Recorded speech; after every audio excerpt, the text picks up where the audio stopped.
Greetings, I'm your host, Jason Miles, and welcome to another episode, I guess a very special episode of This is Revolution Podcast.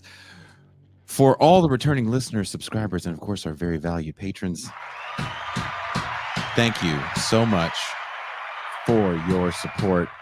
To those new to the channel, thank you for taking a moment to check us out. Hopefully you dig what we're doing. This will be the final show of this week. There will be no Saturday show, as we did a Monday stream for our patrons and paid YouTube subscribers. Ben Burgess and I discussed the passing of Hulk Hogan and Ozzy Osbourne and kayfabe. The audio version of that show should be available Wednesday, August 7th, but the stream is still under wraps. That said, we had another great week of shows here on TIR. Tuesday, we spoke with Professor Emeritus Samuel J. Kaiser about his latest book, Play It Again, Sam, Repetition in the Arts. Myself and the audience were able to encourage the 90-year-old jazz man to pull out his trombone and play us a little something. It was a magical moment and a TIR all-time interview, if you ask me. We follow that up on Wednesday with the first in a series of shows about the golden era of hip-hop with Tajay Massey of the Mighty Souls of Mischief crew. It was awesome, an illuminating interview on the golden era with someone who was pretty much an architect of that sound that is still prevalent in the genre 30 plus years later. Those episodes are all up. If you're watching this on YouTube, we have a live stream playlist where you can catch all of our main shows. And of course, we have dedicated playlists for all of the many shows we do here on TIR. Now, let's talk about raising some fun. All right, y'all, let's talk about keeping This is Revolution podcast alive and thriving. As you know, we are 100% listener funded, and we rely on your support to keep the lights on, the mics hot, and the conversation sharp. To be fully transparent, we need a serious infusion of funds. We're talking hosting fees, equipment upgrades, research materials, and making sure our amazing producer and co-hosts get paid for the work they do. Every single dollar counts in keeping TIR a vital voice in independent media. If you've ever learned something from the show, found yourself thinking differently, or even asked, what would Pog Chaser MLK do? This is your moment to give back. You'll see a crawl throughout the stream with all the ways to donate. Our goal, raise some fun, and 50 new patrons. So let me bring in the TIR crew. Please welcome my homie, my dog, my co-host, the Pascal Robert. Peace and greetings to the chat. Peace and greetings to the audience. Peace and greetings, Jason Miles.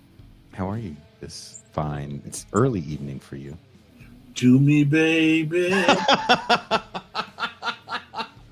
Do me, baby. And she is the person that is putting this massive endeavor together. Please welcome M2 Song. Hello, hello. Tonight, it's been months and months in the making. M2 where's your facial recognition with the Timberland hat and the shearling jacket? It's there. You can't see it? No. Yeah, it's there. I see it. I can't see it. Oh, you've been banned then, Pascal. You've been banned of looking at Toussaint's avatar. They got you. Avatar police. Avatar police. It happens. Jason, you sound a little bit low. I don't know what to tell you. Okay, that was good. Too that bad. You'll get over it. He put a little bass into it. He put a little bass in there. Put a little bass in your voice. Bam.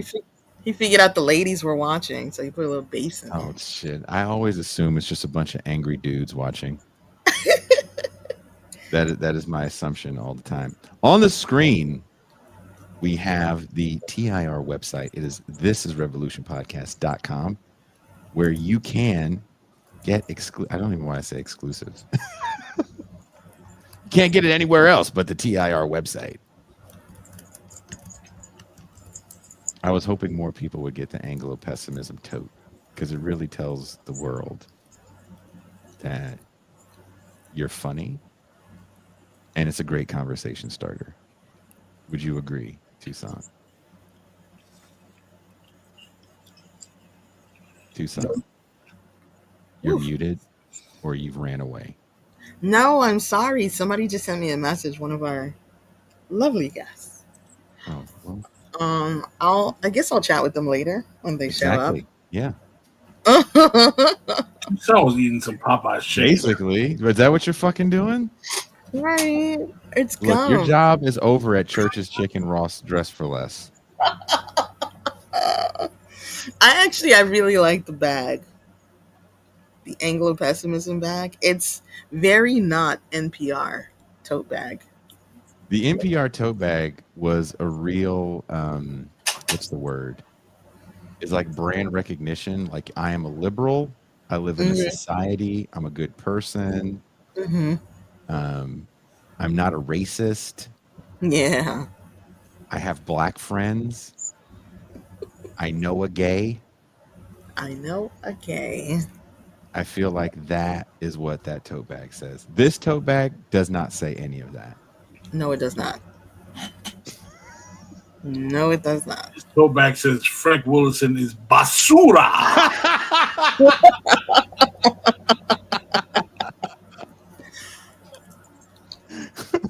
Pretty much. But I think this is great. You know, you go to your family's house or a summertime reunion, a picnic in the park. You bring this bag, and your date goes, "What? Wait, what? What? Can you explain to me what this means?" So that's why I love it. And look, you can get Pascal's face on a mouse pad. Smiling. So, how perfect is that? So, is someone here with us already, Tucson?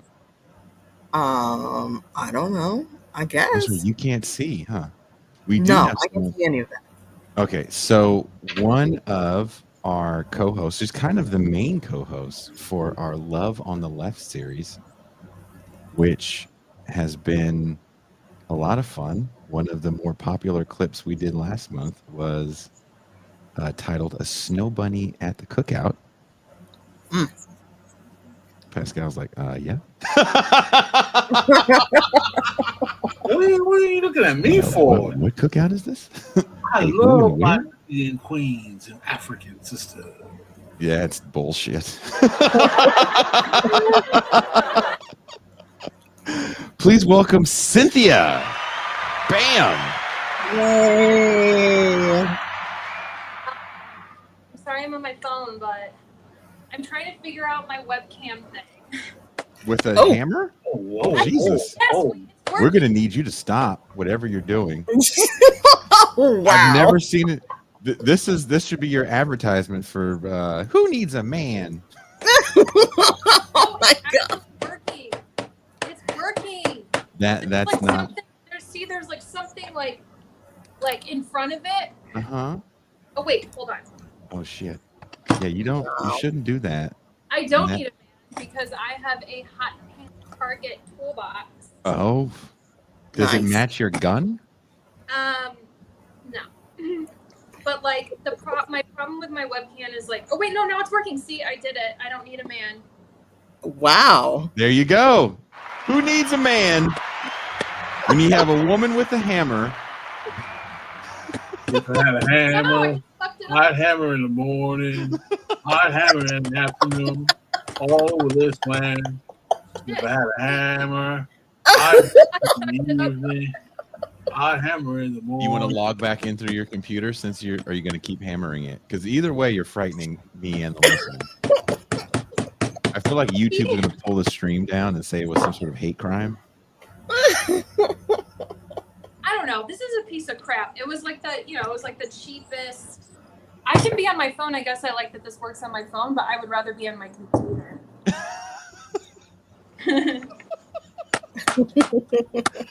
Um, It's working. I was gonna do another Love on the Left show, and I think Cynthia just scared off all the male viewers.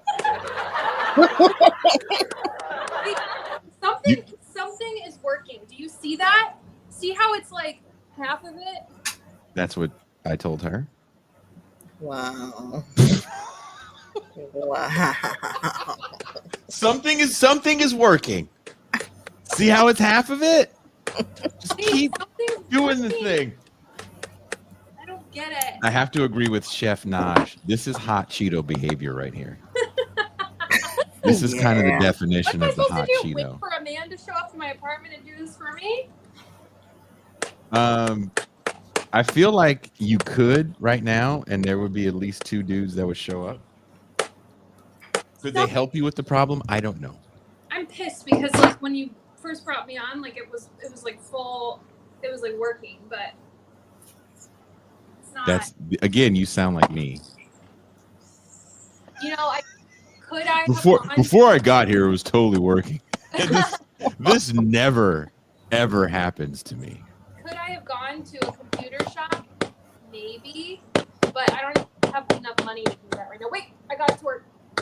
Sune says you have to turn the hammer off and on. I'll be back. It's working now. Bye. Okay. Oh my God. Oh. That is an advertisement right there. I hammer in the morning. I hammer in the afternoon. That is imagine, Pascal, imagine if you walked in, if that is your significant other and you walked in and they're hammering your laptop. That was unreal. I gotta be careful with those white women. That's another reason why I stay with the sisters. You and Dr. Umar. White women be having hammers and shit.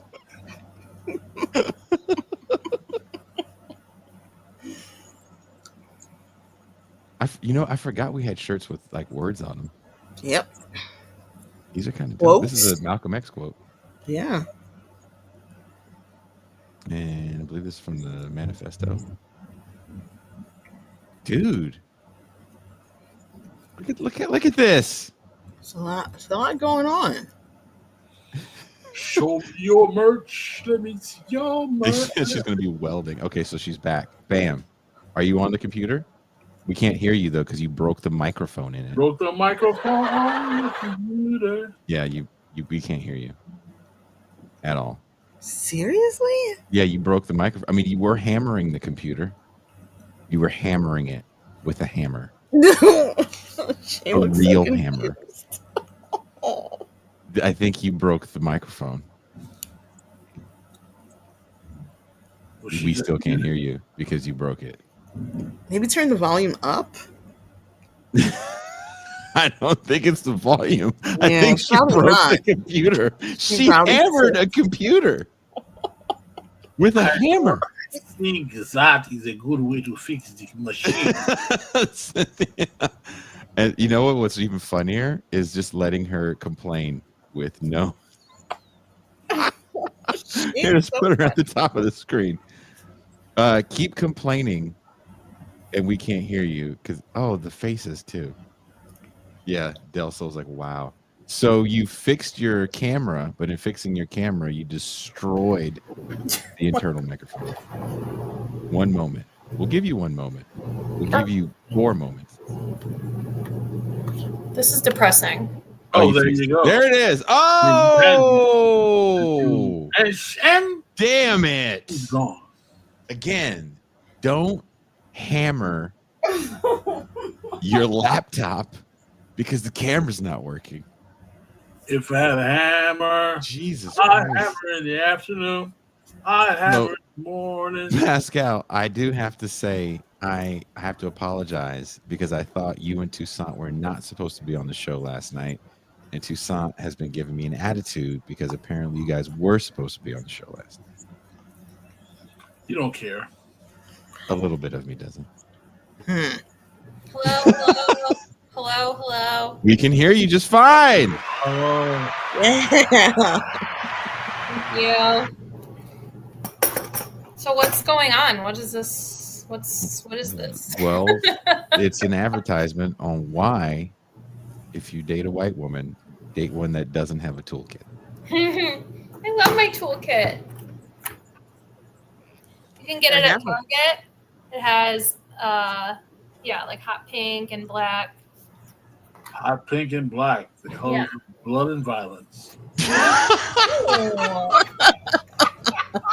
Wow. I mean, I would say I don't know what I was walking into, but I knew what this was about. I've been here before. You kind of kicked it off. We had a whole show planned a few weeks ago, and you derailed that show by telling us how you were a participant at the usually metaphorical cookout, but you were actually At the literal. invited to a real deal Jamaican cookout where you learned the boom boom clap. So boom, clap, clap. No, Bumba clap. Bumba clot, Bumba clot, Rod clot, Bumba clot. Yeah. I learned all the sayings and Bumber claps. Bumber And there's some sort of masked black man with a pet lizard or something. snake. Sorry. Big snake. Because there's been some questions about people with nicknames like Legs. People want to know the backstories behind some of the people that you mentioned. I just want to say that Timothy said that I pull hair out of men's back while they sleep. Not hair, but I definitely pick their skin. Oh my gosh. People don't do that? I love getting their Blackheads stuff. Yeah. You're a blackhead. You're a blackhead getter. I Okay. mean, if I'm, yeah. Okay. We have two women on the show. I do have to ask this question. Tucson, Cynthia's admitted. I am a witch. Thank you. Tucson, is that something you've ever engaged in? And have you done it on your own, independent of someone asking, or do they have to ask? And if they do ask, do you go no? I have never done that. I was told that if I date the wrong man, that would be my punishment. You're gonna be squeezing the blackheads off of somebody's son's back if you pick the wrong guy. God. It does sound so disgusting, but when I'm in them, I really do enjoy it. Do the guys feel a little insecure? I feel like most all of them are probably very uncomfortable, but it is sort of a test, the extent to which they'll let me do it. What does that say about them, Mm-hmm. And I feel like my true soulmate is the one who's going to let me do it all the time. Because they know how important it is to me. Are these smoothed back men or are these hairy backed men or both? Most of them have been smooth. I like all kinds. I don't discriminate. Hairy men. What if they have random patches of tufts of hair? Is that a turn off? That's tough. That's a tough one. But yeah, again, I will never. If I fall deeply in love with someone, I'm not going to be I can't be with them because of these tufts of hair. No. Would you shave their back hair in a way that would cause them to have an outbreak of ingrowns, so you could treat that shit like bubble wrap? No, but I did What are you asking me? I did tweeze one of my ex's hairs off of his foot, and then he kind of got a rash. I don't think I was supposed to do that. And what's a bridge too far for you? If a dude asks you to wax his back? I don't want to talk about this. I'm sorry I brought it up. I didn't bring it up. Timothy in the chat brought it up, but I shouldn't have piggybacked. Blame Timothy.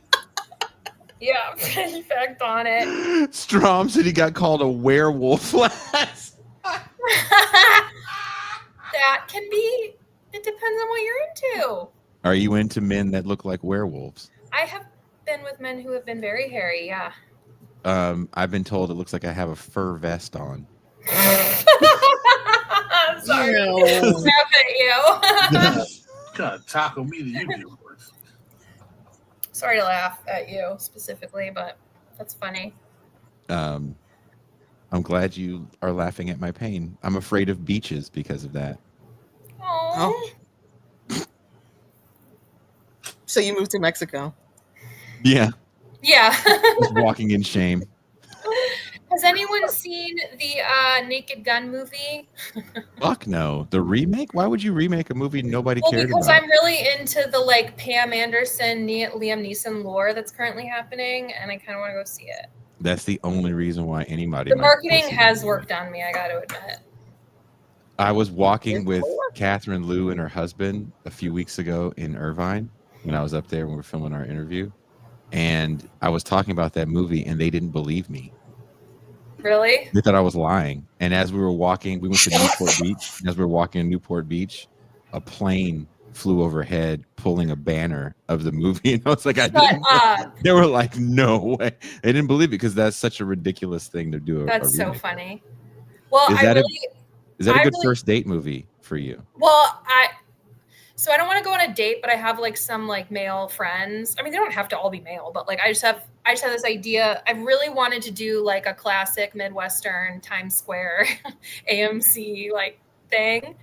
So I kind of want to go to like either like the Dallas barbecue or like the Margaritaville in Times Square, get drunk, and then go see Naked Gun like at AMC or something with some people.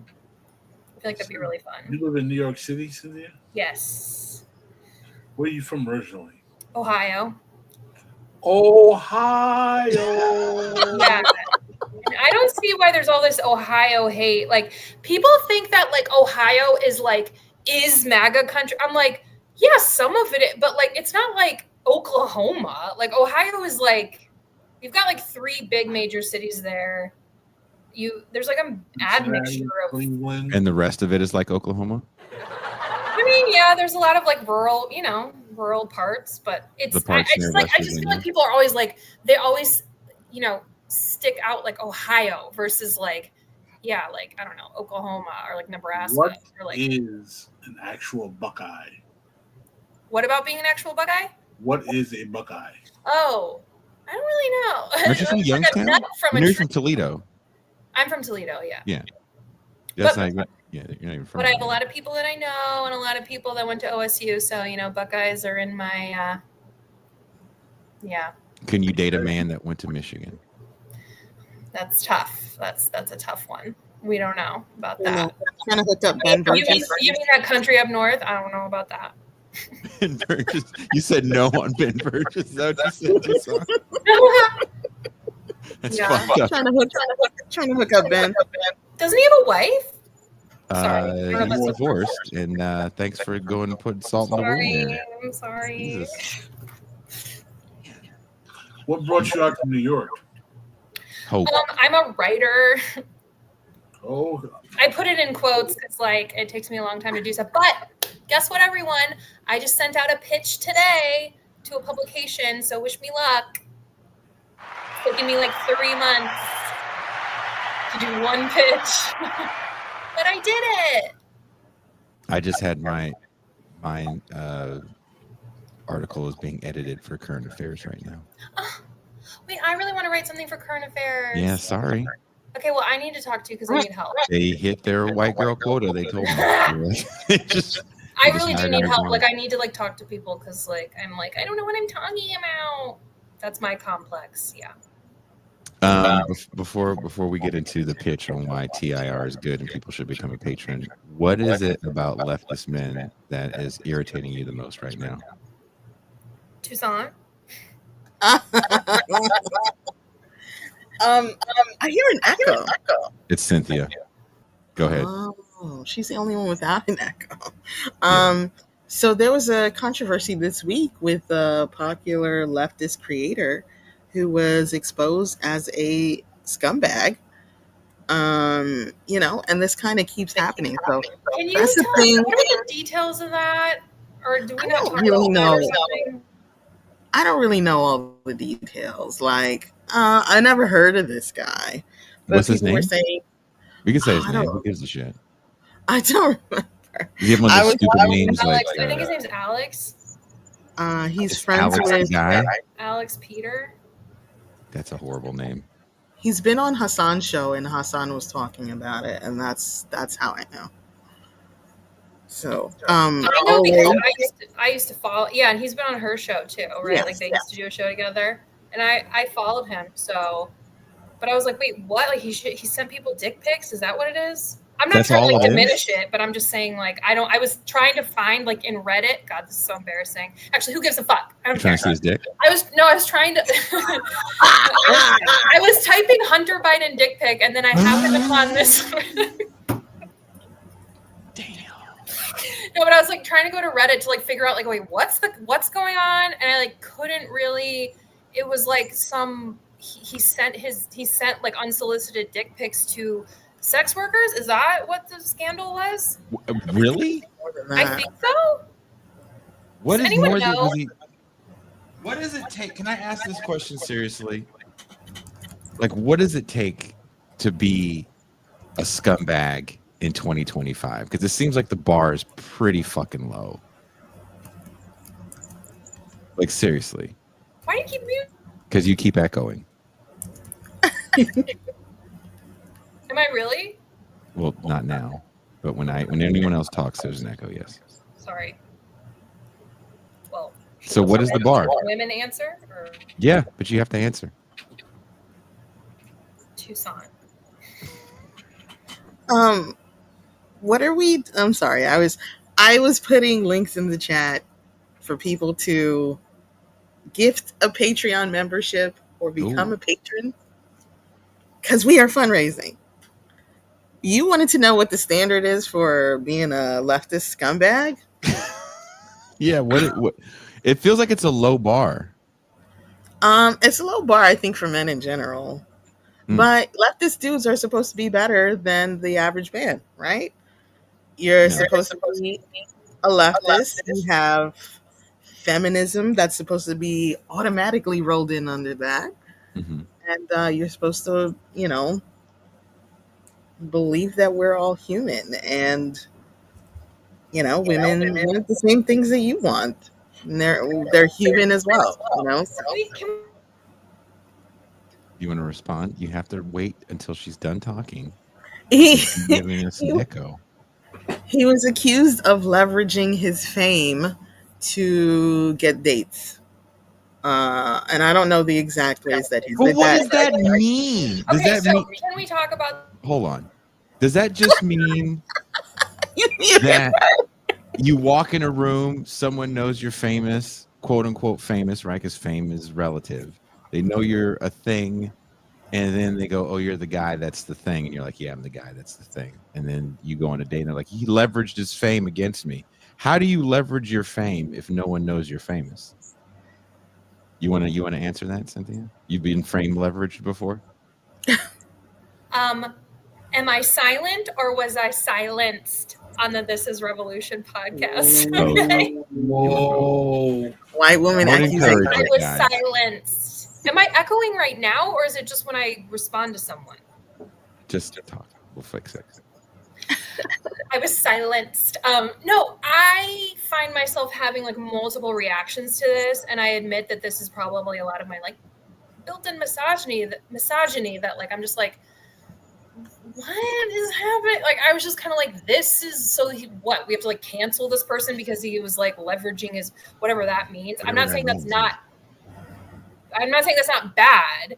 I'm not saying that if he indeed sent if you're just chatting with a woman and then you just unsolicited sent dick pics, right? Or like some nude pic that wasn't asked. Yeah, like I would be like, okay, I didn't ask for that, So yeah, I think that's like a misstep. I think that's kind of like a scummy thing. Do I think that you should be dragged across the entire internet and we like hound Hassan and Ole to like speak out? Like, I don't know. I mean, maybe you could just be like, yo, dude, that's not cool. Like, you just make sure that if you are like trying to solicit or if you're trying to, engage with or flirt with a woman, like just make sure that like, hey, is it cool if like, I mean, how do you do that without sounding like very trite? But again, is it cool if I show you my hog? Yeah, I mean, isn't it kind of implied in certain conversations that like you're again, I don't know the context of the conversations, were they sexy in nature? Like, or did he just straight up, if this, I couldn't even find what the situation was, but if it was the case that what we're arguing about is the fact that he sent people dick pics or whatever, unsolicited. Yeah. Do I think that's wrong? Yeah. I think you should, you should really get not like, hey, is it okay if I send you a picture of my dick? But you should like really make sure that like that is the tone, right, of the conversation, and that's okay to do. You shouldn't just like, hey, I'm kind of like internet famous, and I'll just like send a picture of my cock, and like they'll probably love it. Like, that's, I would category of being scummy, egotistical, roll your eyes, ew. But like, do I think this person should go to like outpatient treatment? Like, no. Like, I feel like I saw something on the internet where it's like, he's an outpatient. I'm like, is it really that fucking serious? Like, come on. Like, I don't think it's that insane I don't think we need to like shame this person into oblivion. I think it should just be a modicum of shaming of like, that's not cool. You shouldn't do that. Don't be a scumbag or an asshole. And yeah, don't be an egotistical prick who's like, oh, I'm kind of internet famous. So like, I shouldn't have to ask you, or I should just send you unsolicited nude pics and you should be fine with it. Right. Like, I don't know. Toussaint, what do you think about that? Am I being anti-feminist? Am I going to cancel it or whatever the fuck? Sounds like you're doing a bit of canceling. So the guy's name is LOL Overruled. His real name is Alex Peter. Let's see. He's accused of sexual harassment and threats. He apparently issued a public apology, then withdrew it. Let's see what else. Hassan Piker addressed it because he's been on Hassan's show before. It seems like a few times, and Hassan is now distancing himself. But is this a problem though, Toussaint, that you have to distance yourself from someone that like he doesn't? Just because you're on a show doesn't mean you endorse everything that happens in that person's personal life. Sure. And it's foolish. And I think it's a bit, what's the word I'm looking for? There's nothing more brand protective than issuing the statement distancing yourself from someone who in their personal life is dealing with personal stuff that has nothing to do with why they were on your show. I don't know, because whatever his personal issues are, it obviously bled out into the community. Well, the community doesn't know. There's no more demarcating line between personal life and, I have you 24 hours. But I think we should start drawing those lines and be like, that's that guy's personal life and that's his business. No. Well, the people he was harassing were people in the community. What community? The community of his show, the leftist online community. So this is not like random broads on the street. Well, of course it's not, but it's still those people's personal everything. And I guess the question I have is, does anyone have personal time and does anyone have autonomy? And is this person actually talking like he's 7 and saying, hey, I'm on the internet, want to see my dick? Because I don't know. I've been around literal rock stars that don't talk like that on a cocaine bender. So if a podcast guy talks like that, maybe we should stuff more people in lockers. Well, I don't know exactly what he did. I can send you a link if you want to get into the video of it. He videoed himself doing it? Wait, what? No. A video talking about it. I don't want a video talking about it. I want to see a video of him doing it. I don't want to see someone 8th hand talking about what happened. Where's the video of him doing it? I feel like it's one thing for him to have a personal life, but all of these other people have personal lives too. And if they want to say something about the stuff that this guy did, then that's on them. I think Cynthia froze. No, she's just disgusted. How can I'm frozen. I think I gotta get out and come back. I think God's punishing me for being anti-feminist. Be right back. I mean, she's hilarious. Oh my god! But does Hassan have to make an apology? He said it's completely unacceptable. It's a betrayal of my trust. It was enough for me to sever ties. Oh my god! Pink cookies in a plastic bag. Pink cookies in a plastic bag, getting crushed by a building. He's protecting his business. Pink cookies in a plastic That's really what it is. It has Yeah. nothing to do with the I don't community think and there's trust. anything It's wrong about with that. business. getting crushed by a building. Pink cookies. I think our protection of business has gone so far as we've kind of lost the plot, and we're all PR companies all the time. I mean, I could see that, but he actually has something going. And I can understand him wanting to be protective of it. I can understand him being personally upset about this and not wanting to work with the guy at all. Yes, he's the internet leftist soy boy, so he's got to be totally. I mean, there's people that we don't work with and no one knows why, or we don't even work. You know what I'm saying? Like, you don't have to make it a public thing. Well, I think there are a lot of people demanding public responses. So you're also stuck with like, this is kind of the audience. This is kind of the online left. But whatever happened to fuck them? No. No. There's a lot of.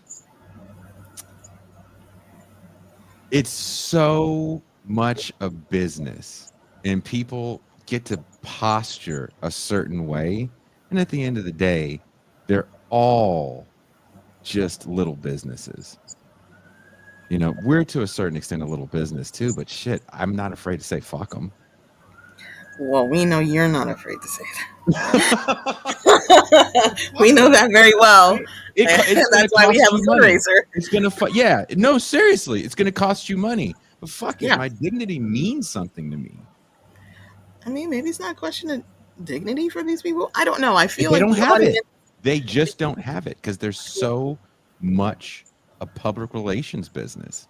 When your life is streamed 24 hours a day, everything about what you do, you have nothing is private anymore because everything is for consumption. Well, it's not just streamers. ContraPoints recently put out a statement because the audience and the online left and people online were demanding some type of answer. Oh, I'm back. Oh. Say that again. I'm sorry. You were interrupted by a white voice. Can you please not talk over black women? Thank you. I thought they told you at the DSA meeting. Silencing black women. Jesus. God damn. She's a double black woman because she's Haitian as well. Oh, wow. Tried to double silence a double black. Okay. Well, listen to black women. Sorry. And she's short and left-handed, so there's four things. She's double black. She's black and black, left-handed, vertically challenged. I'm also a ginger, and gingers are black. You're a ginger? You have red hair? Gingers are black now. So people were demanding that ContraPoints make a statement about Gaza because she's a politician, obviously, right? She has leverage. I think people felt like, look, we've been giving you money for all of this time. We listened to your voice. Why have you not made a statement about this? So she put out a full-on statement. I think there's a demand for that. I think there's a demand in terms of like being a consumer. I'm learning more about MT. So this is the Ralph Naderification of fucking politics. It's all consumer relationships, apparently. Consumer relationships are definitely a part of this. And then you have like rights language entering the chat, and people want to demand things. They want to vote with their dollars, not with their votes and stuff. It's all bourgeois constitutionalism hitting internet spaces, man. This is why Trump wins. It's all bourgeois. What do you mean? What does that mean? And Jason, stop keeping me in jail. Are you accusing me of being an angry black man? You got to silence a black woman that's got 4 hang-ups. She's a quadruple minority. She's winning the oppression Olympics. I have a club foot, so I'm a double minority. I'm black and I have a club foot. Do you really? No. That would be so funny if you did. Jason is black genetic perfection. Okay, I'm not trying to say I know all about this case because I don't. I'm curious about that. He retracted an apology. What does that mean? Does anyone? That's what makes me go, damn. Like, why what? did he retract the apology? I'm sorry too. Like, I just hate this whole culture of like, we demand that you do a public. I guess you have to do that or something. I'm not saying he shouldn't apologize. I'm just saying I hate the nature of like, now he has to put out a statement on Twitter. It's like, why? Why can't he just speak to the people that were affected? In particular, what? Because like, not the whole community won't know that he did it. I mean, what are the ethical implications behind that? You know what I'm saying? Does that make sense, what I'm saying? Mm-hmm. I think that people are supposed to be, well, at least the left is supposed to be making demands of politicians and working on organizing and stuff like that, but there's no real project that people are all working on now. So and the energy that's how you get into stuff like this. Yes, exactly. And it just goes at each other. I mean, again, I am not saying, so this guy should just be, he's scot-free. You know what I mean? Like, no. We need to take responsibility for our energy. We need to take responsibility for our actions. I just don't, I think what people are reacting to and what they have reacted to with like the woke backlash is it's not the thing. Woke back mountain? But it's not the thing. It's where people go with it. It's not the fact that some dude was a scumbag, was exhibiting scum. I know, that was funny. I wasn't going to say it though. Only Kowalski can say it. Not yet in my Sydney Sweeney era, okay? But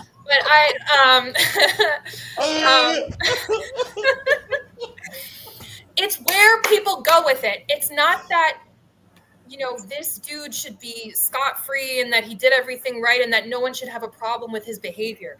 It's this like dragging people on Twitter and these public white men are trash, blah, blah. I'm just like, do you have to use this language? Do you have to do it publicly? I guess the idea is like, the idea behind that with like public figures is that people see these public figures being lauded or being, admired, and they want to show other people like, no, what you don't know is that they're actually a scumbag. No, what you don't know is that behind the scenes, they're actually a dick, or that, you should maybe think twice about lauding them or, lionizing them.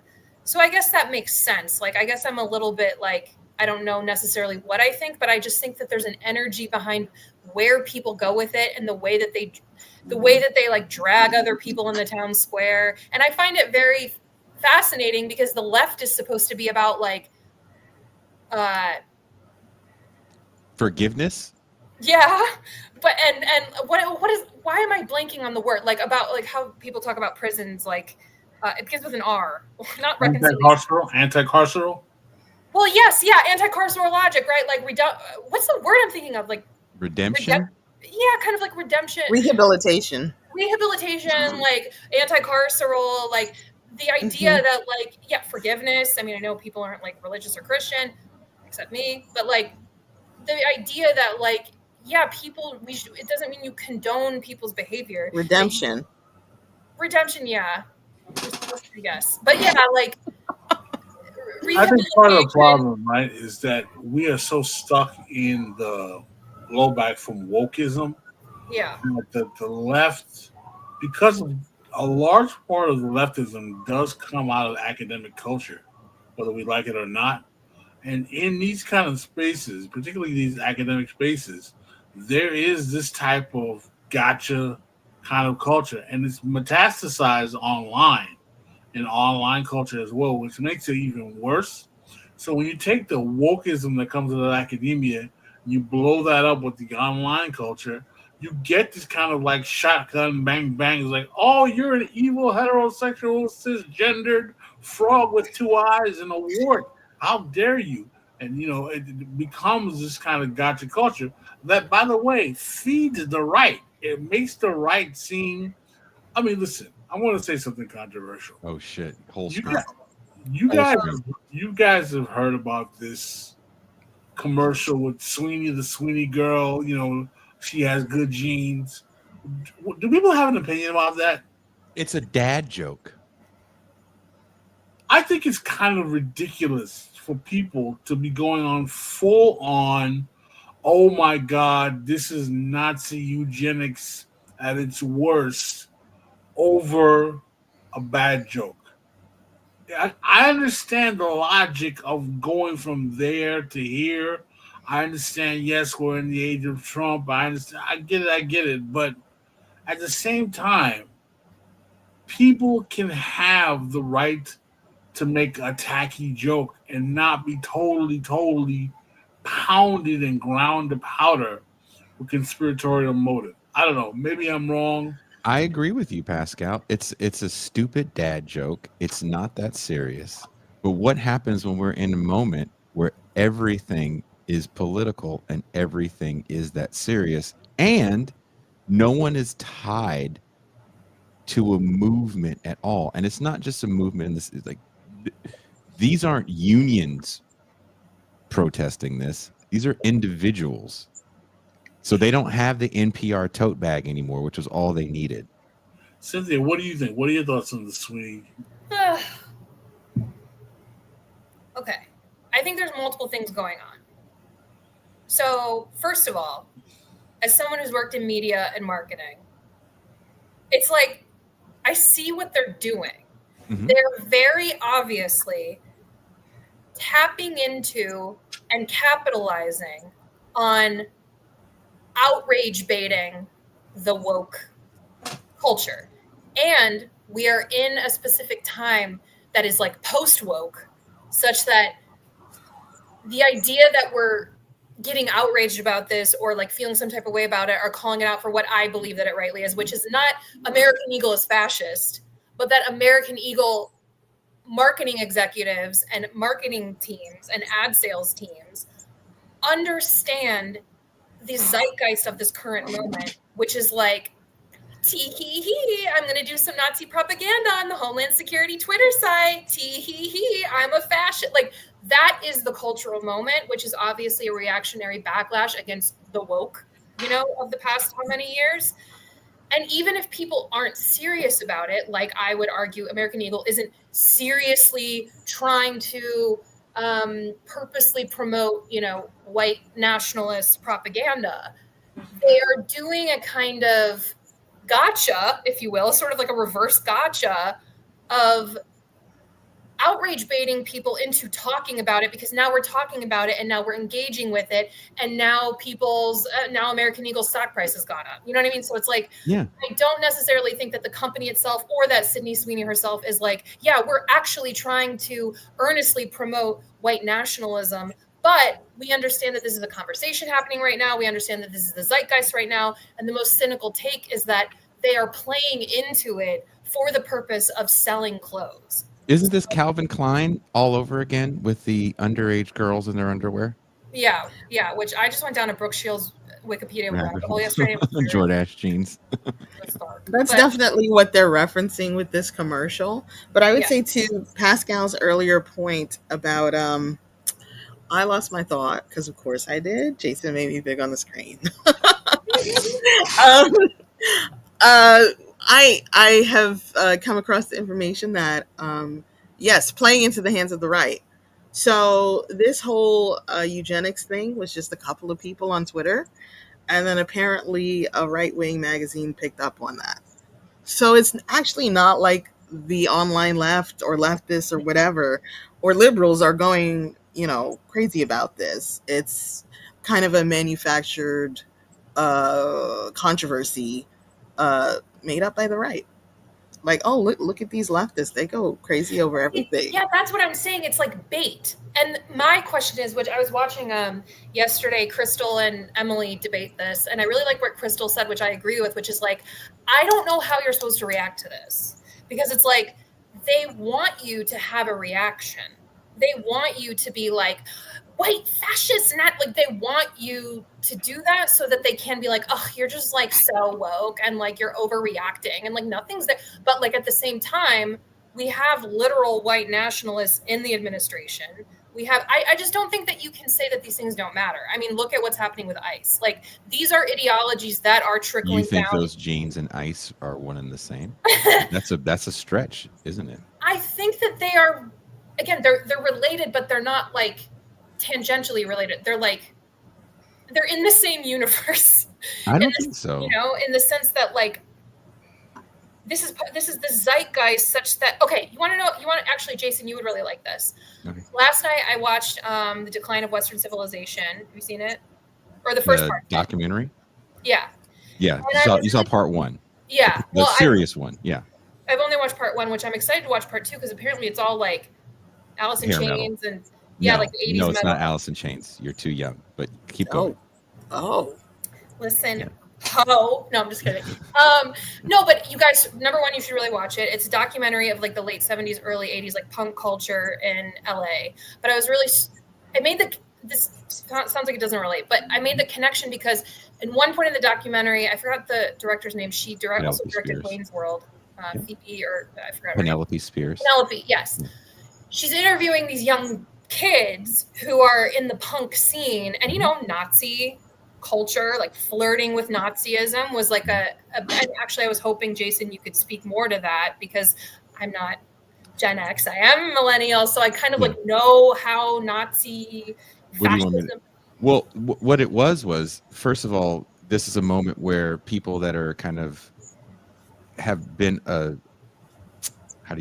immersed in symbols are taking those symbols and trying to turn them on their heads.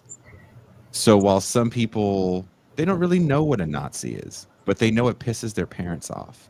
So there's two kind of prevalent images that you get out of that scene, and that's a lot of pro-Soviet stuff, and you get a lot of Nazi stuff. Now, some people do become angry Nazi people, and some people just wear a swastika because it pisses their parents off.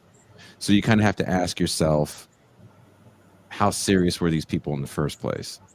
But if you're trying to draw a comparison between that and the ads, I mean, I think it works perfectly because it just like you said, it just pisses people off. It's a dad joke. And if you think that American Eagle and ice raids are one and the same, then you're going to then have a bunch of people that wear American Eagle jeans and Zig Heil just to piss you off. I'm trying to, like, it's not that they're one and the same. It's that the American Eagle marketing people are tapping into this cultural moment, which has been not necessarily saturated, but has been peppered with, you know, Elon Musk, Zig Heiling, like I said, tee-hee-hee, Homeland Security, doing like a Nazi dog whistle tweet. Even if like they're not serious, they are doing these tweets on purpose, right? They're trying to bait the left into being like, holy shit, you're not. But then also you have like the all-white town popping up in rural Arkansas that's like literally. And they didn't need jeans or swastikas to do it. But they didn't need symbols. Okay, but I'm just saying that there's a cultural moment that's happening right now that seems to have, you know, elements of like white nationalism sort of becoming. Oh yeah, no, listen, don't get it twisted. Don't make it seem like I'm denying. You know, we're living in a moment of resurgent white nationalist zeitgeist. I mean, that's for real, and that a lot of that is circling around the rise of Trumpism. You know, like what's popular. But my question for you, Jason, about the punk aspect of it and like punks wearing Nazi symbols and all that stuff, and how you said to piss off their parents, right? Yeah. It's a very teenage energy. I mean, the Homeland Security Twitter is like, it feels like a teenage energy that's like, I want to piss off my parent. You know, it's like anti-woke. I want to like, piss you off. I want to piss mommy off who told me you can't say that, you can't do that, you know. So I guess what I'm relating this to is like, why was like white nationalist Nazi sort of energy happening in the late 70s, early 80s, and why is it happening right now? Is this related to like a cultural backlash that was sort of similar to the 60s? I think it's no. I don't look at it from the 60s perspective. You really have to look at it from the perspective of just, this is the only thing I can do to piss off everybody.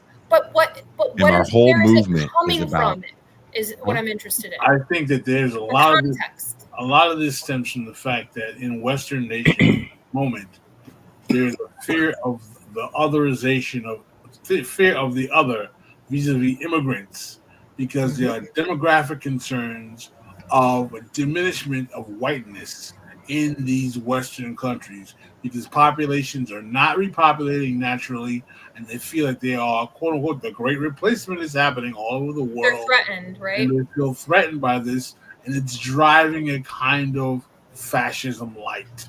But what she's talking about is very different. You're talking about this moment where a lot of people are flirting with images that are taboo and looking at the taboo as, I'm going to wear this shirt with a swastika or wear a swastika armband, and I'm not racist at all, because we're going to destroy all taboos. We're going to destroy everything. Fuck the world. That's what that shit's about. But that's different. But don't you think, well, right, but isn't it related to what Pascal is saying, which is they're responding, but they're responding to that, the energy that's happening within the zeitgeist as it relates to people feeling threatened. Well, well, first, hi, Cynthia. Hi, I haven't met you. Hi, Mac. I mean, Pascal, you know you're my dude, man. But like, I wouldn't say it's a resurgent white nationalism. This is the United States, man. That shit's been there since day one. It just took a nap for a little bit, right? Like, it didn't go away, didn't disappear. It got quiet because a bunch of weirdos were in charge of it for a very long time. Do we need to bring up George Lincoln Rockwell? Like, that guy was fucking batshit But crazy. Cynthia's talking about a moment where I get you. Hold on, I'm working in that direction. I've been here listening. Maybe Mac gets me. Okay, and so like, I don't think this, what we're seeing now, it's not a moment. What it is, it's out in the open again, right? It never went anywhere. It just kind of took a time out. You know, it was like, you know what? I'm kind of tired. I'm gonna go chill out for a little bit. You know, Uncle Frank, the weirdo that always comes and makes everybody really uncomfortable at the family reunions, because he talks about the one guy he works with, and he's like, I don't want to say it, but every white person's got an Uncle Frank like that, right? But now it's, I don't even want to say it's like culturally acceptable, because overall it isn't, but in these pockets it most certainly is, and that's why people are more open and out with it like that. Now, when you're talking about the punk movement in the late 70s and early 80s, Jason's absolutely right. It was just a big fuck you to like your parents, the establishment, you know, because that was the whole thing with the punk, you know, with punk, the whole punk scene was like, you know, we don't give a shit about rules. We don't give a shit about, you know, tradition. We don't give a shit. Like, and we think Reagan's a fascist. Yeah. Well, Reagan totally sucked a bag full of dicks, but you know, that's neither here nor there. But like now, I mean, let's face it, companies like, you know, American Eagle, and, you know, to use your example, Cynthia, like, they've always kind of like pushed what's not acceptable. You know, like you brought up Brooke Shields. That was fucking gross, right? That was a kid that you had butt ass naked hawking overpriced jeans. Abercrombie and Fitch. Yeah. Well, and the Brooke Shields, like thinking about the context of the time, was like early Reagan, like hype. I mean, wasn't like conservatism, like, you know, and like, we're like basically the culture wasn't as openly sexual as it is now, and openly sexualized as it is now. Correct. The punk movement is a rejection of a conservatism that's sweeping through from the UK through to the United States. Yeah, like it started with Maggie Thatcher. When you think about it, starts with Thatcher, right? God save the Queen, her fascist regime, right? And by the time the Sex Pistols break up, for a lot of people in the UK, that moment is done, and they start doing new wave, and all the other music genres that people enjoy come out of that. Things move slower before the internet, so when that stuff finally really hits in the US, there's a lot of people wearing swastikas. There's a guy that's been on this show that has a tattoo of one. A black man has been on this show that has a tattoo of one. Was that just because like it was the most taboo thing of like, oh no, you would never say, like, yeah. It was Kanye. We had Kanye on the show. If you hold these things in such a high regard, then they mean more than the actions at a certain point. Right? Yeah. Some people were saying that some people were legitimate Nazis in that movement at the same time. It's a mixed bag. Is there a through line between this and the stupid dad joke about jeans? Not at all. People trying to make that connection, in my opinion, trying way too hard. I don't know. I just disagree. When Abercrombie and Fitch made the shirt that caught the ire of the Asian community, especially in the Bay Area where I'm from, the shirt had a picture, a very racist picture of an Asian caricature with big teeth and a rice patty hat. And it said, "To Wong's, make it white. Wong's dry cleaning." Don't make a white. I thought it said. They make that was an Abercrombie and Fitch shirt? That was an Abercrombie and Fitch shirt. The people that designed that shirt were Asian. Do you know the shirts they made before that shirt? They weren't nice. They asked them to make an edgy shirt. And they were making edgy shirts about people that lived in the South. These gene pools aren't very deep. Or something about these family trees don't branch because of all the cousin fucking. They made fucked up shirts. There was a time where you could kind of get away with that. But that shirt, apparently for a lot of people, was a bridge too far. But the people that made that shirt were Asian. Okay. Nobody cares. They're just trying to make shirts that are controversial. Well, yeah, that was my point. Okay, well, it didn't sound like it. All I had to say was nobody cares. They're just trying to make something controversial. This isn't about white nationalism. The question is, why is it controversial? It's controversial because everything is content. Yeah, everything is content. And on top of that, too, let's face it, who was the group of people that was stirring the pot about it being controversial in the first place? It was idiots like fucking Charlie Kirk and Ben Shapiro. Like, it wasn't anybody on the left. I mean, people were like, well, that's kind of fucking tone deaf and fucked up. Wait, of the Sydney Sweeney thing?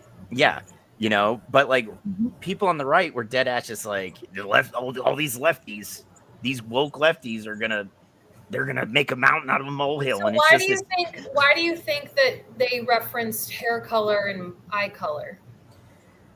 I mean, let's face it, guys like Kirk and Shapiro and all those other if it was an ad that was just about her being hot and her boobs, then why did she talk about jeans and hair color and eye color? Again, I'm with Jason on this. Like it's a giant clothing company that historically these companies always try and push it, right? They always do. That's my point. Yeah.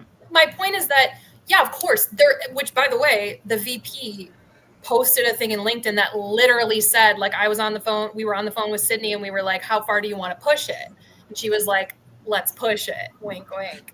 So it's like, yeah, the whole point is that, again, it's not that the company itself is trying to push Nazi propaganda. It's that they are a cynical corporation who is responding to a cultural moment that is emerging. And like you said, Mac, yeah, like it's not that white nationalists are just coming about now and that people are suddenly racist and fascist. It's that they were, basically pushed in the closet for a while. But now, because of like this anti-woke backlash timeline that we're on, they're sort of coming out of the woodwork and they're like proudly being like, they're coming out of the closet like that guy on the Jubilee who was like, yeah, actually, yeah, fuck yeah, I'm a fascist, like they're emboldened. So the question is, where is that coming from? But this is what, why is it happening and why do they feel emboldened? And my point in all that is, are they emboldened or is it marketing? Is it audience capture? Well, yeah, that's the question, right? Yeah. Like, I don't think are the fascists on Jubilee, like the white nationalist people online, like, are they emboldened? I mean, was Elon Musk emboldened to do a Nazi salute? I mean, couldn't you make it pissed everybody off and he got a kick out of it. Well, exactly, but he was emboldened. Let's not deny that movements like Charles Jarvin and Peter Thiel and the people who support people like J.D. Vance they have fundamentally, intellectually, eugenics, white nationalist view of the world that drives their politics. And these people have power. And they are supporting people in this current administration. That's kind of That's a fact. That's an absolute fact. Yeah. So I don't think we should completely act like this is just some fringe, wacky doodle nonsense that is not galvanizing in corners of political efficacy in our society at this current moment. So you think the commercial should be banned? No one should buy American. No. I wouldn't go that far. I've never been that kind of guy. What I'm saying is that we have to have a balance to being aware. I think that we should be alert to the moment that we're in. That we're in a period of reaction. We're in a period of a reactionary government. That, listen, things like white replacement theory, things like, why do you think people like, what's his name? Former Fox guy who's got his own thing on the internet now. Tucker Carlson goes apeshit anytime he hears a statement about replacing too many white people around and white people have had enough power.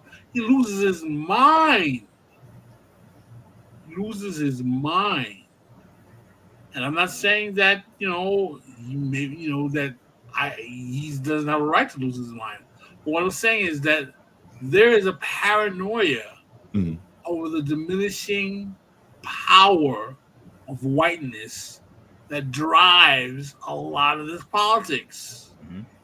Well, and culture too, right? Like, I mean, I think obviously the right freaking out about like a black person in Star Wars or what. I mean, that's very real because they feel like, I mean, it's like anytime the dominant hegemonic order is like threatened a little, I mean, people freak the fuck out, it's like, all of it. Like, how many times do you hear people using the rhetoric, I'm okay with like gay people, but just they keep shoving it down our throat. Like, it's always like they're shoving it down our throat. Like, and what are they reacting to exactly? Like, Mac is like, oh yeah.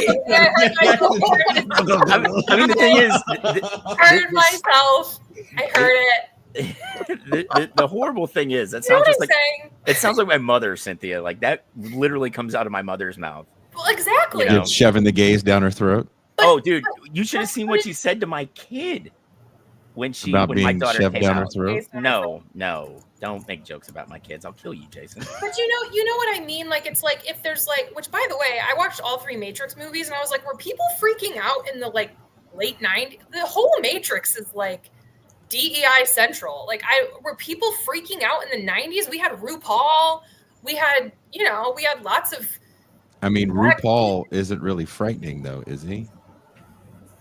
He's a comic character. You know what I'm trying to ask? Like, here's the thing with the Matrix, Cynthia. Since I am old enough to have seen the first one right before I went to basic training, so damn.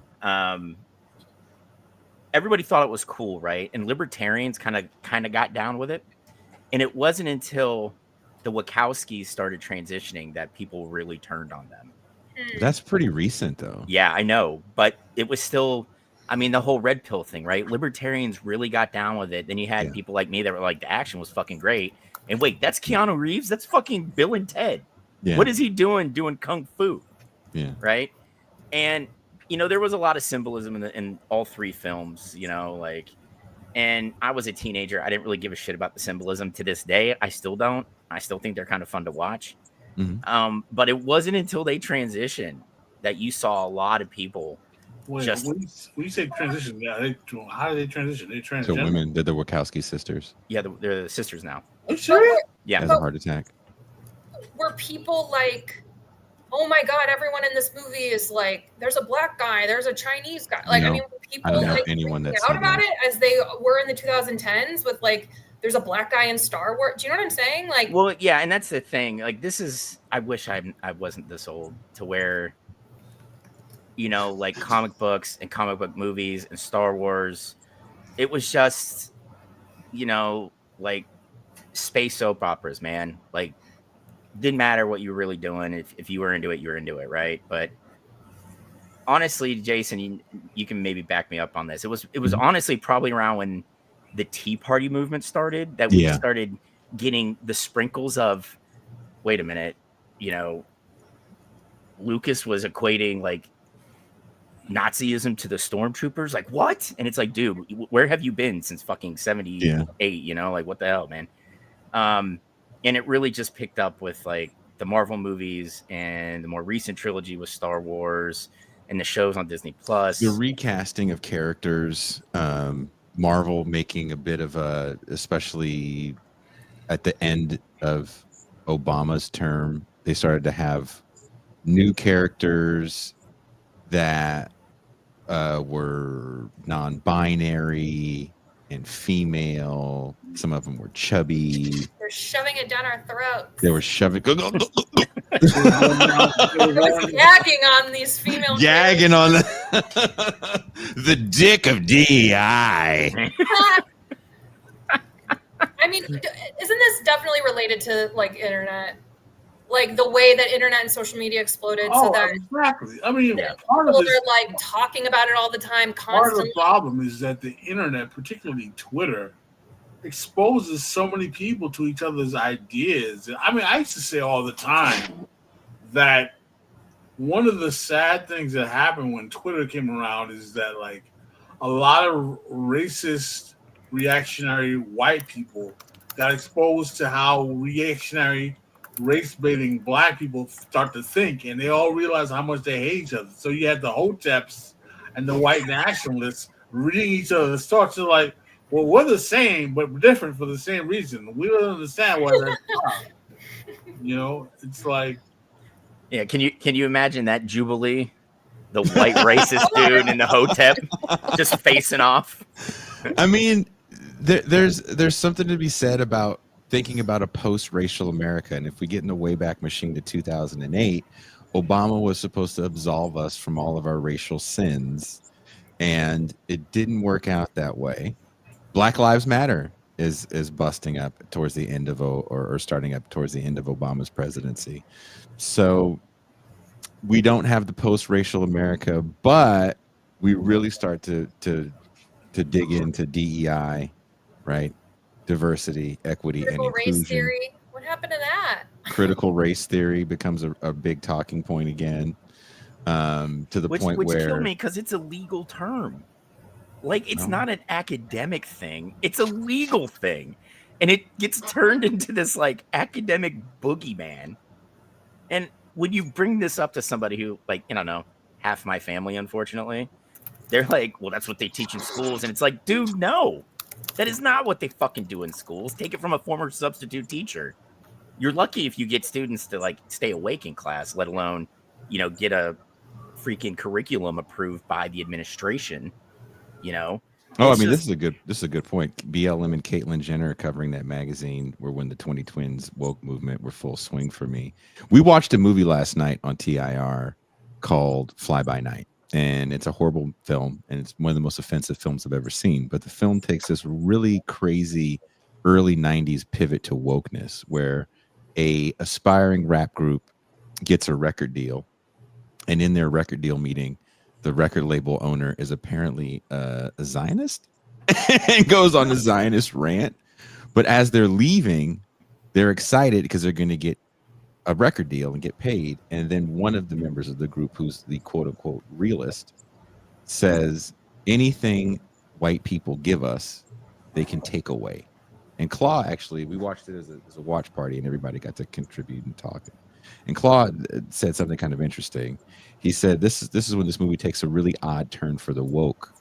And he goes, this is literally the definition of what woke is. And the black guy, very Afro-pessimistic speech, says, if they gave us all the money in the world, then all the money in the world wouldn't be worth anything. And then people would need cat shit to pay for stuff. And they wouldn't even sell us the cats. It's a ridiculous dialogue.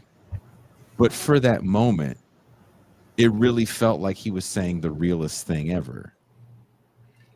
And it's hard for people to get out of that moment because for the academic community, kind of make a lot of money making these ridiculous statements about the creation of white people, Afro-pessimism. I mean, Pascal, you can speak to this. No, absolutely. I mean, just so much just jargon theory that comes out of academia about race discourse in over the last few years that it really feeds the worst of this politics. Well, what you guys are watching here is what we do here on TIR. If you appreciate what we do, there's links in the description to show that appreciation. Yeah, show your appreciation. I love this show so much. Yeah, everybody keep donating because Jason's a bougie asshole. And we got to keep him we got to support his lifestyle with gourmet coffee, milk frothers, and the proper amount of raisins for his raisin salad. Pistachio milk. Oh, yeah. Pistachio? Is that a thing? Bro, they're making milk from all kinds of nuts now. It's ridiculous. Is that a real thing? You need the Dubai chocolate too. Oh, did I tell you I have Dubai chocolate in my house? Is it good? Is it actually good? Is it as good as they say? So my buddy works for a chocolate company, and he came to visit, and he goes, "Oh, Jay, I forgot to tell you, I brought you some chocolate. This is Dubai chocolate." I was like, "That's all fucking hype. It's all fucking hype." And I took a bite out of it, and I was like, "Yeah, the hype is real." Boy. Okay. So explain this to me because here, you want me to? Hold on. I'll bring one out. I'm not well versed into the chocolate verse, so to speak. Do they actually grow the cocoa beans and shit in Dubai? I don't know. I just know that they were floating around a bill in Congress where if you are selling Dubai chocolate, it actually has to start coming from Dubai. You can't just call anything you want Dubai chocolate. Is it bill? Yeah, I was like, look how proactive we're being about something that has no consequences. You've got to be shitting me. Jason Miles. Dubai chocolate in a gold box. This is your channel. It's your show. Go to timeout for 5 minutes. This was a gift from my good friend and drummer in Bitter Lake. Gift or not, you know what? Good friend drummer from Bitter Lake. You know what? You go into timeout as well, right next to Jason. Okay, Mac, if this makes you feel any better, I can get you some Dubai chocolate as well. I don't want Dubai chocolate. I don't want anything from Dubai. Okay, isn't the Dubai aspect because of the pistachios and the phyllo dough crushed up in the middle or something? It's some stupid shit. I think apparently this chocolate was made in fucking Berkeley. So there's that. Have you guys seen those memes that are like, I put a Labubu and a Dubai chocolate on Marx's grave or whatever? Okay, I didn't know about Labubu either. And my buddy brought his girlfriend, who also used to tour with us in the band. And so she was like, I was telling him about the flea market here, the Tianguis here. And she goes, I want to look for Labubu. And I was like, but to me, that means something very different. Oh. So what the fuck does that mean? Labubu. I love hearing Jason say Labubu. This was a gift, George. It was a gift. I did not buy it. George, just keep letting him have it. Just keep letting him have it. Both barrels, just. Is America ready for its first ninja president? Oh my god, that's the real question, John. So we go. I'm like, I don't know what the fuck. I don't think there's a Labubu here. And as soon as we hit, because the flea market is like an entire neighborhood. So we're walking, and they're like, "Damn, this is big." I was like, "Well, do you guys want to keep walking straight? You want to walk up this hill?" And you walk up this hill, and it's just shit, right? It's just like tents of people selling stuff. And they're like, "Well, we'll just walk up this hill." First thing we see, Labubu. And then Labubu is everywhere. They're like, "Oh, this is a special Labubu. It's a hidden Labubu, and you buy the box and you don't know. It's a mystery Labubu. And if you have a special one, you can resell it. There's a resell Labubu market." I'm like, this is fucking maddening. Holy shit, Dusty. Woo. Thank you. Thank you, Dusty. Wow. Bruh. Dusty, you know what? When Jason starts his OnlyFans and hangs dong the first time, you get free access for the first 3 months. Hell yeah. Jason got a manager now. That's right. MT, you keep this shit running. I know this. Because if it was on Jason himself, we would have crashed and burned about 1.5 years, 2 years ago. Okay. But But I will manage the OnlyFans for Jason. So we're gonna get ACAB cooking off the ground. We've already decided he's cooking bacon properly for the first episode. We're just gonna get him a face shield. We're just gonna get him a face shield, and that's all he's gonna have on. I like it. He has the black gloves already, I was this close. I was gonna, because I could set up a camera in the kitchen. I was like, I should totally set up a camera in the kitchen and just fucking open the show with just nothing on. Oh, like real quick. Like, hey, don't give it away for free. Yeah, Cynthia. The joke is we're gonna do ACAB cooking, all cock and balls, where he just cooks in the nude. ACAB cooking. Now that is how you fundraise. Yeah, what did we remember? You were trying to get me to twerk on here, and I unfortunately. We totally did. What happened with Cynthia trying to twerk? Look at Pascal. I was curious. You know what happened? Alex Herbert twerked instead. Oh yeah. Oh my. The voice of not the same thing. The voice of Pog chasing MLK pops up out of nowhere. You're like, holy shit! My God! I've seen the glory. Is this the snow bunny that was at the cookout? Which, by the way, you guys, I'm so sorry. I was supposed to do 2 anthropological.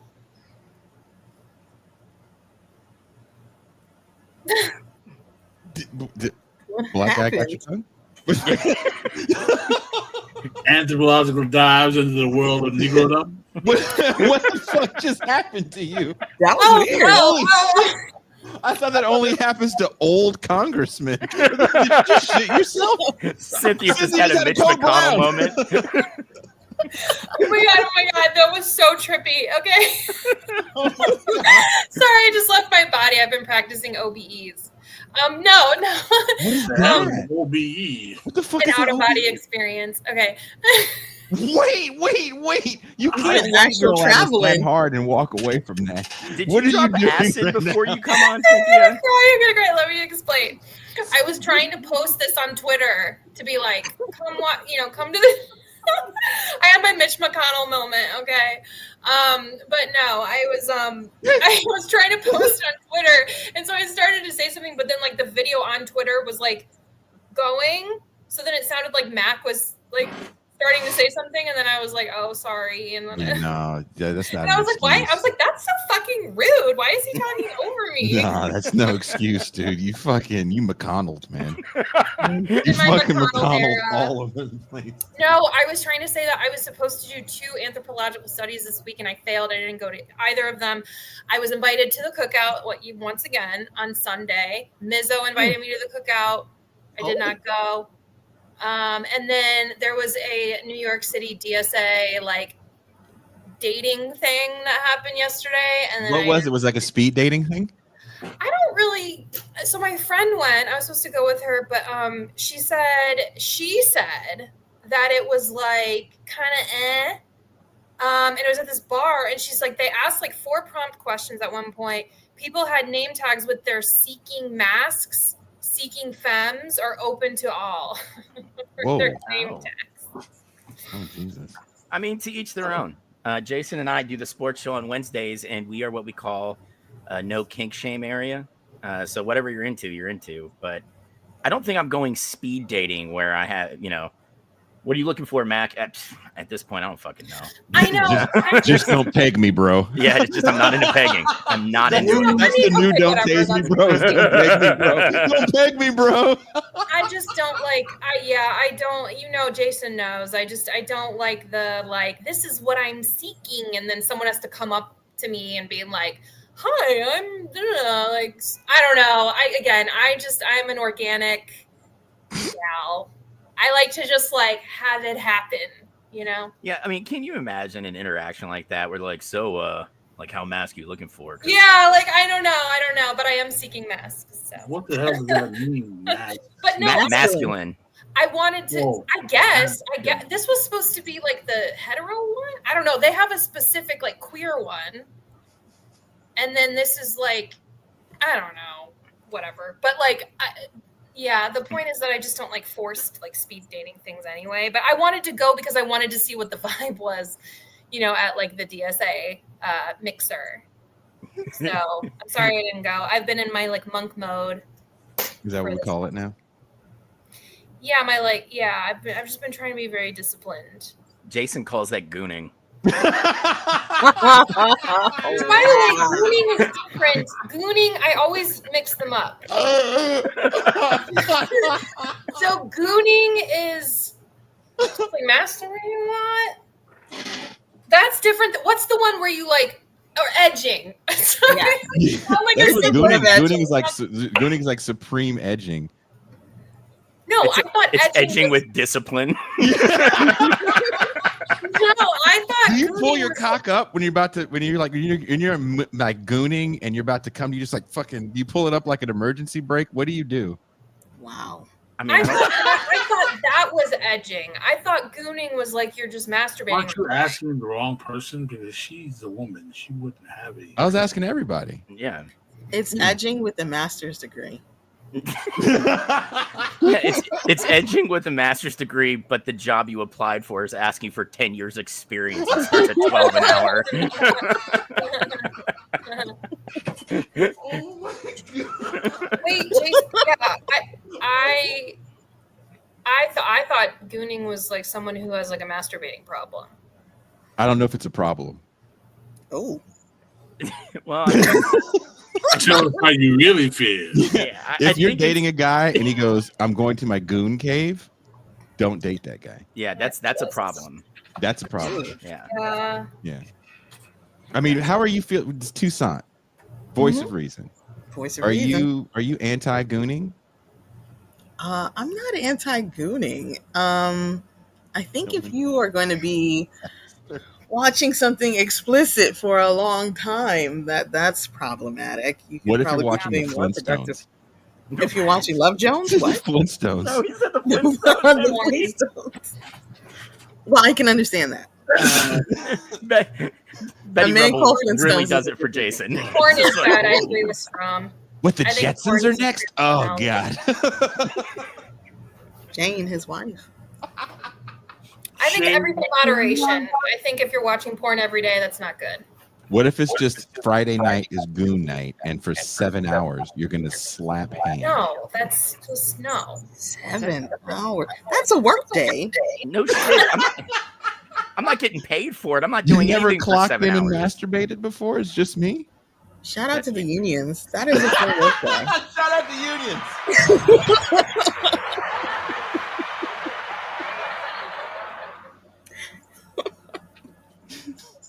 See, this is what happens, Jason. I come on in a serious discussion, just off the rails. If you guys are enjoying the irreverent intellectual humor here on TIR, become a patron, donate, give any way you can give. You can gift a Patreon membership to someone else. Patreon to Toussaint. Tell them on the bottom of the screen. Patreon.com/BitterLakePresents/gift. You can gift a Patreon membership. We know people who watch this show, and at the end of the show, they always go, "I can't go to the champagne room." If you guys have 30 extra bucks, you can gift them a year's membership. So stop drinking PBR for one night, and you can hook someone up. The Gooner Piper. I mean, Gooners local one. And you can buy merch. Yes, definitely. Thank Cynthia. Fuck. Thank you, Cynthia. I'm like so bad at plugging things. Cynthia, can you buy this one shirt and wear it to the cookout? I really do. Well, yeah, no, I don't know if I want to buy a shirt with like black militants on it. I feel like people would think I'm a poser. What do you have to be a real white person to wear black militants? Wait, name all the black militants. Yeah, all the black. Fred Hampton. What if they made her name all the black militants and she started making up names they didn't know? Chauncey Buckingham, Mustafa. Linnea Quistone. Julie Warm is all right. You said Kwame Stockton? Is that what you said? Just start naming. Oh my god! Oh my God. It's like you never heard of Kwame Stockton? I have not. Oh man! Or is that not real? And you're making fun of me now? No, we made up people. Yeah. Those are not real. Wait, can I try to name some black militants? No, No. don't do that. Oh Don't no. do that. That's hilarious. I'm offering myself up for entertainment. Do not. There's 7 things you can't do. That and don't peg me, bro. Yeah, definitely don't do that. Don't do that. MT again, voice of reason. Don't do that. See, simple, just. She always helps me not cancel myself. Dude, and that's the thing, Cynthia. That would have led to you like having your entire social media presence just nuked. You probably would have had some weird people show up at your door. Like I was gonna show my knowledge. Someone needs to do a whole fake. You know what you should do, Cynthia? This is what you if you do this, I promise you, I fucking promise you, this video will have thousands of views. Make a fake video, take an AI image of a black radical and say, this is Chauncey Stockton. Many people don't know. He was the 5th Black Panther, and he fought at the Battle of El Cerrito, where at a Taco Bell, just like make up and crazy shit. No. Yes. And people will be like, man, No. Chauncey Stockton, man. He ain't no Chauncey Stockton. I'm having a cat emergency. Okay. You have to go? No, but hold on. Okay. I'm going to remove her from the screen. Pascal disappeared. Oh. That nigga got fucking Thanos snapped before her. He really did. He's gone. well, the Great Lakes Southeast. Feather Company says, that's crazy. I'm at a Taco Bell. Hey, Great Lakes, be careful, bro. Be careful. Yeah, when Dusty goes, he's the original one who yelled kill. Chauncey Stockton, the original kill Whitey. That's the whole thing. Just like you started like this. Have you ever thought who said kill Whitey first? The thing is, MT, this is what's going to be popping up all over Twitter, and you're just going to immediately know fucking Jason had way too much time on his hands this week.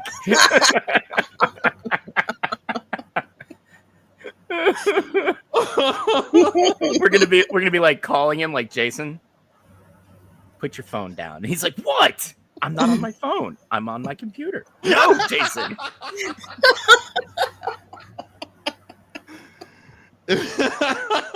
Andy Rooney. You ever wonder who said kill Whitey first? Well, if you didn't know, a little unknown history. 22-year-old Chauncey Stockton, ironically from Turlock, California. No, if we're gonna do this, Jason, if I'm gonna support you in this, he's got to be from some weird, like, from Coeur d'Alene, Idaho. I mean, he's like one black guy from Coeur d'Alene. He was upset at the Taco Bell because the white employee said, "We don't give extra hot sauce packets to your kind." And that's when Chauncey knew that racism had to end and black fascism would reign supreme. Black fascism. What's the thing with a guy named Chauncey? He can't be anything but a fascist, Stockton. right? Like Chauncey Stockton. I think we should. How mad would you guys be if I did that, though? I mean, Oh my one, I'm not going to be mad because I'm going to laugh because we've made a whole show out of like talking sports for what 30% of the time we're on air, and then we just do the most ridiculous things. And MT, I apologize for that. I know the show is 75% dick jokes. I know that. It's 50-50 on who sends the show off the rails. I have been making a 23.8% more of an effort to keep it on the rails. He has. He has. Shout out to the rails. I'm shocked when I randomly tune in and you guys are talking about sports. Yeah, I mean, yeah. I'm like, hey, what's going on? It's a small miracle when Jason sends me this great intro. It's a serious topic, and I'm trying. And then Jason's like, Mac, I have to show you this thing. And in my head, I'm like, this is where the serious conversation stops. This is where the sports stop. And I'm probably going to watch some pudgy dude get pummeled in a makeshift arena in somebody's backyard. Or I'm watching a dude walk in front of 6 women with balloons and they all get popped before he even opens his mouth. Yeah. Or, lately, MT, this is what I've been getting in my Instagram DMs is videos of little people scantily clad.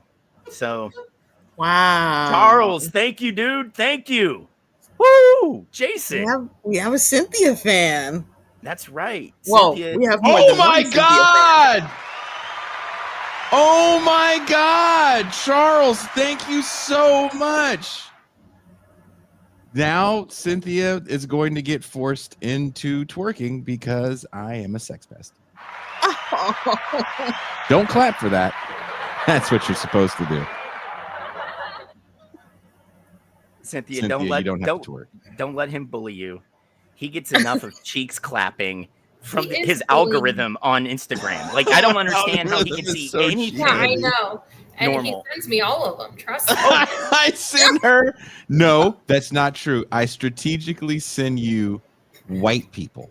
Cynthia. The pog. What was that thing I posted it to my own story today? Like, pogs are us. Or no, what was it? Was it Pogwarts? Was it the Pogwarts? Pogwarts, yeah. And I was like, that's... Wait. Unreal. Mac, did I send you the one where they made a song? Strom, what the hell is Rock and Roll McDonald's? It's in Chicago. It's a real place. Oh, yeah, it is. It is. I wouldn't lie to you. Will Mac sing Wesley Willis's Rock and Roll McDonald's? I've never even heard the song, bro. I don't know. Yeah, I didn't know there was a song. Me neither. I didn't know there was a song. I know it's in place. I mean, we had a fancy McDonald's outside of, like, it was all glass, and it was like 2 stories, and they had the Moon Man that, like, played the animatronic dude that played the piano, and it was really fucking cool when you're, like, 8. And then the luster wore off pretty quick, and you're like, that Moon Man is creepy as fuck. I'm trying to find... Okay, I found it. I sent you, Mac, the greatest video of all time. Dude, Toussaint, I watched like 10 of them today. Which one? Toussaint, can we play this one video before we get serious? I mean, the videos are not necessarily serious, but yes. Okay. It's just real quick. I promise it'll be real quick. I know that's what he said, and he's usually a liar. But this time he was telling the truth. Jason, please don't subject me to this on air. This song is my new anthem for 2025. Can you see the screen? Oh no, not this. Not this again. Can you see the screen? Is this going to be a copyright thing? No, it's not. All right. It's just ridiculous, MT. It's ridiculous. 100% ridiculous. 100%. Get what y'all dig sometimes. Why does that overshadow logic? That's why I be beating it. I be beating it. These hoes can't get to you if you already beat your shit. We beat this shit. I be beating it, beating it, beating it, beating it, beating it. I'm just waiting for Justin Bieber to pop in from like left field. Wow.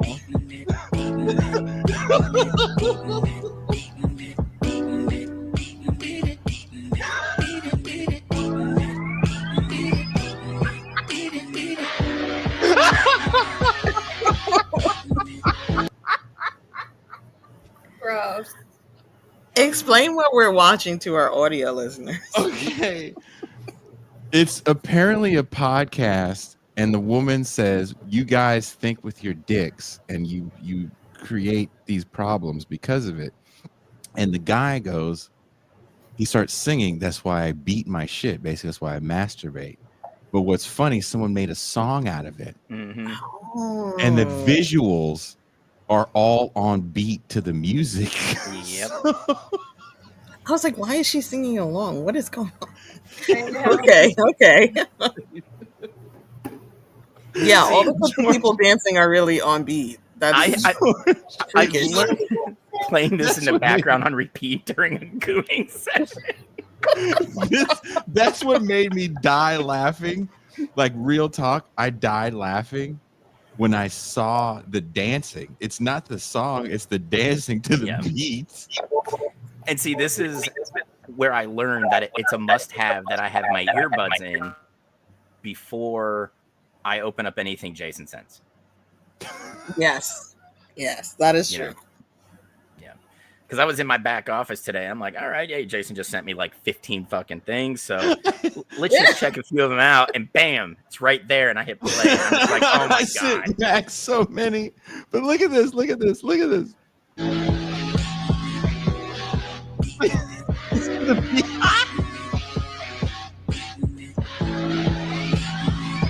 my gosh.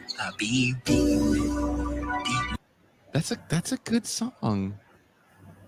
That's a fucking classic. That's a hit. No? It's 2025. No shit. I'm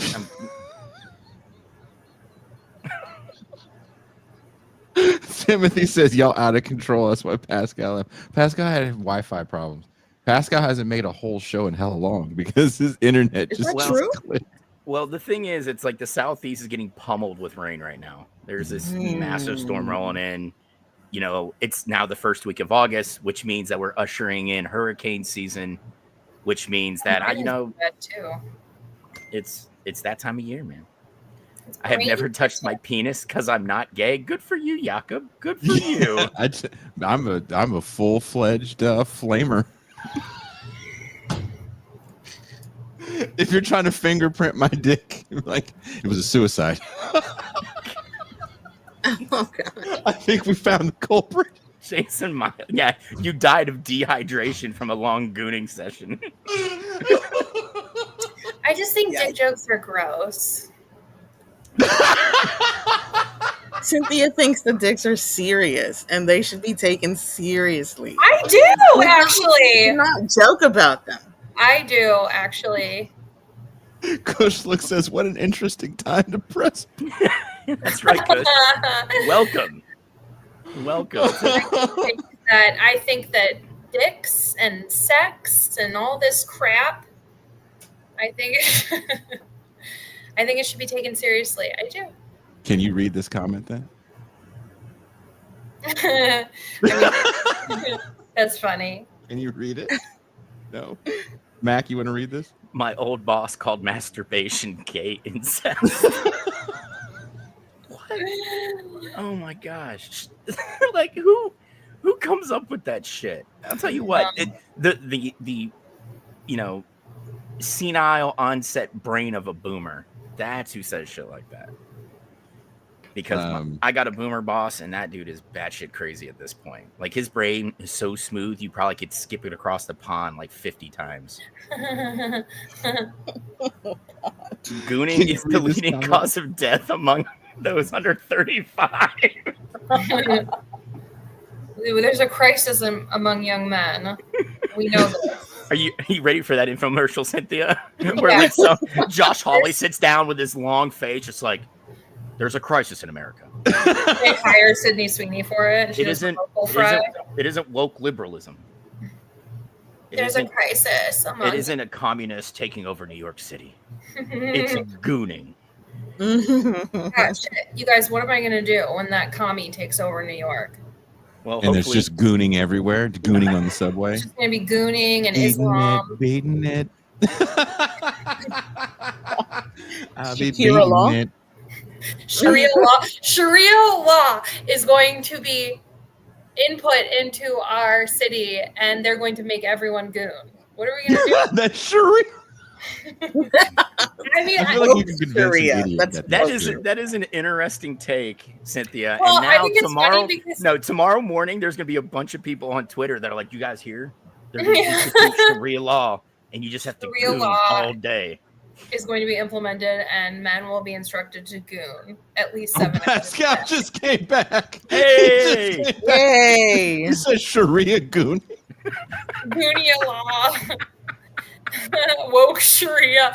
No, Woke but Sharia gooning. That's the joke, because those are like the that's like the diversity of takes that we've seen from the right on Twitter, from like, he's going to impose Sharia law and then like everyone's going to be trans. Like, it's like, well, those things are antithetical. So which one is it? You know what I mean? Well, I mean, what I think is crazy is how many conservatives are bemoaning the fact that younger people are drinking less booze and having less sex. Two things that they bitched and moaned about in the 80s. Like, young people drink too much, they do too many drugs, and they're having too much sex. And we have got to stop it. Well, it just naturally happened. And now it's like, no, the young people need to go to the bars and fuck and make more babies.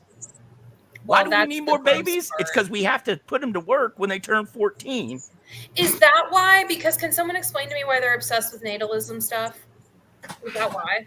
Because the demographic population shows that if they don't have an increasing population, back to our original point, the workforce is going to be shrinking, unable to replenish itself. Yep. Never mind that. Or running out of white folks. Never mind that, companies are literally, the CEOs are already giddy like this. Like, yeah, that's what I'm saying. We're going to use AI to get rid of all these jobs. Yeah. I'm like, so why do you want more people? Sharia gooning. No, but exactly, like, why? It's creepy and weird.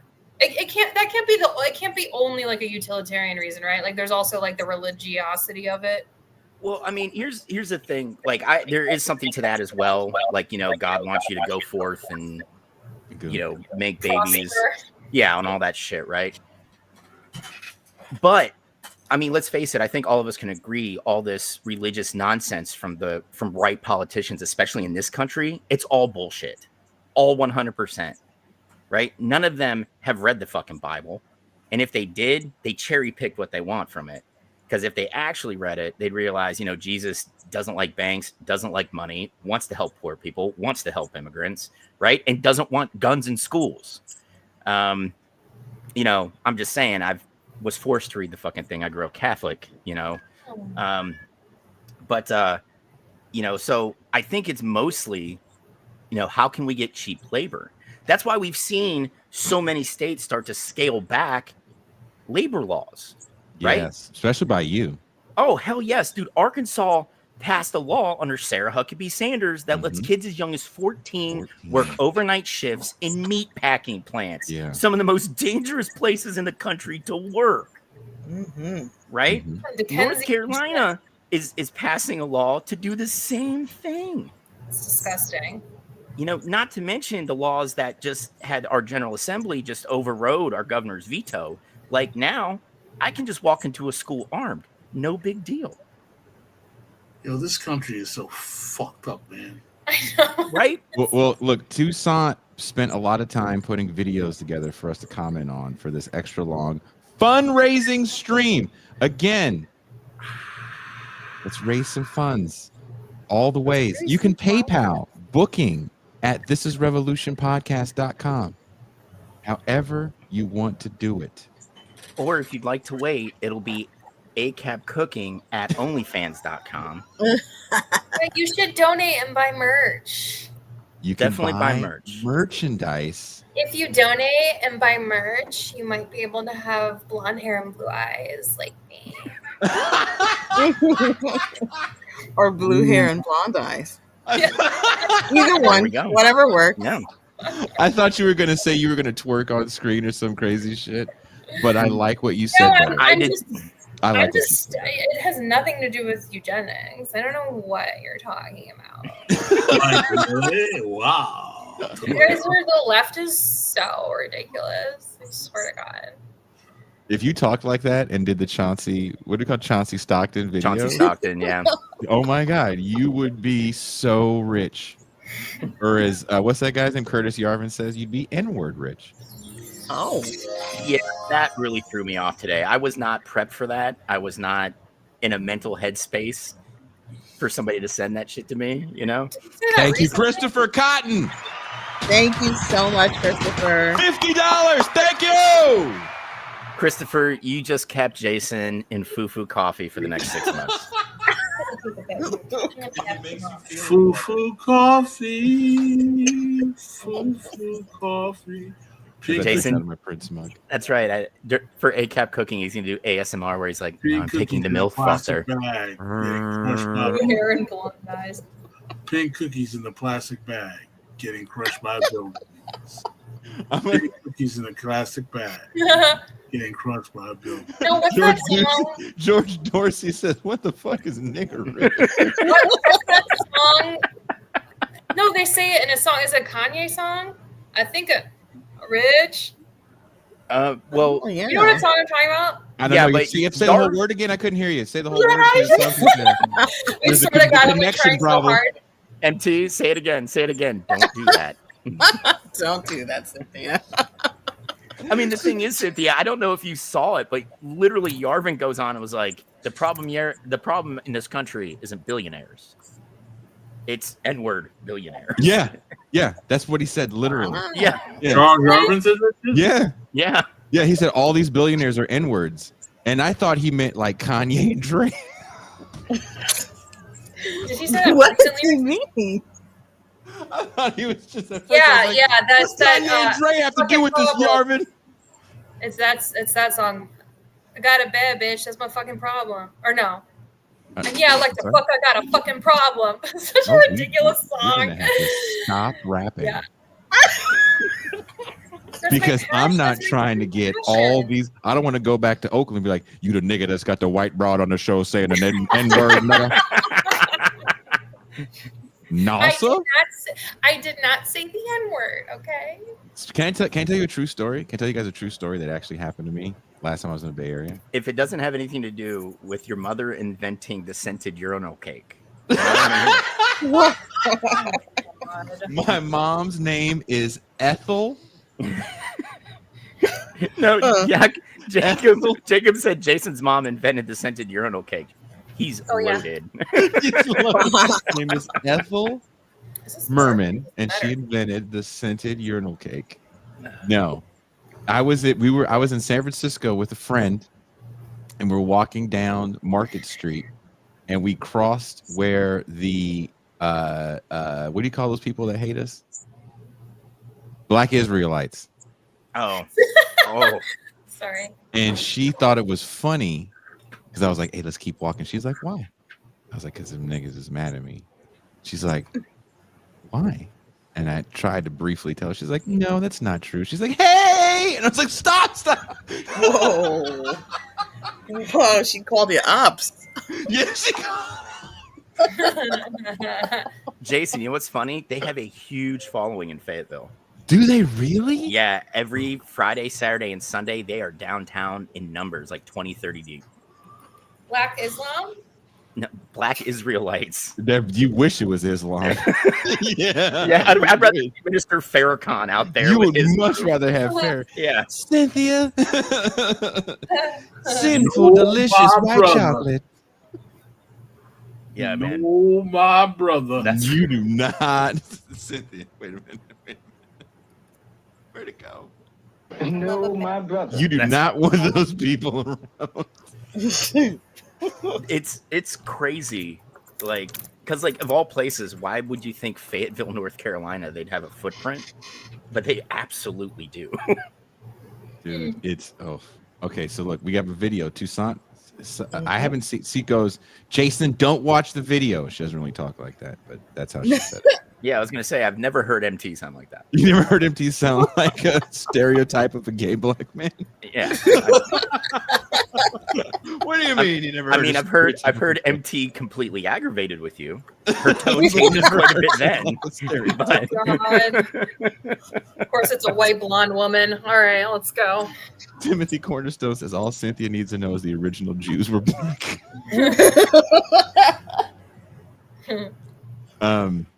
So here, this is a video. Toussaint spent. First of all, can we say this? When I had this idea, Toussaint went full fucking hog and was like, "We're gonna make this dope," because this is the first time we've ever done it. I can't think of any channel that's done something like this. A whole show, PBS style fundraising, bringing guests in to, make sure that we can stay on the air. Yes, and please, since they're fucking with PBS, if you have spare funds, send them over. It'd be so sad. We can't lose Jason Miles. We can't. What am I going to do on Wednesdays? Right? I watch so much PBS. So here, this is a white woman, Cynthia. You might know her. Ready? So the White House is trying to think of ideas to encourage women to have more babies, which is a great intention. The last administration did this too, and we all want the same thing: to see families thrive in America. And our birth rate is declining. So if you're a family that is producing babies, I want you to comment the #1 thing holding you back from having more babies. Well, I tell you a little fun fact as the youngest of 6 kids and your resident internet career expert. The United States is the only country in the entire world to not have a federal paid maternity leave policy. No. Not just a country. The only country, except a few small islands. Not just Sweden and Denmark. China has paid maternity leave. Russia has paid maternity leave. Mexico has paid maternity leave. Americans have FMLA, which entitles eligible employees to 12 weeks of unpaid job-protected leave. 1 in 4 moms in the U.S. goes back to work within 2 weeks of giving birth. That is actually illegal in many countries. And if you're like, well, that's just a socialist agenda, we can't pay freeloaders to not work, I'm going to tell you 2 things because I've gone so far down this rabbit hole, I am the rabbit. #1, we already pay people not to work. Unemployment, disability, Social Security, we already have these programs. We just hate moms and dads. And #2, if you're like, well, women should just stay home, that solves the problem. Besties, I'm gonna try. I have dug so deeply into many countries' parental leave programs. You might think this is oh so progressive, but at the end of the day, they're just paying women to be stay-at-home moms. In some countries, they get paid for years. And it's not a lot, in most of these country systems, it's like minimum wage, or depends on how much you paid in, but it is something. Oh, but Aaron, this is economically impossible. Oh, really? It's just weird because it seems like every other country on earth has seemed to figure it out. But I don't know, I just thought maybe that the greatest country on earth could figure it out. The US tends to pick profits over collective well-being. This is not an economic problem, this is a culture problem. And until our culture changes, nothing changes. And culture can't change without education. Okay, Aaron, well now we're all educated, so what are we supposed to do? Funny you say that. Is so funny. Because just last week, Congress introduced a bipartisan paid family leave act. What? She did not. And if it passes, the White House could sign it into law, leading to true systemic change and support for families all over the country, which would give them the economic support and stability that they need to have more children, just as we've seen other developing nations do to reverse their declining birth rate. What? That is so cool. But if only more people knew about it. So that they could, call their representatives and actually get it passed, because this is a tangible thing the White House could do to encourage families to have more babies. You got this, and follow for more. The bill. No, I will not follow for more. Sorry. Amy Goodman just fucking hijacked the stream. Okay. There's so much going on there. Yeah. She did. I think the video was sped up. Well, she did 3 lines of blow before she decided to record. She was on her Goodfellas shit in that video. Yeah. Amy Goodman's looking. Yeah, but that's like everyone on TikTok. That it's like that. Mm-hmm. Yeah. Yeah. Here's my 2 cents. It'll never pass. It will never fucking pass because Republicans in this country, she can sit there and say bipartisan support all day long. If it was just in committee and it's going for a floor vote, then that means it was like 7-6. Republicans aren't going to go for this shit. I think we're all adults enough to know Republicans don't want to give money to anybody for anything.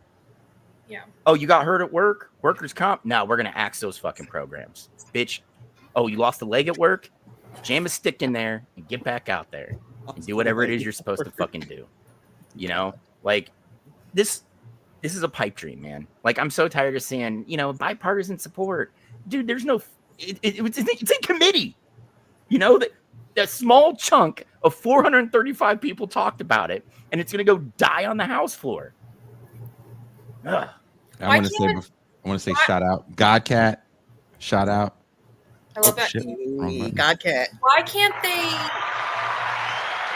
Why isn't this another thing that Democrats could exploit?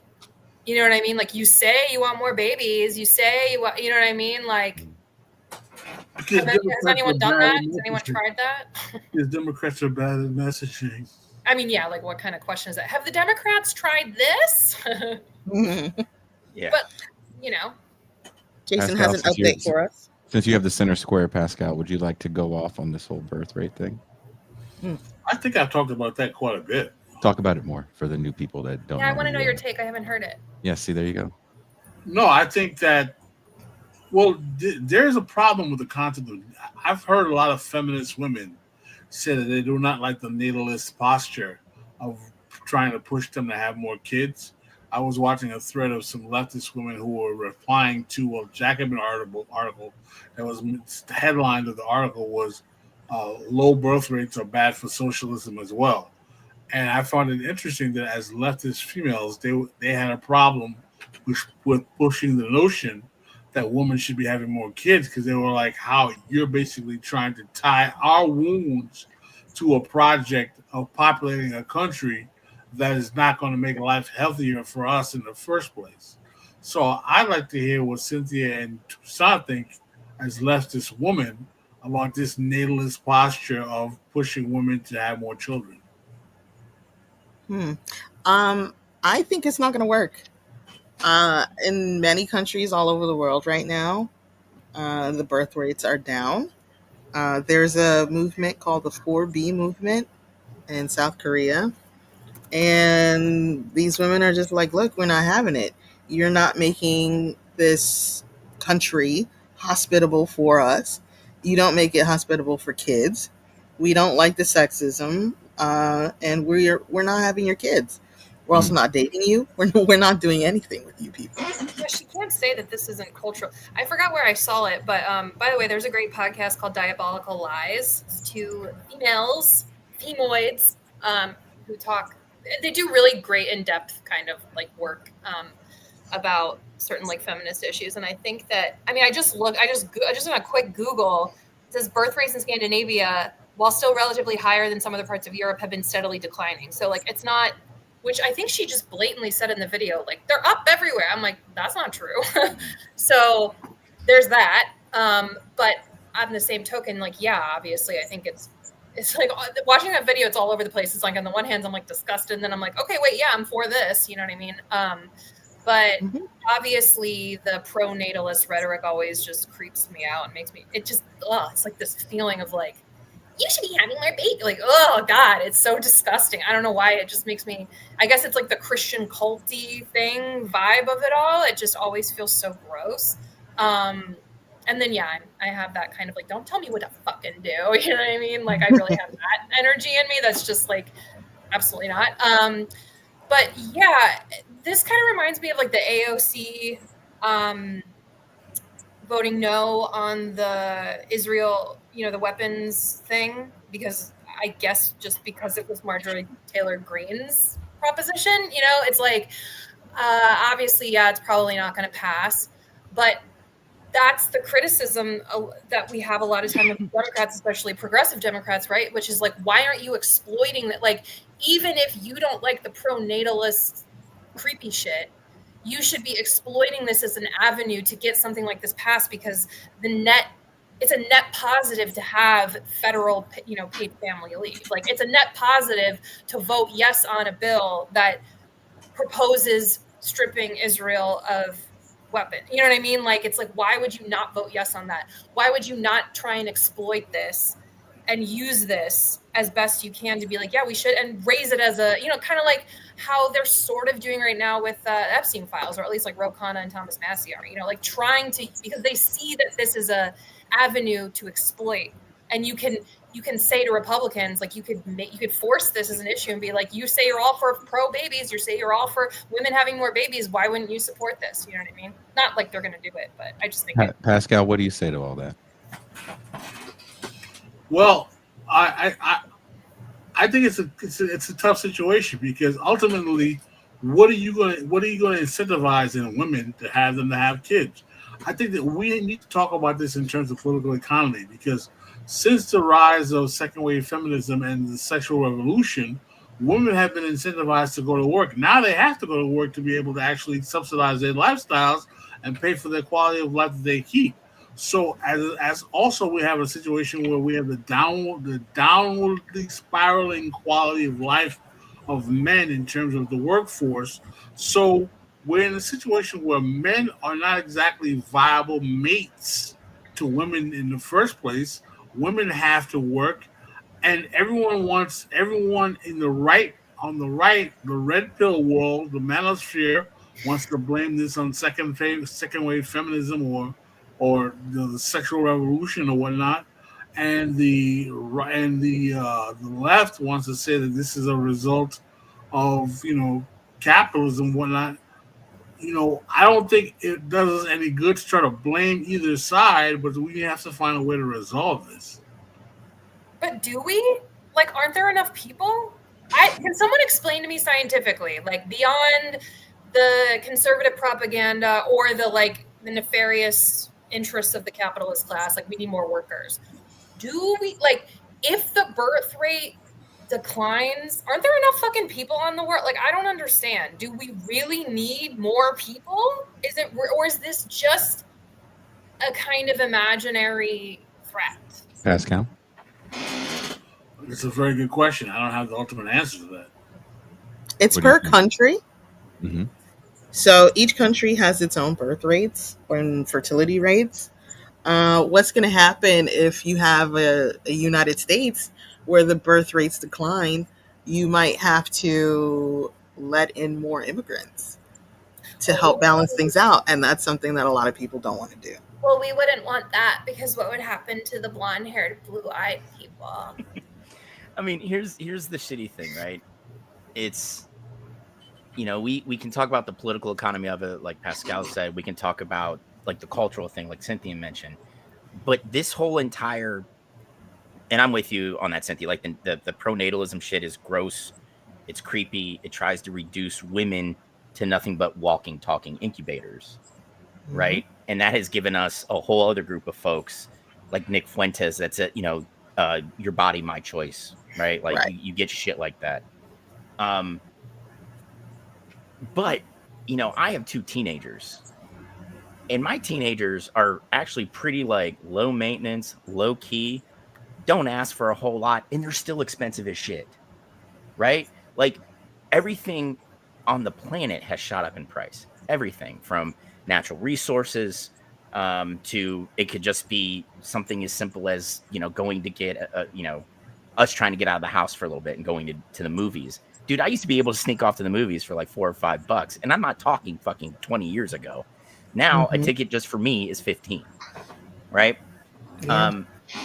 But we have managed to create a society where even your hobbies have to be commodified, right? I worry about my kids. I don't want them to live like that, where they have like a job. And then, my daughter is a very talented artist. She's been selling paintings since she was like 6 or 7 years old. And then her hobby becomes something she just detests because she has to do it in order to make extra money, in order for her to survive. Like, I think that is what's disincentivizing people from having children. We're already going through it. Yeah, the quality of life and the political economy make it difficult to even incentivize having kids. Yeah. Like we're going through it. I don't want a kid to have to go through this shit.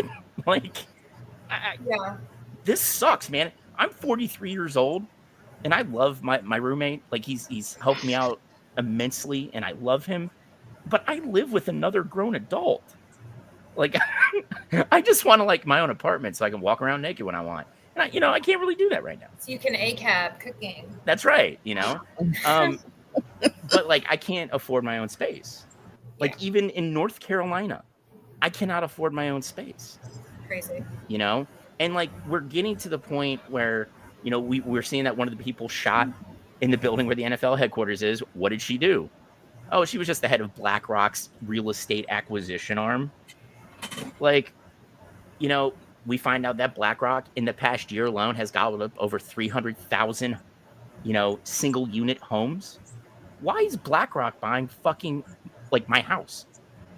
You know, it's we are taking things from the great mass of people, things like housing, things like food, things. It could just be, you know, things we like to chill out, you know, and they're taking it from us and making us pay more. Like, again, I don't want any kid to go through this shit. I feel we're suffering enough to where we should just be the ones that deal with it, and we should fix it so they don't have to, but we're not doing that shit. You know, I mean, it's not happening in this country. The only way for us to have the cultural change that coked up blonde girl from the video was talking about is if Pascal and I invented a time machine and I went back and I brained Ayn Rand with a cast iron skillet before she wrote her first book. That's the only way we're going to switch it, right? Because that kind of Randian... You leave the fountainhead alone. Yeah. Atlas Shrugged. The epitome of American literature. Yeah, I think it's a multitude of things happening. I don't think it's just like, I think it's basically everything that everyone said. I think that there's an obvious, you know, economic element, right? That people can't afford kid, you know, there's also climate change. I genuinely think people are kind of like, why would I bring a kid into this fucking planet, you know, and this fucking bullshit. I think there are people who want kids and who are like have anxiety about having them because they can't afford them, you know, etc. But I also do think there is a cultural aspect to it too. Like, I still don't know if I'm going to have kids, but I'm sort of leaning to no. And it is, there's like economic elements, but I feel like mainly for me, it's like a personal thing. Like, I just don't think I'm meant to have kids in this lifetime. That is heartbreaking. But like, I mean, maybe I'm open to it, but you keep messing around with these black cookouts, you'll fuck around and have one that you... The point is that, like, I think, you know, as the feminism changes have occurred in the last 20th century, women, you know, haven't been able to have their own economic independence. I mean, well, barely, but, you know, have their own independence and make their own choices and not be forced into making choices, but like beyond their own desires and needs is obviously a big factor. So, like, it's like, on the one hand, I do appreciate the conversation around, like, yeah, we obviously need to like economically fix this shit, that's also true. Concurrently, what's also true is I don't like when the conversation goes to like, how do we convince women to have, I'm like, people should just have children if they genuinely want to. Mm-hmm. And okay, people should have the freedom and the economic ability and have a world that is good where they can have children if they want to, if they genuinely are they're genuinely inspired to have children if they want to, but they should also have the freedom to be able to choose if they want to or not. Like, I think both of those things, you know, need to be true. So, Pascal, I agree. Thanks for the deep insight. I concur. Then, yeah, of course there are going to be weirdos, you know, but hopefully they'll stay kind of a minority. You know, I think hopefully like these liberal values have kind of dominated the culture. I know that they're trying to ratchet it back, but I still think that the majority of people are kind of like, yeah, like, we're not going to force women to have children. Like, we don't want that. Well, we have another video that Toussaint has ready for us. Toussaint is on her shit. She fucking is a machine. Boom, boom, clap, queen. Ready? This is Norm Finkelstein. Norm! So definitely buckle up, ladies and gentlemen. Okay. There's a popular clip of Norm Finkelstein where he talks about gooning, and that was done on this show. I have something to say about that clip. Keep going. I have a personal story with that clip. You know that. I don't know where. I know it. I did it. I have a personal story as it pertains to that clip, but okay, go roll the tape. Okay, roll the tape.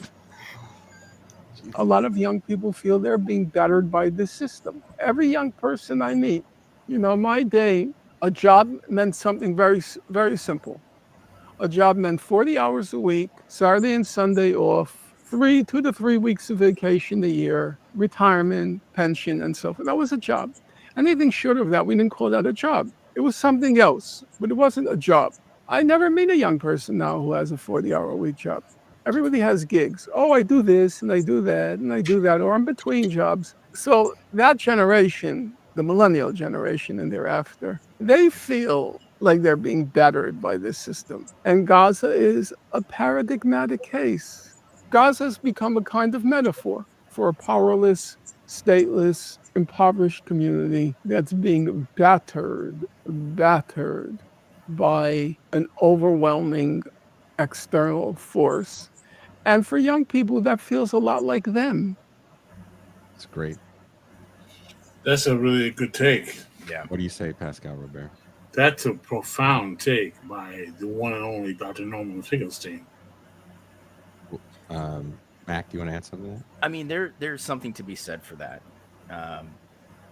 When you can identify in a movement, in a struggle, that can turn the corner for other people as well, But I think there's also something to be said that I think a lot of people are just tired of seeing an overly militarized society, either the United States or Israel in this case, because people forget Israel's number one export to the planet is weapons and security information technology. Right? I'm still trying to figure out why the United States spends so much money sending bombs, guns, munitions to Israel when they make enough on their own to where they can support their, Gestapo fucking forces, right? They just like our stuff better for some reason. And, the United States is just an arms fucking importer, with a trench coat over top pretending to be a government.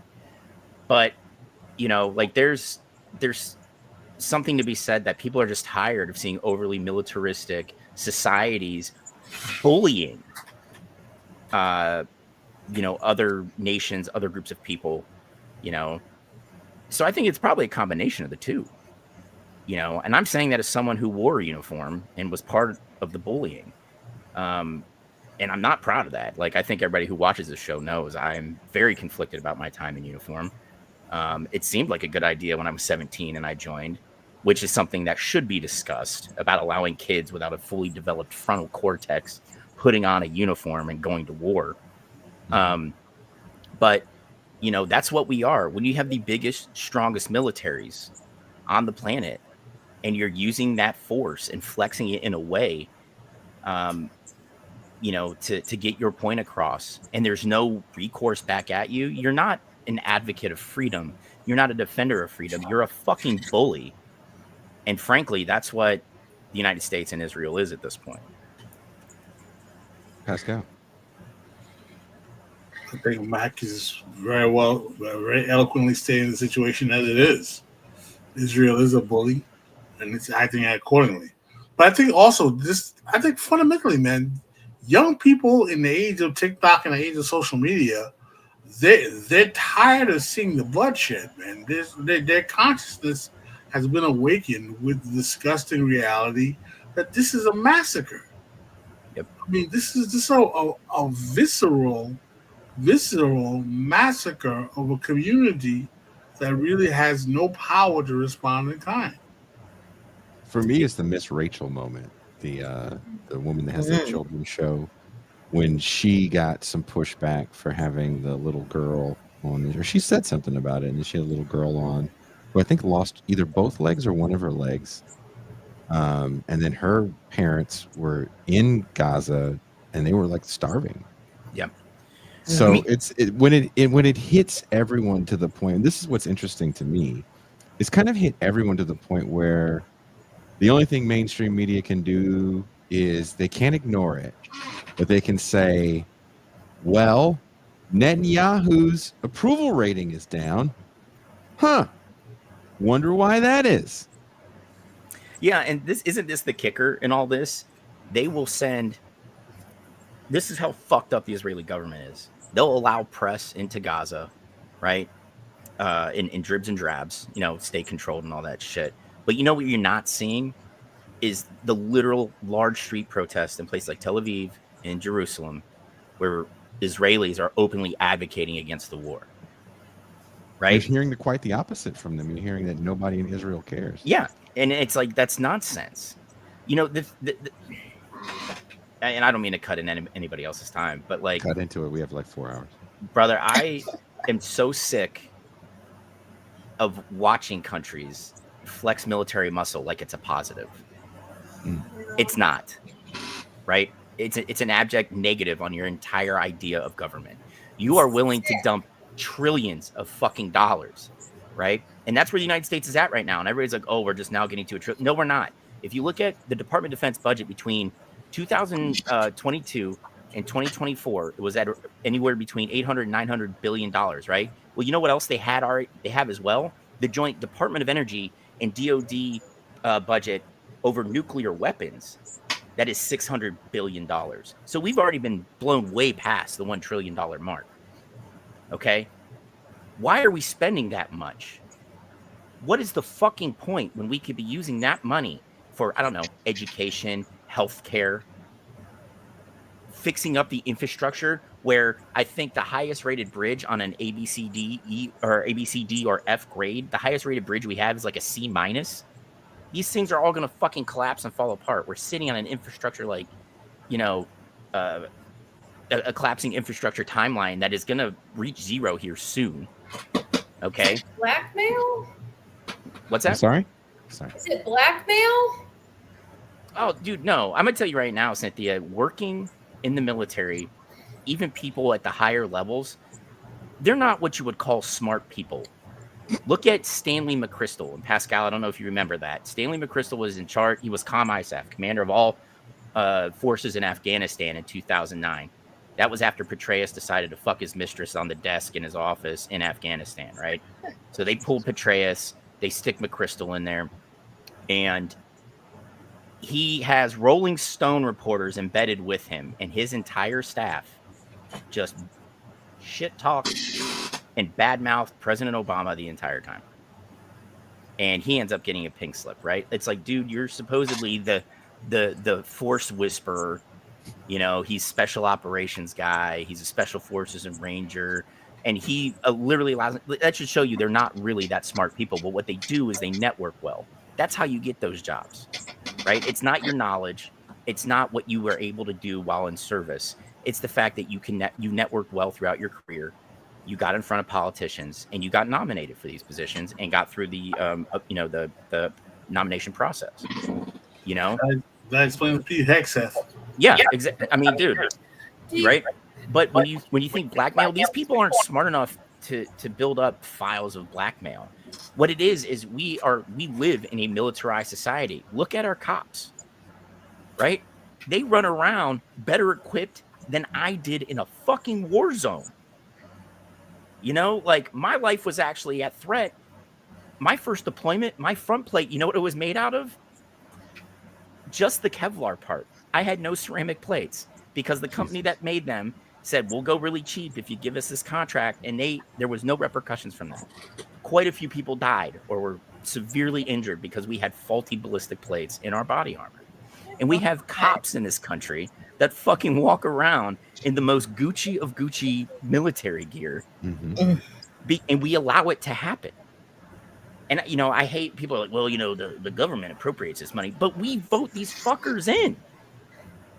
We did this. The royal we, all of us, you know what I mean? Like, and it's like, when are we going to stop this shit? It's ridiculous. We would rather spend money on the weapons of war to kill people. Like, people are like shocked that the United States would continue to give, you know, weaponry to Israel so they can starve and try and eradicate Gazans. They were doing it in fucking Yemen in 2012. Wow. Yep. They were using U.S. naval forces to blockade Yemen. We eliminated fucking cholera. 40% of deaths in Yemen that year were from cholera. Oh my God. And the United States Navy was blockading that strait.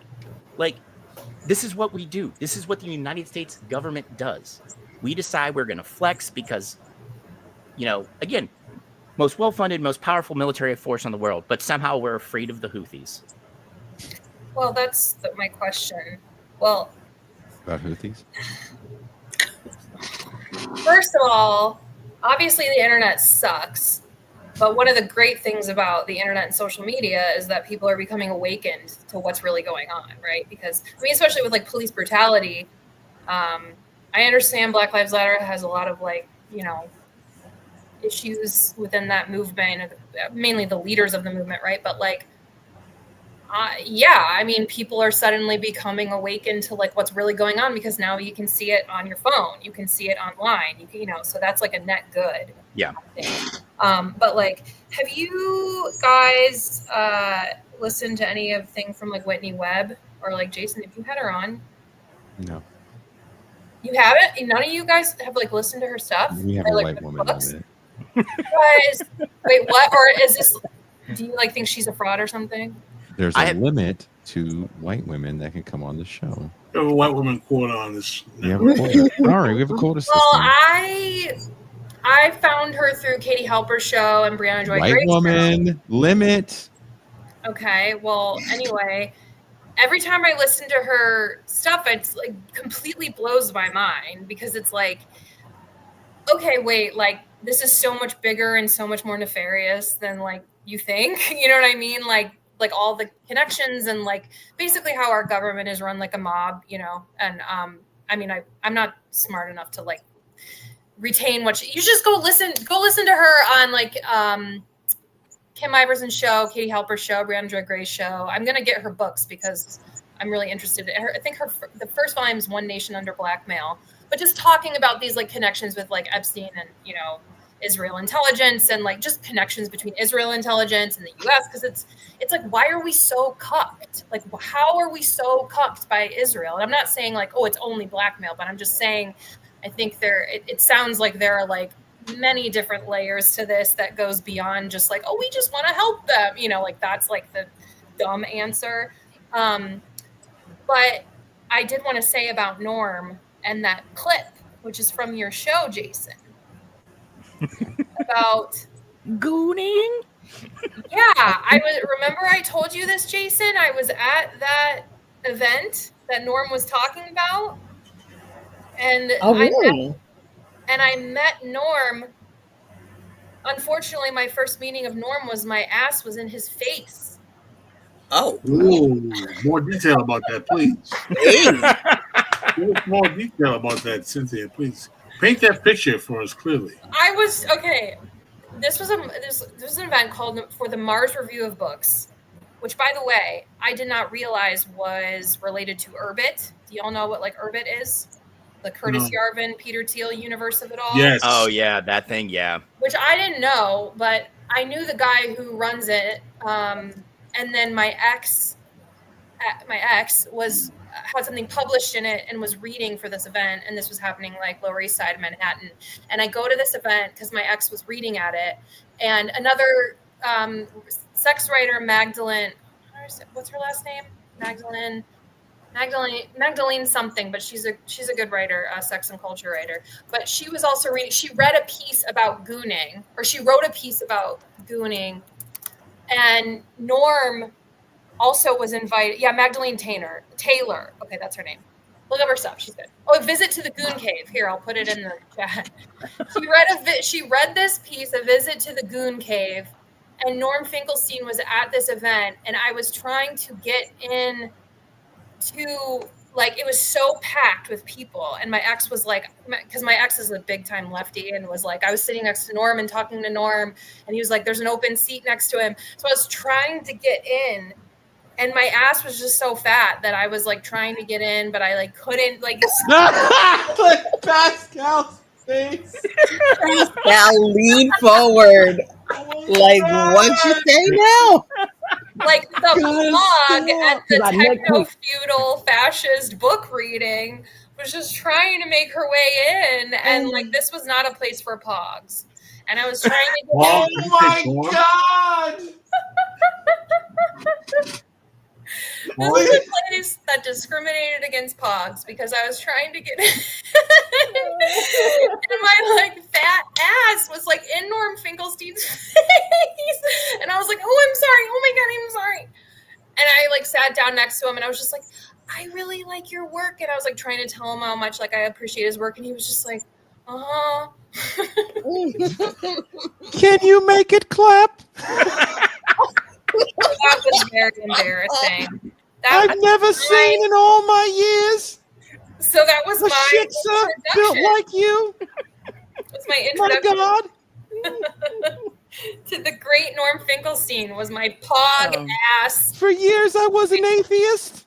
Hog ass. Oh, that's actually Until redundant. Yahweh bestowed upon me. So that was upsetting. But yeah, that's scary. And That is phenomenal, Cynthia. That's a great story, Cynthia. I mean, I know Pogs lead socialism. We will. Socialism will rise. yeah, but did you see the rest of it though? Pogs lead to socialism. Gooning leads to fascism. Yes. Like Yoda. That's the new Star Wars movie. I can't believe you haven't seen Whitney West. She's again, I gotta read her books, but like every time I listen to her, it's like my mouth is just dropping at like all the the connections here that is like going on. It's like going on right in front of our face. I'm familiar with Whitney Webb. What? I'm familiar with Whitney Webb.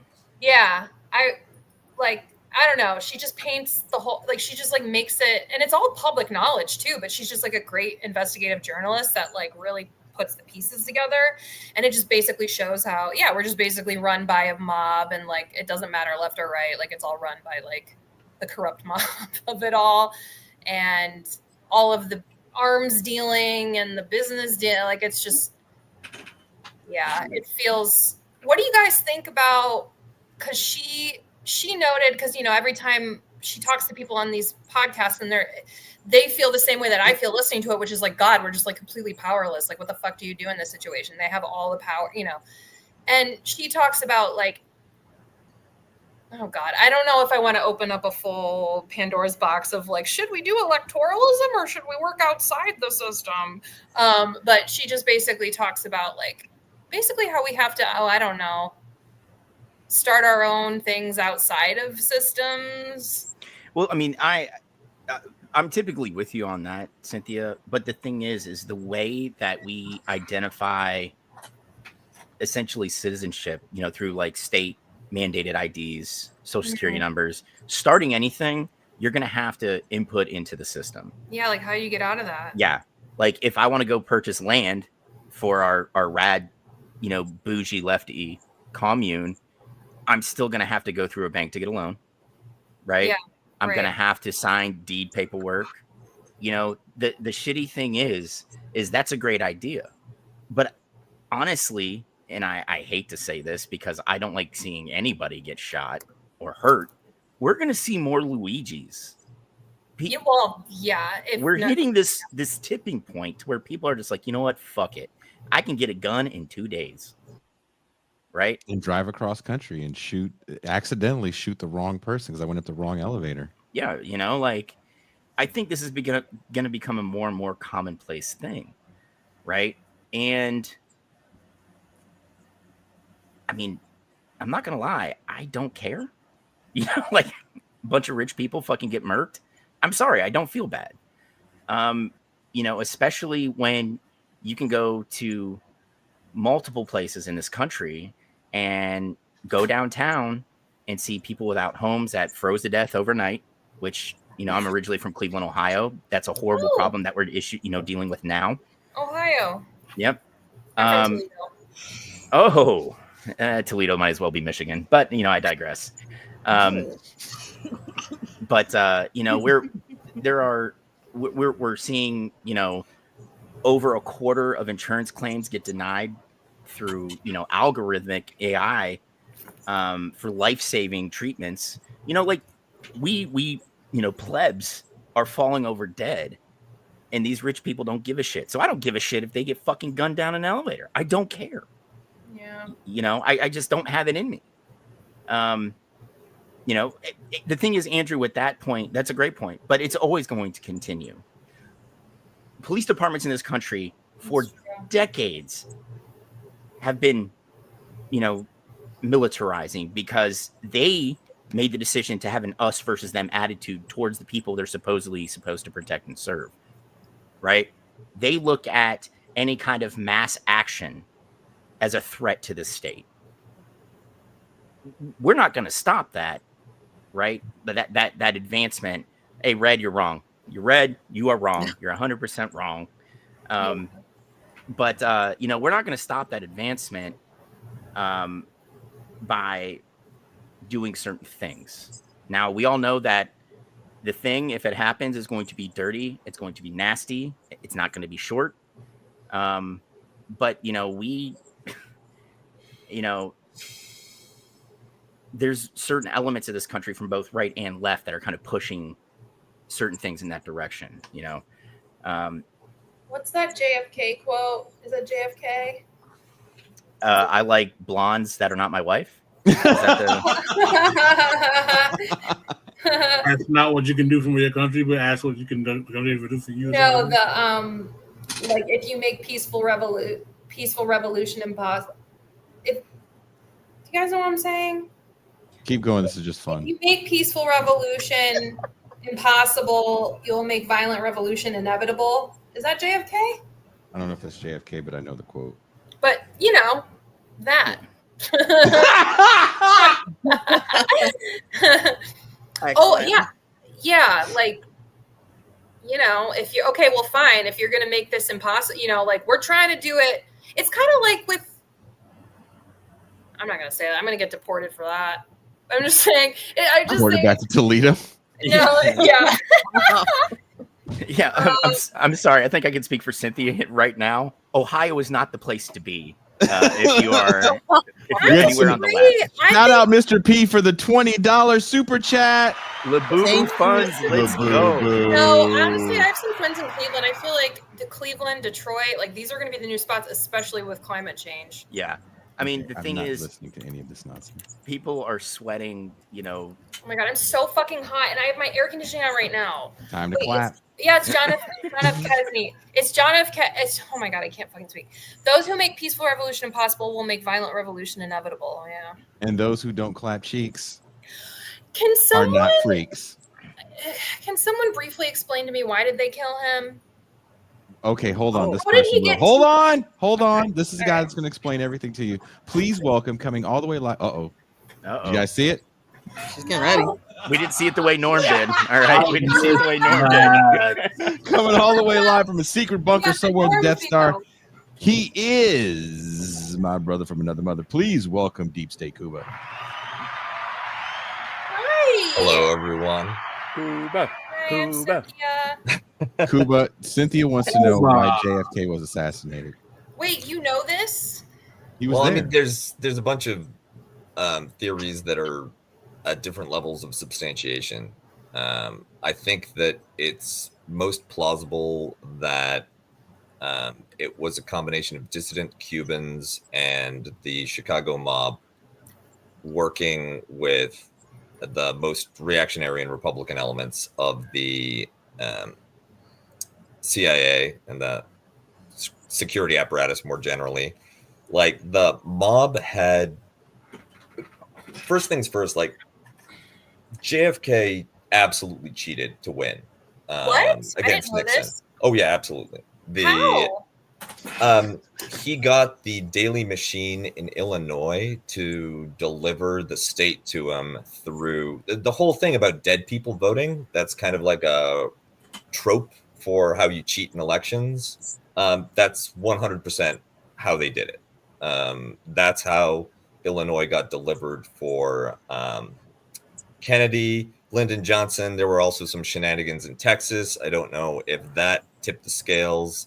And JFK's father's mob connections in West Virginia also delivered that, but that was during the primaries. So like he wasn't like a clean.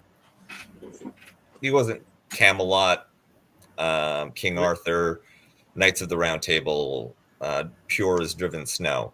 There's like every American significant political figure has got some kind of shadiness on him. And don't forget, Kennedy was one generation away from bootleggers and Nazis. So there's a lot that's we did a show. Listen, we all know who really killed Kennedy, and you all are just ignoring this diabetes plain as day thing. No. It was Joe DiMaggio. It was Joe DiMaggio. He got tired because he's mad about being cucked by Marilyn Monroe with JFK. So he smoked JFK and was like, "What, bitch? We can't fuck my wife with a giant hole in your head now, can you?" we you, had John historian and fellow Ohioer Bob Bazanko from the Green and Red podcast on the show, and he actually has written extensively about Kennedy, and people don't like him because he doesn't say it was a massive conspiracy. And he talks a lot about all the bad things that was going on during the Kennedy administration that no one likes to talk about. There is no truth to the pulling out of Vietnam and a bunch of other things. What? Oh my God, I have so much to read. Oh my God. I think it was mostly about Cuba because Kennedy was a piece of shit, man. Is it related to communism? Well, I mean, kind of, because the I think it mostly had to do with the fact that the mob was instrumental in delivering in Illinois. Then he betrays them because the one thing they needed from whoever's in the White House was taking back Cuba so they can keep their money laundering operations going on that they had established under Bautista. Crazy. And they had lost a massive fortune that they had stashed away in Havana, right? And then just got nationalized, just vanished into the Castro economic reforms. And they wanted that back. That was the whole reason for the Bay of Pigs. And that was why they committed to the operation even without Kennedy's go-ahead, because they assumed that the amount of interested parties in reversing the Cuban Revolution would force Kennedy's hand. When he backed down, right, they had to eat all of those losses and they had to be humiliated. They were getting, it's bad enough when it's Joe DiMaggio, but now the freaking mob is getting cucked by an Irishman, right? That you cannot allow stand. This is crazy. This is what, like I said, when I was listening to Whitney Webb and her talking about, can you confirm this?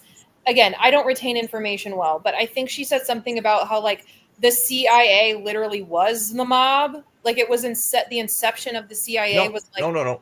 That's unfair to both the CIA and unfair to the mob. I don't know if that's what she said, so don't take that and be like, "Oh, she's a fraud." That's not. She's a fraud. I understand. She was on Brianna Joy Gray's show. She's a fraud. I understand You're such a fucking bitch about Brianna. Like she does great work, and she can eat all of my feet. Wow, you went with sorry, feet on this Jason one. and I like this far, like because we're both fire signs. But go ahead. Well, I think they're both separate organizations that work extremely effectively in their different branches of the shadowy demi-monde of mid-century international affairs. And the mob is older, and it's Italian and it's Catholic. The CIA, when it gets stood up, is heavily Protestant, heavily blue-blooded. Eventually it gets injected with some Mormonism. But they're two different shadowy sets. But why did the CIA come about? The CIA comes out of the OSS, the Operation for the Strategic Services. Yes, the Office of Strategic Services. That's during World War II. And during World War II, they're kind of the good guys because they're undermining the Third Reich. They're undermining the Japanese. And they use connections with groups like the Mafia to stage an anti-Mussolini, anti-fascist resistance in Italy to prepare the way for the arrival of Allied troops. They do all kinds of similar stuff all over the world. And then a lot of those guys who are serving in the wartime get regularized into the Central Intelligence Agency at the beginning of the Cold War. Yeah, the first 5 directors were all OSS vets.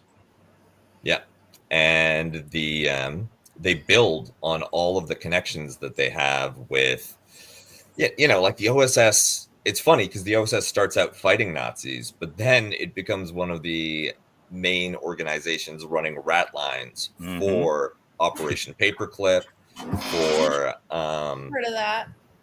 the I can't remember what the Japanese version was, but they also had one in Asia to move fascists, like people who were absolutely politically compromised because they had been doing the death squads, that had been doing the genocide, palling around with Hitler. People like Chrystia Freeland's grandfather, the former Canadian deputy prime minister, getting those guys out of basically commie hands, out of places where the Soviets might reach them, and into safe Western countries where they could be of service to the anti-communist cause. And so this group, which starts out as like the liberal, capitalist, non-socialist, anti-fascist secret service, becomes the salvation of fascism, fascists all across Europe and Asia, and starts using these guys as their covert operatives for money laundering, assassination, intimidation, running all kinds of, and these guys are given a great deal of local autonomy. And as intelligence sources, they also are preparing like the top secret documents that are supposed to explain to a president like Kennedy what's really going on in Southeast Asia, or what's really going on in France, or what's really going on in Germany. So all of the secret intelligence that's coming from these human sources is slanted in the most Nazi direction possible, which is basically like, socialists are bad, feminists are bad, you should let me kill these people. And then they do sometimes. Can I just say, I don't know where else you're going to get that kind of analysis. Yeah. You guys need to support this podcast. There we go. Dude, MT, this is why you're the brains behind everything. I'm so bad at this. I'm just like, what? Shameless plug is a wanted man. Yeah, you're not going to get this shit anywhere else. We're talking pogs. We're talking deep state. Talk about the pogs. Talk about the pogs. Wait, I'm sorry. Just one more question, because I was thinking about this today when I was thinking about how, like, everything is like the mob now or whatever. And like we're fucked or whatever. Like, because I was like, God, we need a new deal. Like, I know that lefties have their legitimate critiques of FDR or whatever, but like at the very least, could we all agree that like elements of the New Deal were like a net positive for our society? Oh, 100%, absolutely. Okay. Yeah. So my thought today was like, oh fuck, because I was like, we just need to like work so we can like get a new, like, progressives in, we can get a new deal or whatever. But like then I was like, oh fuck, like FDR was like pre-CIA, pre like all these mob ties, pre all these like billionaires. Well, also you're forgetting that it wasn't just FDR alone. There was a lot of movement for a long time that were pushing for a long time. The question is, even if we had that, like even if we had these like movements pushing to like. Could we get that, because that was like that preceded. Cuba. Well, there's an interesting there's an interesting consequence to the second Trump administration that I've written about for my shadowy special interests, but Ben hasn't pushed into Jacobin yet. So I guess this is a scoop. What Trump led with was a purge of the military-industrial complex and the security agencies. He fired anybody who ever investigated him or was friends with people who investigated with him or who thought about investigating with him in any of the cases against him that were prosecuted. So a big chunk of the Department of Justice and the FBI was just hollowed out that way. Then he went after anybody with any DEI connections, and it didn't matter how tenuous they were, right? Like you could have just been a careerist that saw having a DEI entry on your record as a way up under Biden, but no, that got you kicked out under Trump. He cleared out, I think, 2 of the Joint Chiefs of Staff. Yeah, he also cleared out the head of the Coast Guard and the second-ranking general in the Air Force. Absolutely. And he, strangely enough, Kuba, I didn't know if you know this, but there hasn't been a standing head of Space Force. They've just been interim since they were instituted. Yeah. And he replaced that general with one of his cronies. So, like, there was like you said, a mass clearing out at the top. And we get Kash Patel and Dan Bongo at the FBI. We have Tulsi Gabbard at CIA. Tulsi Gabbard then, not just CIA, but she's director of National Intelligence. National Intelligence. And she does the lavender purge, right? Anybody who's on the sexy, kinky, LGBT plus NSA chat gets fired. So there has been a gutting of huge portions of the national security apparatus. Not only that, but these are people who are deeply aggrieved, right? They didn't think they've done anything wrong. They thought they were serving their country. So maybe like some of the people you fired for being FBI, DEI walked out with some of the Epstein files, right? Like you have not done yourself a lot of favors, because some of these people you probably should have kept just to keep an eye on them. Some of these people you probably should have shot, because they'll come back to hurt you. And all in all, overall, you've undermined the ability of all of these agencies to, do what their systemic function is, including domestic repression. Now, that'll definitely benefit. It's a great time to be a white nationalist. I don't think there's probably has been a better time if you're in the guys. But this also means that all of the people who might be trying to like smother socialist organizing are busy trying to get some dirt on Obama to get this Epstein thing to shut up, right?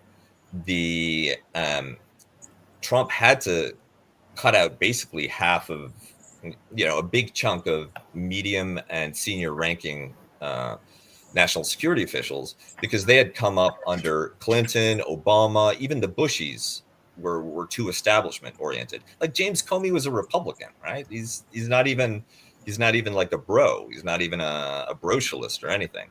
Not even DEI. And it'll take a while to replace them, especially since the people that you're bringing in, with respect to Kash Patel, like that guy wrote a children's book about how Trump is amazing. Yeah. He is not. I mean, he is not the second coming of. I wouldn't even say they're replaced, right? Like you can't. It is as much as I detest the former heads and former apparatchiks of these organizations, they at least were subject matter experts in what they did. Now you're putting in people who couldn't find their ass if it was attached to their fucking elbow. Absolutely correct. Like Hegseth in charge of our defense establishment. Oh, we had had Signal Gate and everything. Like he just invites Jeffrey Goldberg onto the chat, and I think the worst thing, and we talked about this on TIR before when you had me on with Pascal to discuss the big beautiful bill. I think one of the biggest consequences of that is the funding for immigration repression and the prison system, and 10,000 more ICE agents. That is going to be the nucleus of the future repressive apparatus, right? Those are the guys who are going to be stormtroopers in 5 or 10 years. But it takes time to incubate them. And you're right now, I think that the overall structure, right, has become significantly compromised. Unfortunately, the people who are best positioned to take advantage of it are Russia, China, and the far right, but no reason why leftist movement can't take advantage of the environment, hop onto the bandwagon. Well, and in fact, like given the ideological sensibilities, you might actually want to find, especially the gays and the blacks that they fired, right? Because those people might listen to you. Well, we have some super chats that came in. Thank you very much to Dizzle McFizzle, who redacted his normal comments about the hose. And also thank you to Alex. Dubai chocolate pods, man. Hey, this was a gift. The Dubai chocolate was a gift. Dubai chocolate pods. There's another Alex in the wings. Oh, wow. I think you guys remember this person. He is the creator, if you will, of the Queer Cafe. Oh my God, I know him.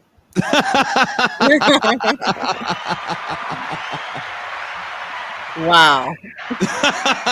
I don't understand why you called me Alex. I told you my name is Patrice Oakley. Who is Patrice Oakley? I don't know who Alex is. I've never heard of him before. Patrice Oakley, do you work at the Queer Cafe? What? Do you work at the Queer Cafe, Patrice? Where do you think I got this cookie from? Patrice, why are you so aggressive? Where do you think I got this cookie from? I only go to the Queer Cafe. You only go to the Queer Cafe. It looks like a Gen X lesbian.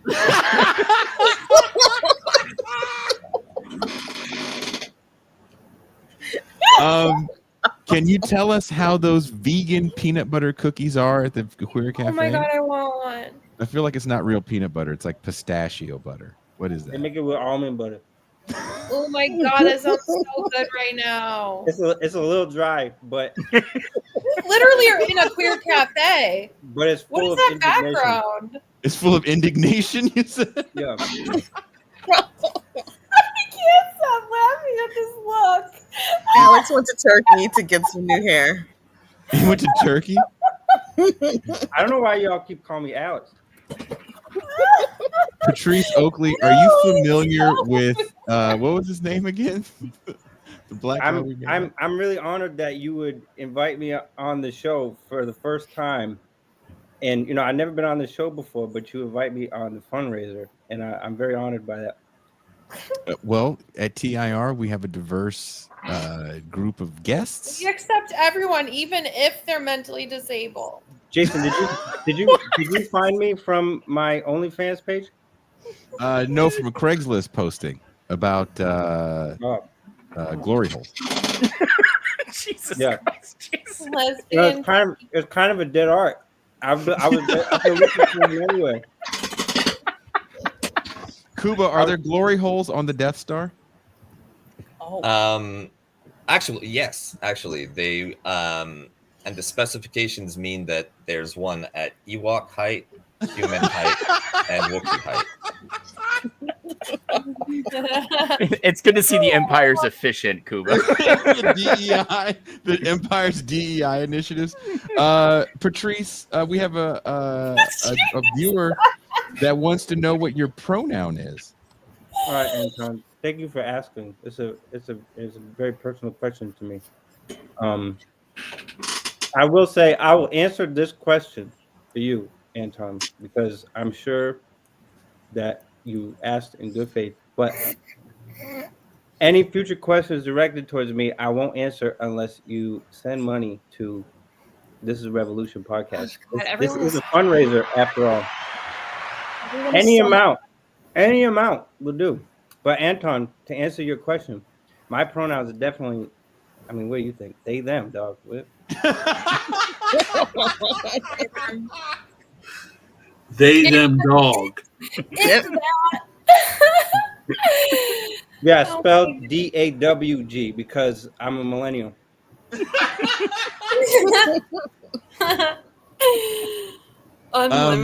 Patrice, my friend Alex is a bit of a historian, and his specialist is the Soviet period. Do you know anything about the Soviet Union? No. Is Stalin based? Stalin who? Herbert Stalin. Herbert Stalin. The Leningrad optometrician.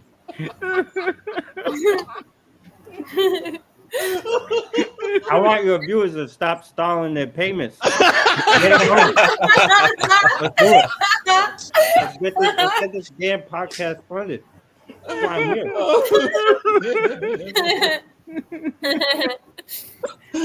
Oh, this is fucking great. Someone says Stalin is so mid.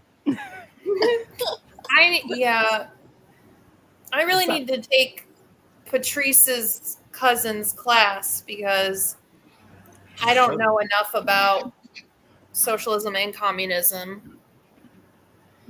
Patrice, as a person that gets their cookies from the cafe that you go to, are you yourself a self-identified socialist, a Marxist of any kind? We had the question that came in. What do I think about what is guerrilla communism? Yeah, what is that? I never heard of it. So that's a no for you. Is that a thing? Is gorilla Yeah, communism? I mean, gorillas. If you think hard about gorillas, and you imagine, have you ever watched a video of gorillas fucking before? No, Patrice, I have not, and I really don't want to. Well, I recommend all viewers go on YouTube and type in gorilla sex and see how raw and powerful it is.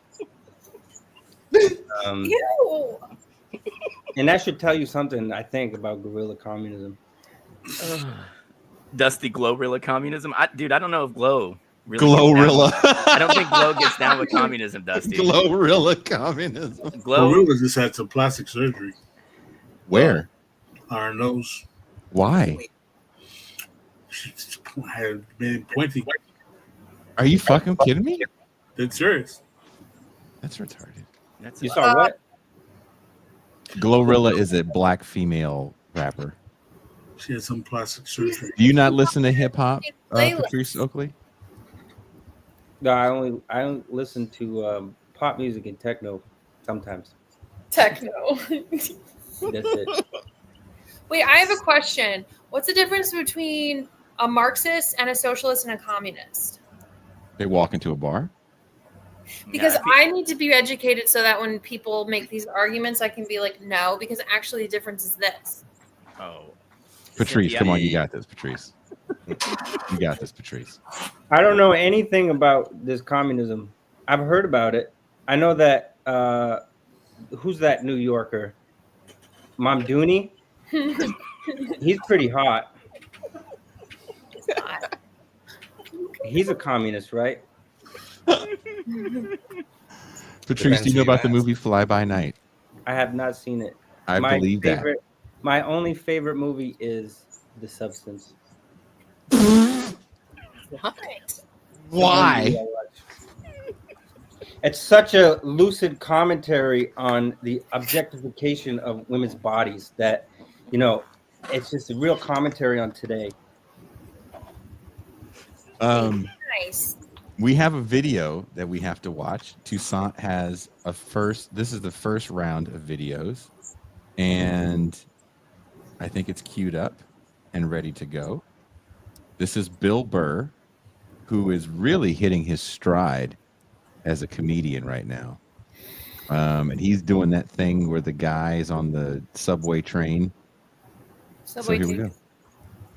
When they get rid of all the illegals in this country, white billionaires will then magically become generous and start paying people a living wage because they inadvertently got rid of their excuse as to why they're not paying people. 100% disagree. Okay. Why would they all of a sudden start paying? Because it's the illegal aliens' fault. That's why. So once the problem... They need to come to this country the right way, the way my people came here. On a boat? Yeah, that's the way you do it. You're pilgrim-blooded, right? I think, yeah, you go back a couple generations. Yeah, my people had a belt buckle right on the front of their hat. Turkey Boys, Thanksgiving Boys. That was the name of their gang. They were the Turkey Boys, yeah. Some of your jokes are about how everyone is mad at everyone else. And no one's mad at the right people. Yeah, they have states hating other states. People in red states don't like California. People in California don't like Texas. Somewhere along the line we missed that it's the United States. And that we're all on the same team. And these psychos at the top, they just get everybody all stirred up. This guy's causing riots in American cities. And, you know, there's people trying to get to their apartments and they're getting shot with rubber bullets. And we are so divided because of CNN and Fox News that as long as the bullets are going at the countrymen that are wearing the wrong tie, you somehow don't view them as on your team anymore. And it's a really dangerous time. I have faith, though, that through things like this and social media, you know, because you've seen it's brought down regimes around, you know, the world, that we can get on the same page. But one of the things I hate the most, people who write things like, I will never forgive people that voted for Trump. And it's just like, well, now you just caused division. Yeah. You want to bring them over. You know what I mean? It's like, well, you also just voted for a guy that should have been in a home. You know, he's on his back porch talking to himself. I saw a great tweet the other day that said, I wish Joe Biden was alive to see this. I saw a funny t-shirt. This guy walked around and said, is he dead yet? What say you, My Patrice, Irish. to that video? I mean, both those How you guys. doing? I'm doing good. How are you? I'm pretty. Sorry. What say you to that video, Patrice? Both those men are kind of cute, right? I don't know anything about America, but I do know that I see a full package. I know a full package when I see one. A full package That's what I'm saying. of groceries. Groceries. I do wonder why they were talking to the Metro card. That's what a It's microphone is. It's a cute internet thing that these young internet people have. Kuba, what say you to Bill Burr?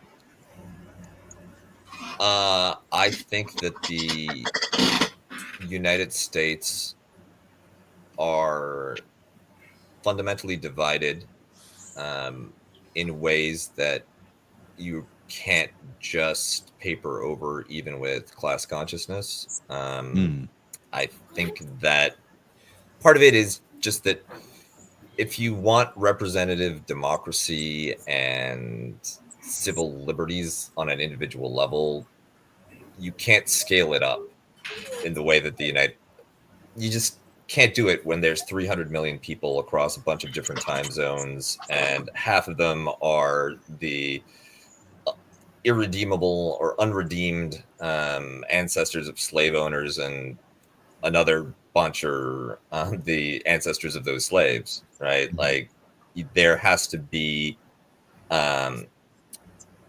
if you want a Republican, democratic, civil libertarian form of government, you need to break things down during a period of crisis to a place where it's no more than 30 million people or so. So I would break it up. That would be my take. Either that, or you need a Napoleon-style enlightened dictator. But you're not going to talk your way to, the real villain is BlackRock and big tech, because those guys are also. I'm sorry. You don't think so? No. I think that you. Why not? Can't, Why are we saying no? well, you can't forget that BlackRock and big tech, to pick a couple of substantial villains, they are super resourced and incredibly powerful, and they're going to move against you when you start threatening them seriously, right? You just do it anyway. Shouldn't you just surrender? No, To I dying? think that Cynthia, we're gonna have to mute you. You have to let him answer the question. Okay, sorry. No, I'm not suggesting that people do anything differently in terms of trying to build bridges, connect with one another, mobilize and organize against the big centers of power. But the way out of the crisis that we're in right now is going to be not a happy reconciliation, but probably a shattering of the political order. I don't know if that means fragmentation into geographical pieces or some kind of violent, coercive struggle within the state apparatus. But, for people who have caught me before, I'm constantly pleading with young leftists, like, please, for the love of God, join your local police department. Please, for the love of God, join the National Guard. Please, if you are struggling for something to do, it's a paycheck. It gives structure to your life. And when things really break down and the future of the country will be determined by guys with guns, some of those guys might actually be us, as opposed to being pulled from the most reactionary elements That's been in the American line society. that we've said on this show numerous times, and people have pushed back saying, but they're the man. Yeah, entryism. I've heard it all. And I could be wrong about this, but I think that the United States is not exhausted in the way that the old Soviet Union was in 88 and 89, where everybody's willing to throw in the towel. And even then, the people that you had doing the repression in the Soviet Union, the soldiers that were ordered to shoot on civilian protesters, were conscripts. They were not the ICE agents. They were not people who were selected from the most bloodthirsty and reactionary segments of society, but they were people who see their cousins in the crowd, right? And have that fellow feeling. So I think that in the U.S., because the apparatus of repression is so heavily skewed towards the most reactionary elements, it's going to be a lot harder to nonviolent resistance, humanely get your way out of this moment. I think there's a lot of room for people to get more tired, more exhausted, more willing to blame one another. The whole alligator Auschwitz, deport everybody, crack down on immigrants thing is actually pretty popular with a significant segment of Trump's base. And, you know, if you're the incumbent, you don't need the majority. You don't even need anything close to half of the population to go along with you. You need a certain amount of the mass to just like show up, go to work, keep things normal. And then you need your own cadres in the apparatus of repression to follow your rules, follow your orders. And that's a very comfortable place to be. That's how you can be North Korea for 60 years. That's how you can be Belarus. And that's the path that I see the United States going. And this is a comment that I think we see a lot in these left spaces that to me kind of screams of a certain kind of performative radicalism.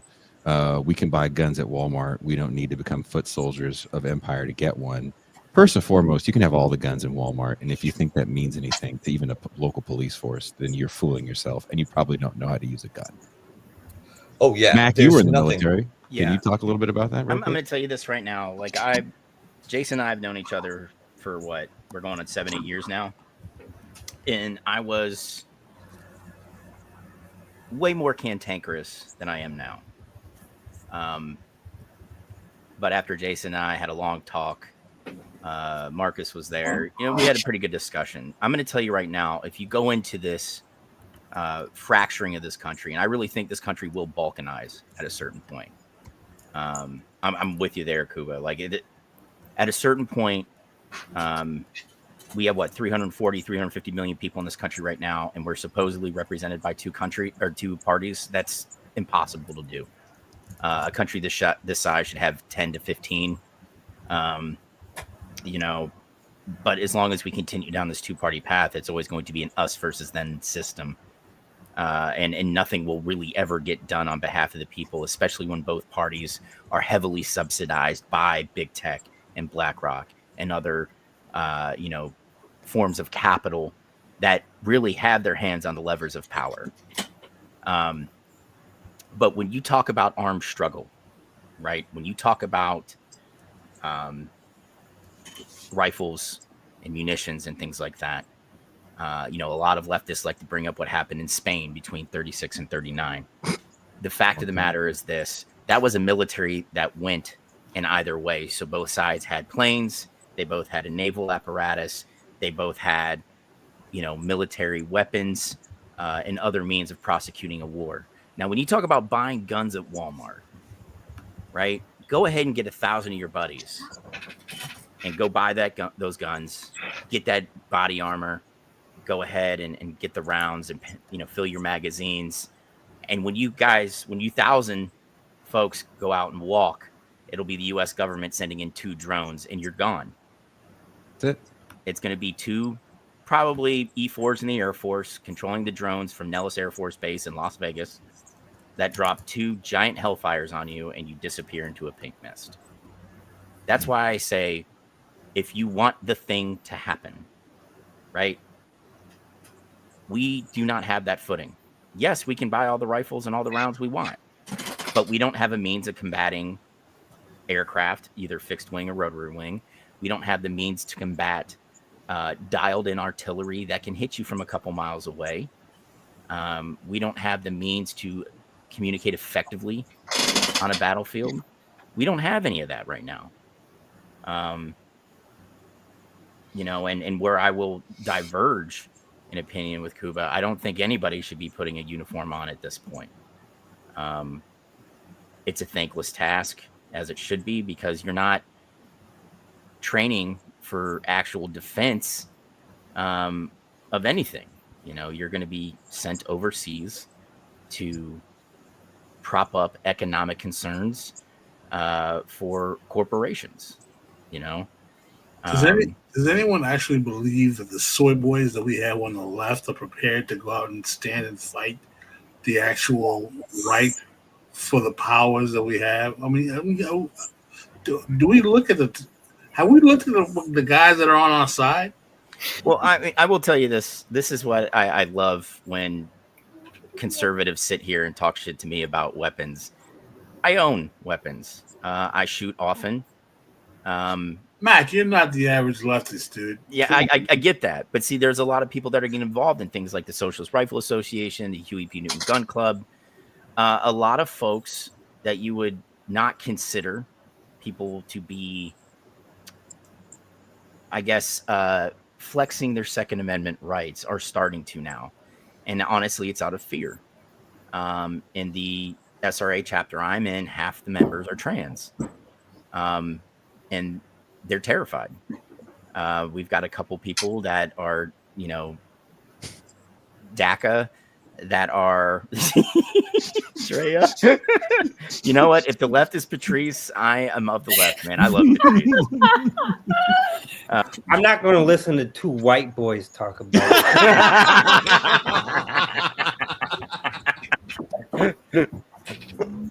I want to take my news from queer folk. That's what the real revolution is. But when I say the thing, you know what? Thank you. But when I say the thing is not going to be pleasant, it's not going to be quick. It will be a long, protracted thing. I don't know. I mean, but isn't there something to be said, though, honestly, about when you see, for example, foreclosures are done by sheriffs. And there have been people that have tried to run on being left sheriffs and left DAs. And we saw those people get run out of office. Yeah, pretty quick. So when we say things like, well, don't put the uniform on because it's a bad time, the people wearing the uniform feel real comfortable about snatching up work. They just don't care. They just want to follow orders. Does it make sense to have at least a small cadre sprinkled in that don't want to follow orders, that push back? And then you'll end up like my buddy who left the military and joined a sheriff's department, and he was fired after 6 months because he refused to arrest and then go to court for a dude that was in the middle of a mental episode, and he was trying to buy fucking weed. He's just like, there's no point. It's weed, and he's got issues. Let's just get him home. He ended up getting fired for failure to do his duty. I think that what I would like to see happen, and I'm keenly aware that this is not the same moment as when I started with this campaign, with this recommendation. What I would have liked to have seen happen is not one leftist sheriff, not two leftist sheriffs, but maybe in a mid-sized city, you could seed an entire department's worth of socialists, hangers-on, fellow travelers, get them to keep their mouths shut long enough so that one of them could get high enough to protect the others. And then, because that's essentially what, white supremacist gangs and reactionary groups have done. Follow the same playbook, stay undercover until there's too many of you, and then you can rewrite the playbook. You can rewrite the rules, and you now own a police department. All of the resources there, all of the legitimacy that comes with that. But now I think the time horizons are too short, right? That has substantially changed the calculus. That's like a multi-decade process. Trying to do that now, though. But when do you start it? I mean, honestly, we probably the best time was 40 years ago. The second best time is now. Yeah, are you okay, Cynthia? Are you coming? No, I just don't like hearing any of this. Dizzle says, I'm a leftist, gun owner, veteran, and MMA guy, and Mac is 100% right. It's not going to be quick. It'll be messy. Yeah. I mean, and I understand, right, that we've seen a history of armed struggle working, right? But we are in a totally different phase of warfare at this point, right? It's getting people are being less and less relied upon to conduct the war, and a lot of these war fighting functions are being automated. Right? The DoD's literally in the middle of development of a form of AI that will control the drones, where it will identify its own targets. Right? Like, how dangerous is that? You know, we are Cuba? seeing. I'm sorry, Mac. We're seeing DoD developing unmanned combat vehicles. You know, like, these are things that if you don't have to put people out front, right? Like, we'll say from the security forces perspective, for this reactionary government that's in control of these forces perspective, what Americans hate seeing other Americans come home in boxes covered in flags, right? Eventually that luster of the early war wears off, and then people get pissed off, right? If you take that out of it, that human factor, Americans by and large will not give a shit if you spend the next 40 years killing other people. As long as we don't have a lot of people coming home dead, it's no skin off their back. Yeah. But then I offered this: when you take the human element out and people do not have skin in the game, people are more quick to jump on board with going to war. I think that's absolutely true. I think that's one happy, from the perspective of the military industrial complex and the leadership class, that was a happy side effect of getting rid of the draft, right? You have less civic engagement on questions of war, less of a groundswell of opposition to unpopular conflict. I need to head out. Love the show, love the chat, love all of my new friends and comrades that I've met today. And I wanted to leave one thing, because I now have new suggestions for lost and searching leftists. Get really into drones and 3D printers. Like, really into it. Like, figure out the guts of it, how they work, how to make them not work. Maybe buy a few that you just like have for photography and fun. And that might be a very rewarding hobby that turns out to be relevant in all kinds of unexpected ways down the road. Thank you very much, Deep State Cuba. Have a very good rest of your day. Thank you so much, Cuba.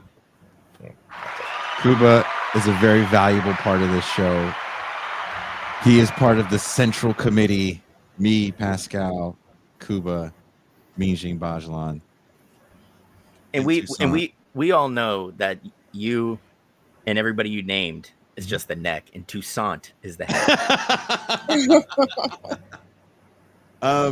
I wanted to say something, because a lot of people talk about entryism into these places. You'll get corrupted, and we've had multiple people on this show that served extremely long prison sentences in solitary confinement. One of those people was Eddie Conway, and Eddie Conway was a Black Panther. And one of the things he talked about was discipline. The discipline that those guys had when they knew they were going to be inside for long periods of time. The preparedness they had to keep their minds and bodies strong. Because Eddie was inside for something like 40 years. Some insane amount of time. Yeah. And this is the one thing that is lacking, is a certain amount of discipline and organization. Because everybody's looking at this from the singular battle of one, right? I watched a video. I don't know if I shared it with you, Mac, and I don't know if I shared it with Patrice's cousin, Alex. But it was a video from a Regina Spektor concert. And I feel very comfortable that nobody here knows or gives a shit about who Regina Spektor is. And I know she's a singer. I know her, and I saw, what you're talking about. Sure you saw her, because you're... Anyway. What, racism aside. No, I didn't say... Patrice said that. Okay, Patrice... Baby, I know Regina Spektor. Regina Spektor had a concert. She is a Russian Jew from Soviet Russia who left when she was like 8 or 9. Anyway, she's playing a song. It gets real quiet because it's like a piano and her lilting voice. And someone yells out, "Free Palestine!" And then she gets a little upset. And I believe she asked the person to leave. Person leaves, someone else yells out, "Free, free Palestine." And she makes a comment about, "This isn't the internet. I thought I was free from the internet." And then someone says, "They're killing the babies." And then she makes another comment about the internet, and about 3 or 4 people leave. She's playing a concert. It looks like in front of maybe a little less than 1,000 people. About 3 or 4 people leave. She then ends up saying, I left the country because of persecution, and I feel like I'm being othered because of my ethnicity, her being a Jew, which I didn't know. I had to literally look that up because I didn't know. I had no idea. The point is, that's performative. You left the house and bought a ticket to see the concert. If you feel bad because you should have donated that ticket to some sort of Gazan relief fund, that's a you thing. But is yelling at her going to change anything? Of course not. It's not tied to anything. It's just performative outrage. Well, I mean, I think that goes back to what we were talking about a couple weeks ago with Daniel, and how the internet's kind of siloed a lot of people, right? That is their community. If you really want community, you need to get out in yours, right? I am all for, I really think that, it's beyond important that we start getting way more physically fit, because if things get hard, you have got to be able to physically hack it, right? And if you think that our store shelves are going to be completely stocked here in the next few years, I have oceanfront property in Utah that I would like to sell you. Okay. You're asking for a lot. I just got it. You know, I agree on the. We've talked about this a lot on this show actually, and Jason and I were just texting today because I was at the gym and I was like, I'm doing upper body, and he was like, I'm doing upper body, and I was like, oh my god, queen. Oh my god. It's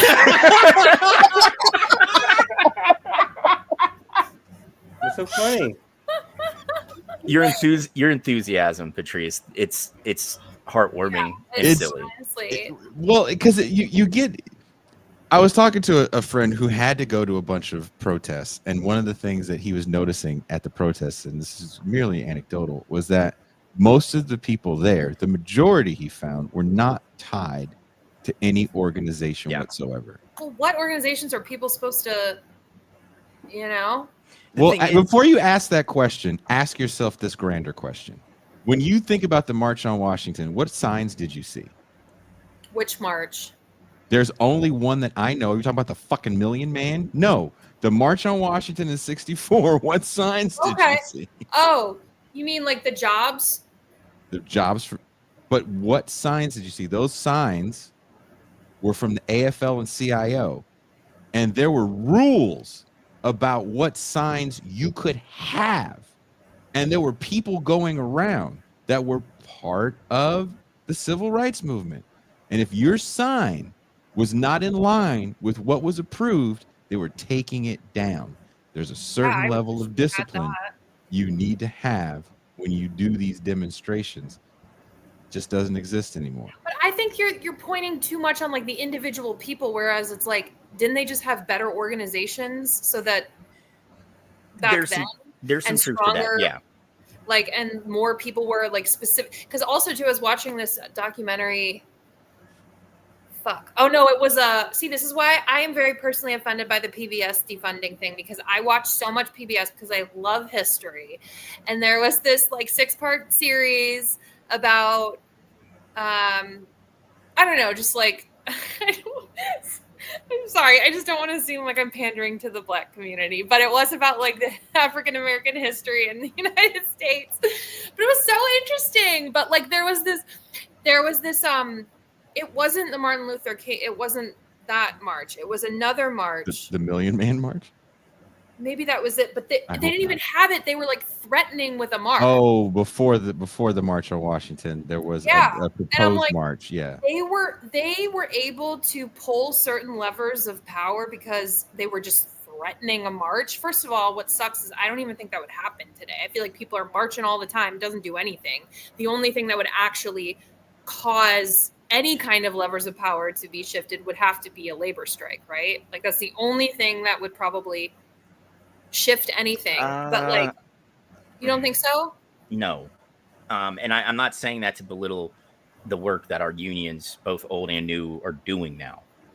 Yeah. But most of America would cross a picket line if they were offered a job. There is no class solidarity here, you know? Yeah. Well, I'm just making the point with the Million Man March. I'm just making the point that like, yeah, it seemed to. But there was organization that had to happen for actually years before it even got to that point. Right. So they could have that level of organization to present it to FDR at the time. We need that. We need more of that. Again, like Cooper said, it starts now, right? When we talk about the New Deal, though, we have to also remember that Roosevelt used his threat to pack the courts as a bludgeoning tool to get a lot of the New Deal passed, right? When he said, fuck it, you say no, I'll pack the courts. At that point, you had both Senate and House Republicans that were like, okay, we'll put some of these programs through. We just want people to go back to work. Right. Can we do that now? And then he backed off of that. No, I mean, here's my thing, right? The Democrats are bought and paid for just like the Republicans are, you know, but they're bought and paid for by corporations that for one day in June, they put some pride stuff up and they're like, look, we're one of you guys. We support you too, you know, but the thing is, they're not going to go against their corporate sponsors. They're not going to. Yeah. You know, so when I heard shit like Joe Biden's the most pro-labor president since FDR. Okay, well, the bar is buried, so it's not that hard to clear at this point. But it's obvious he wasn't pro-labor because if he was, he would have allowed those train operators to go on strike instead of flexing. Instead of flexing a federal law that forced them back to work. Yeah. We don't have any politicians that are pro-labor, not a fucking one. And that's the sad part. So when people like Sean Fain says we need to do a mass general strike the day after the UAW contract,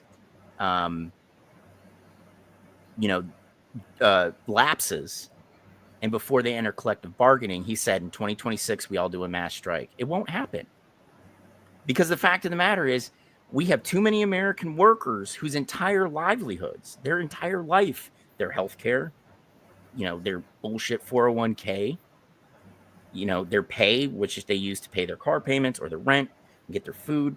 All that is tied to their continued employment. And the thing is, these companies don't give a shit. They're like, I'll fire everybody here. There's going to be 100 other people to replace you. So what do you that's the sad part. What do you suggest? I mean, when I say get out in your community, and I really mean that. Like, I run a small reading group here in the American South, where I'm hopefully sharing knowledge with a bunch of baby communists. And I don't mean that in a derogatory way. They're just very, very young, and I'm old as balls, But we go out and we try and get hot food, some non-perishables and some hygiene products, and we make packages and get them to houseless people. We tried doing a fundraiser because apparently, they set up low-income housing here in an old hotel. They made 140 low-income apartments, but they pegged the rent rents at $1,000 a month. I'm like, that's not low income. Yeah. So when we try to do a fundraiser, they're like, well, you can't pay the rent for somebody else because they signed the lease. And the thing is, more than half of these units are sitting empty, right? If you're seen in your community, you can change minds. Have we gotten shit thrown at us? Absolutely. Have people literally pulled over from going down a busy street to talk shit to us? Absolutely. But you still get out there and do it. You form, like Jason said, those small groups and instill the discipline. Because here in the United States, a lot of people don't like confrontation. They'll run their mouth and then fucking run away, right? But if you can sit there, close ranks, and just take it and continue on doing those things to improve your community, people will see that. And eventually you'll change minds that way, And this is the thing. I believe that you know, when we form class conscious organizations, be they unions or small leftist groups, you've got to be prepared to defend yourself, just like they did in the early part of the late 19th, early 20th century. You know, all the things we got, the 40-hour work week, the 5-day work week, getting kids out of fucking sweatshops and out of dangerous things, those were fought for, literally, not with words, literally, and bled over to earn those things, to take those things from capitalists. We don't have that kind of wherewithal in the United States anymore. That's the sad part. Well, another thing is, I think, and I don't know if you guys agree with this. I'd love to hear what you have to say about this, Em. People think at a large scale all the time, and it's really hard for people to think small. Yeah. Because the comparisons are always so great, right? Like, for a stupid example, even thinking about music, there was a time when you're coming up as a young band, you compared yourself to a local band that might be slightly larger than you, and you didn't necessarily have to compare yourself to, you know, a band like Metallica. Everything is at such a great scale that, well, we can't do a movement because I live in Podunk nowhere. We can't have a movement because, you know, infiltration by the CIA. Like, there's always a grand reason why no one can do anything, but the army of one remains. And I think that's kind of a dangerous way to look at things. Patrice, does your cousin Alex usually agree with that?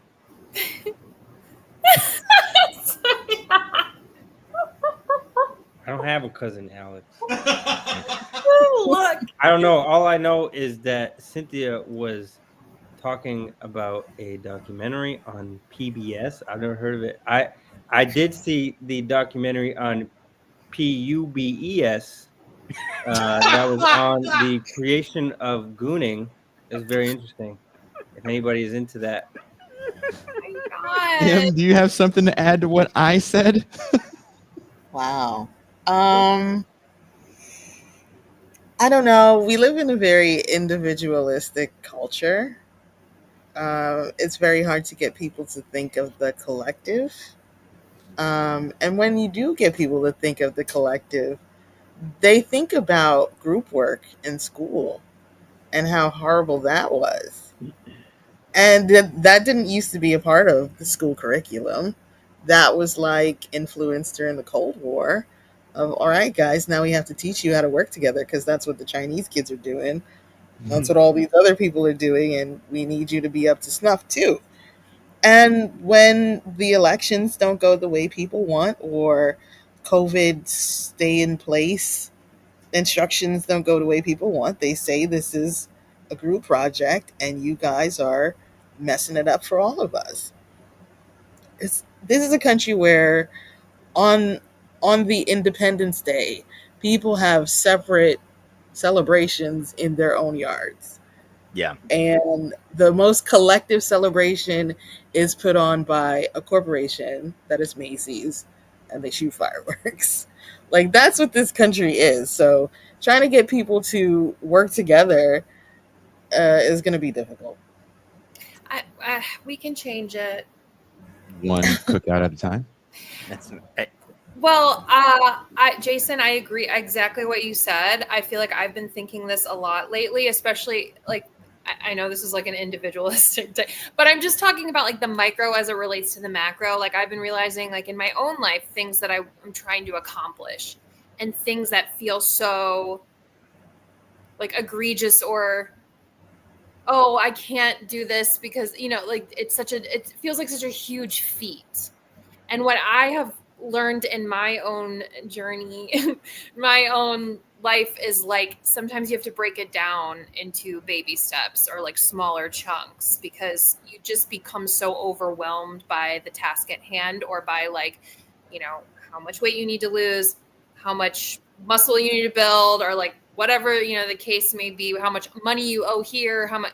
But like sometimes it just, if you can break it down to like smaller feasible chunks. And so I've been kind of taking that philosophy to politics, in the sense of like, Yeah, and exactly what you said too, Mac. Like wanting to get. I mean, the one of the things I'm grateful for with Zoran's campaign is like it's getting me more ignited to be involved at the local level in my community. And like this sounds silly, but like when I was talking to Mizzo the other day, we were talking about doing a block party. And I was like, yeah, we need to have a fucking block party. Like we need to, even if it doesn't, even Excuse if me, did you say a black party? I'll be there. I'll be there. Where I live, to give context. Oh, we know that you have black parties, Jason. I've been to them. Oh, the way that sounded too. It's like nice try, Diddy. Nice try. Nice try. Yeah, there was like baby oil parties. Jason can't afford the big bottle, so it's just a bunch of like small ones. Travel size. Yeah. I can get on the airplane with this. All right. Maybe it sounds inconsequential, but maybe that's a place to start. You know, My neighborhood throws a monthly quote unquote mixer. This Friday is the first Friday of every month. And it's not every single house in the neighborhood, but there's about 25 or 30 people that live in the surrounding area, and they get together at one person's house, and it's kind of a bit of a potluck. And it's a great way to get to know your neighbors. Yep. It's little things like that that can start it off. Community. And no one's going to show up for the first few times. Yeah. No one's going to show up. That's, watch any fucking entrepreneur video about why you shouldn't quit. When you first do something and it's foreign to people or uncomfortable, it's going to take a while. Yeah. This fucking show, this is year 6. I know this is year 6. Well, here we are. Fundraising. I don't know if I almost texted Alex or Jason Day, but I was like, God, it's like week 2, and I'm like, haven't seen my results yet. I'm like, it's week 2. But, you pregnant, honey? That's what I thought you were talking about. What is this? I know it's starting to give context. Herpes test? No, like I started doing specific strength training workouts at the gym last week. What does this have to do with your ovaries? I did like workout stuff before in like Orange Theory, but like, specific targeted like exercises. It's not that I'm like, where are the results? But it's almost like I see how my brain is already like, oh my God, I haven't like, changed my entire thing yet. And so like it's like that discipline. And also I like the word devotion. Like it's a practice, Mm-hmm. like building community is a practice. Organizing is a practice. And I think it sucks that we are in this sort of displaced place on the left where like, all these organizations have been run down, ransacked throughout, the past century in the way that they have. But like, what are you going to do? You only have to start somewhere, and like, Mm-hmm. I understand people might have their whatever critiques of the DSA, but DSA in New York really, had strong organizing capabilities with Zoran's campaign. I mean, we got like so many people out in the street, like knocking doors. And while I'm not as involved as I want to be yet, like, they're having reading groups, they're having running clubs, they're having dating mixers, they're having all of these things that I really want to become a part of so that. Oh, dating mixers. Count me in. I didn't know that's what politics were about. Count me in. If that sounds fabulous. I thought it was all people doing boring shit on the street with signs. See, you know what? This is why the left. This is why the left pisses me off, though, because it's like I feel like when you start to be like, we can do this, then someone's always gonna come in and be like, I'm gonna make fun of your nut on everything. I'm just saying. I hope that is not Cynthia's nut face / noise. That would be tragic. And also, I mean, that again. No, but my last point about that is like, again, just like focusing on the micro and like building outward, and seeing if you could get, even if it's just one thing, like if we can get the New York State like Health Act passed. Do you see this comment on the screen? Can you read that, Cynthia? Me? DSA in the Bronx felt like some suburban missionaries coming to bring us their old shoes. Damn. You get it, but what are you going to do? You got to start somewhere. But I'm just saying, if we can get one state to pass universal health care, can we domino the country from there?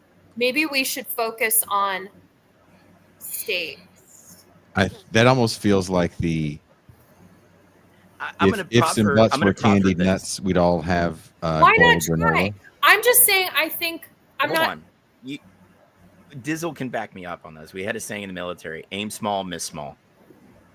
Saying we're going to get one state to pass single payer universal health care, that's aiming big.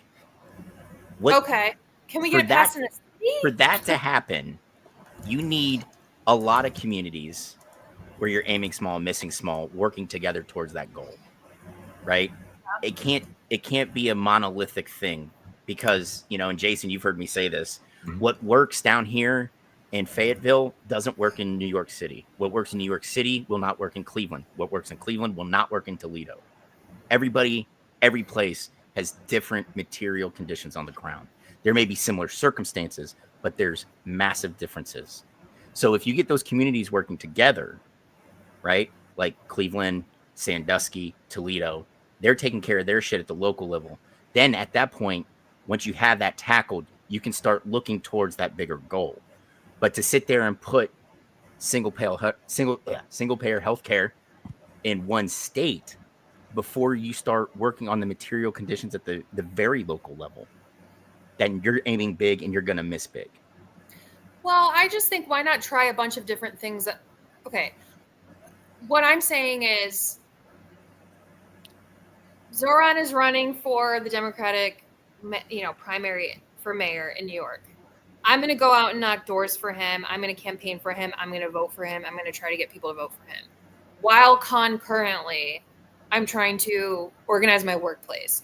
While concurrently, I'm trying to build in this small aspect of my community in Brooklyn. Do you know what I'm saying? While concurrently, if there is some progressive that I agree with on all, who runs for president that I feel, then maybe I'll vote for them and campaign for them. Like Bernie, for example, right? Like when he was running. Instead of just focusing all of your energy in one, because most people kind of focus on the federal level and they vote for the president and then they go back to their, I mean? Yeah, but you have to think, what has more effect on people day to day? Federal law or local law? Local, It's local all day long. Right. We get our collective panties into twist over federal elections because the two parties lean so hard into culture war stuff rather than actual policy. And most Americans, that's, they grab onto it, like a bulldog, and won't let go.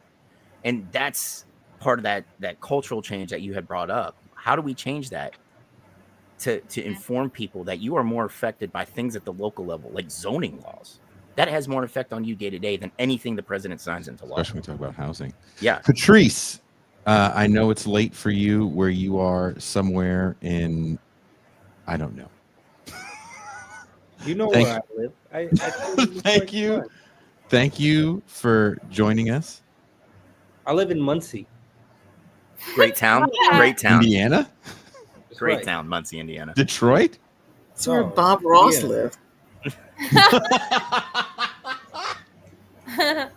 Patrice. Hey, I want to make a suggestion to all your listeners because I was invited on this show as a fundraising opportunity, and I personally I've been listening to This Is Revolution podcast for the past 20 years, and it means a lot to me. I listen to it on my commute to the cafe. I listen to it while I'm working at the cafe. I listen to it when I'm working out doing my Pilates. I listen to it all the time. It means a lot to me. And I think that most of you listeners probably feel the same way.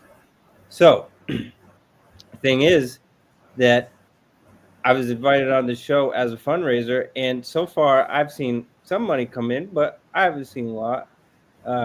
As much as this podcast is worth, let's say that, as much as I listen to it, I already contributed my portion that I got from my salary from this tiny queer cafe. So if you would like to see Patrice Oakley, me, one more time or ever again on this podcast, I'm going to set a limit. I'm going to set a goal for everybody. If the podcast raises between now when I hang up and the end of this show, officially, whenever that is, whenever Cynthia stops talking, then if we raise $50, then Patrice Oakley will be back. There we go. We have it. Patrice Oakley.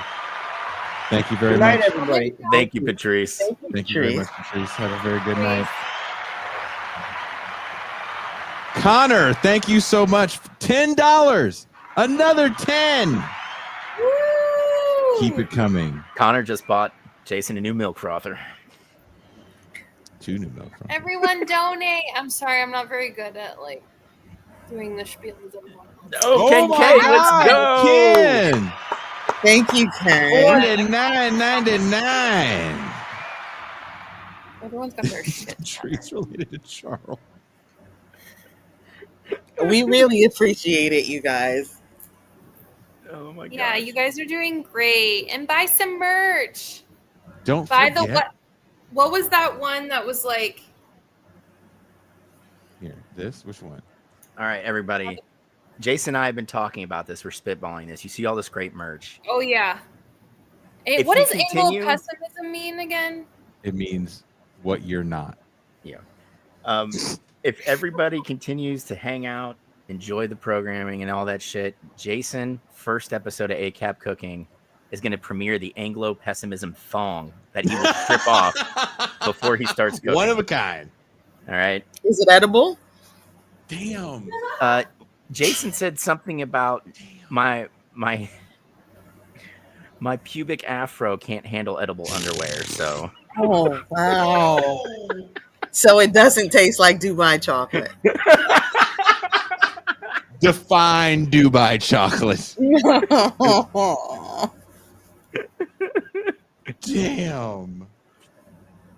Damn. Dubai chocolate. Again, it was a gift. Yeah. I was in the San Francisco for my daughter's graduation, and in walking to her graduation, I walked by a cafe and they had the Dubai chocolate, and I was like, oh, I had never seen it. And I was like, oh, is this good? And they were like, yeah, it's amazing. And I was like, well, how much is a bar? And I thought it was going to be like maybe a couple bucks because it was kind of big. He's like, oh, these are $25. I was like, are you serious? Does that chocolate suck my dick before I eat Basically, it? in a really cool way where it's looking up at me. You know? Oh my guys. Wow. Dude, I'm so sorry to be so uneducated, Oh, no, you she broke guys, up. but Are you? I just am kind of like a bimbo socialist, and I think a that's bimbo. that's my Don't role. say that because Yeah. people are going to flood your DMs Yeah, you're about to get 600 DMs tonight. tonight. Well, Sounds I like a want to start a podcast, show. honestly. I want to start a show, and my goal is to, I thought of it today, educate, embolden, empower. I'm like the Theo Von of the left. So like, I'm willing to be like, I don't know what this means. I don't know what that means. Tell me what that means, because I'm not afraid of like looking stupid. And I actually think that will help, because I think there's more people out there like me who aren't like, actually in 1962 when so-and-so was elected. I'm not saying you guys are doing that. I'm just saying, like, I feel like most of podcasts and shows on the left are aimed at people who like already know all of the history and who like know how all this shit works and stuff. So Well, I mean, when you get down to it, none of us know how it works because you sound like it. We haven't lived through an actual movement that's been successful. So the thing is, if we do make it work, it's just going to be a bunch of assholes like, what do we do now? You know, that's but at least you guys are good at retaining it. I have never been good at retaining information. I'm really bad at it. Like, you see, and that's So the you thing. spit it right out. The You don't. information. I don't know what's wrong with me, but I'm just like, Miles, behave like yourself, I'm sir. kind of smart. I'm kind of like intellectual in a way, but like I cannot retain information. Like Cuba, you guys out here talking about like, well, actually, you know, in 1952, I'm like, oh my God, how do you like remember that? I mean, the thing is you don't have to retain all that shit. I'm just a dork, you know, like Well, that's. I wish I was like that. I wish I was like a nerd who was like really smart and like retain information. Okay, Fred Hampton said you can have all the theory in the world, but if you don't put it into practice, you ain't shit. Right? That's true. That's all you have to do. Just put it into practice. We all have different roles, and again, I think my role, like, I want to be a bridge to the normies. That's what I think my role is. I want to be this girl on the left who like brings on like Norm Finkelstein, you know, and is like, Norm, when I met you, my ass was in your face. But you know what I mean? Like, because I just want to like educate along with myself. I want to become educated and I want to learn all there is ever to learn. And then I want through me to educate other people who like feel dumb or like who don't know and like enlighten the masses. You know what I mean? Virtuoso says raising the minimum wage to this amount requires organizing and a little bit of Luigi. Thank you, Virtuoso. And Mr. P says, do I need Dubai chocolate? Yes, you do. Mr. P, yeah, just everybody needs Dubai chocolate. No, I don't. I don't need chocolate that costs $25. It's it's really chocolate, I dude. feel like Jason is not supporting me and like is angry at me. I'm angry that I can't eat this yet.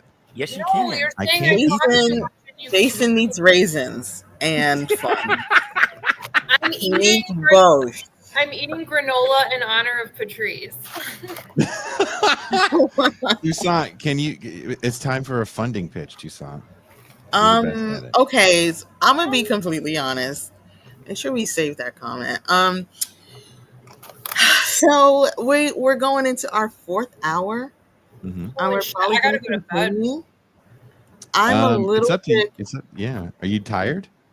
Me? Well, this is my bedtime. I've been trying to go discipline. I've been trying to go to bed at 9:30 max and wake up at 6. Atta girl. Well done, Cynthia. Well done. I get up. I don't go to sleep till like midnight, and I wake up at 5 because I just don't sleep as much. I need 8.5 hours. Yeah. So I'm a little bit concerned that this show might not get a lot of replay action because it is so long. So that means we really got to do this now. I don't know how many people click on a 5-hour video on YouTube. So we got to do this fundraising now. We'd like to see more patrons because honestly, YouTube has been funny with the money a little bit. This And entire year, yeah. I was going to This say, MT, that's entire putting year. it mildly. It's been a very rough year. No. It's been a very rough year. Yeah, If Jason had to you go. He was turning tricks for like 3 weeks last month. He's just like, I just had to start sucking dicks, you know? To be fair, he was going to do that anyway. We do still need to raise funds. If you become a patron, then that's ongoing support every month. So Patreon does this thing where if for some reason your payment for the month doesn't go through, they just drop you as a patron. Yeah. And I'm not sure if people know that happens. They may not know to become a patron again. So, hey, maybe that was you. maybe your money was a little funny, but you're doing better now. We would love to see you become a patron again. If you're already a patron, we would love to see you gift patronage to someone else. They do it on Twitch all the time. I know we're not Twitch babies, but it's a cool practice. It's a nice way to share the TIR love with people. There are people who watch this show regularly and they can't afford to become a patron. Maybe you can help them out. We are also taking payments from PayPal and the Hood app, Cash App, because you know Jason got a Cash App. Yeah. Jason already said if you Cash App him directly, you're going to get a dick pic in return. And then the left is going to cancel his ass. I don't know if that's a deterrent or not. It's our time to raise money. So yeah, we gotta leave it on the stage tonight. Yeah, I mean, here's the deal, guys. I'm gonna talk with Toussaint. We're gonna get Jason to do a calendar. I really feel like there should be a Lefty Dude calendar. I would love to see it. I want to put because I'm unemployed because I was laid off by NBC Universal along with many other people because you know how corporations are now. Mm-hmm. So number one, Jason, I'm waiting for my severance payment. Did you see this? Nuri Yank Nuri. gifted 5 podcast memberships. Yeah. Holy Wow.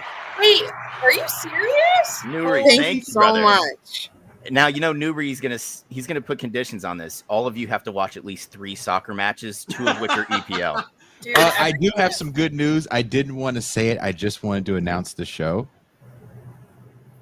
A patron reached out to me and asked if I'd be willing to do a soccer show with a gentleman that had been writing about soccer in, I think, Spain. Dude, So let's go. I'm working out the details now. So we will be doing a football show. I'm very excited. You guys will no longer be able to shit on me about this. You'll just find something else to shit on us about. You'll find something else. That's fine. But at least that. If that is gone, I'm happy. Cynthia, please don't knock yourself down. You are great and you have a million wonderful qualities. Just be yourself and do amazing. Thank you very much, Drea. Drea. One thing I want to say about doing this show, and then I'll shut up. Tuesday night was a kind of, I don't know. Again, I've been talking about going through this weird, what do we call it? Male menopause, where I'm just really emotional. Have you watched Reservation Dogs?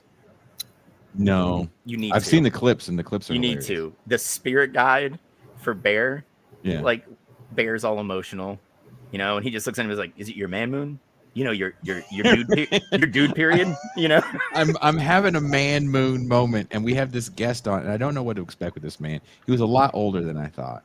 He ended up being a very, very nice man, and at some point, the audience and me, we encouraged him to pick up his trombone and play us something, and he picks up the trombone and plays something, and then he said something really sweet off air about why he got better. He had gotten an accident, he lost the ability to function from the neck down, and now he's able to walk and all this other shit. It was kind of one of those cool interviews. You never know what you're going to get. And the man was so excited. His name was Samuel Kaiser. He was so stoked. He told his publicist, he goes, "Tell that dude that I had a fabulous time and the audience was wonderful. People would say thank you." He had never seen that before. He was like, "Oh my God, do the people know I'm saying thank you?" It was actually kind of a real sweet thing to witness. And in all of the debauchery and all of the silliness and all of the seriousness, there's always real moments with this show. And I appreciate the people that watch it. And I definitely appreciate everyone that helps put this together. So that's my way of saying thank you to you guys. Dizzle. Oh, wow. Dizzle says, "Time for me to shoot my shot at MT. What's up, girl? Trying to move to Green Bay?" Where is Green Bay? Wisconsin. Oh, wow.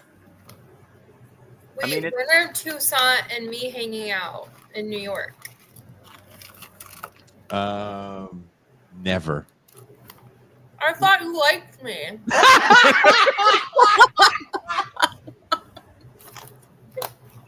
Oh my God.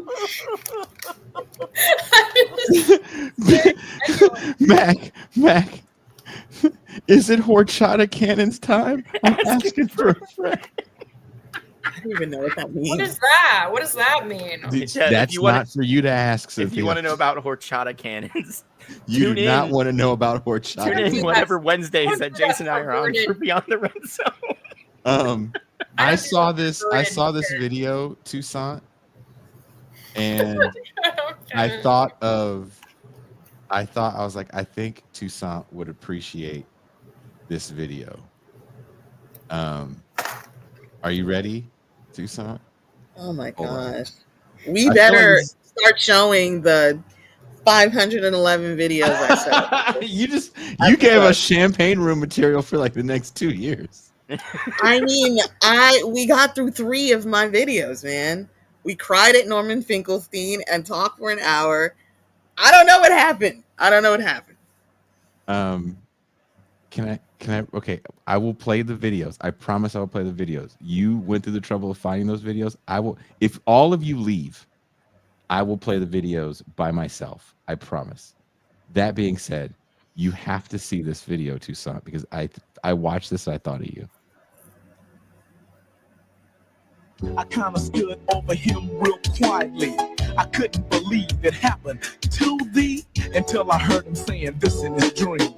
I am a dope fiend. What? I need drugs. I just bought them from Chico. Yo, man, who's that? The neighborhood thug. Is this gonna be a copyright thing? Is this song Is copyrighted? that a real song? I don't know. Hey, Tucson, I think you're going to be fine because if this song had any kind of production, it was passed out of someone's truck on a cassette tape, and this was shot using like an 8mm camera. Gosh. I I hope we're in the clear. Henry Bemis says there's not enough 12-year-old white gangsters. Wait, Jason, when are you going to have a show in New York? I don't know. Next year. Probably everything is next year. Tucson, are you like the executive assistant? Wow. Why can't she be the head She's the person? Cynthia, she is the head of this entire operation. Well, I just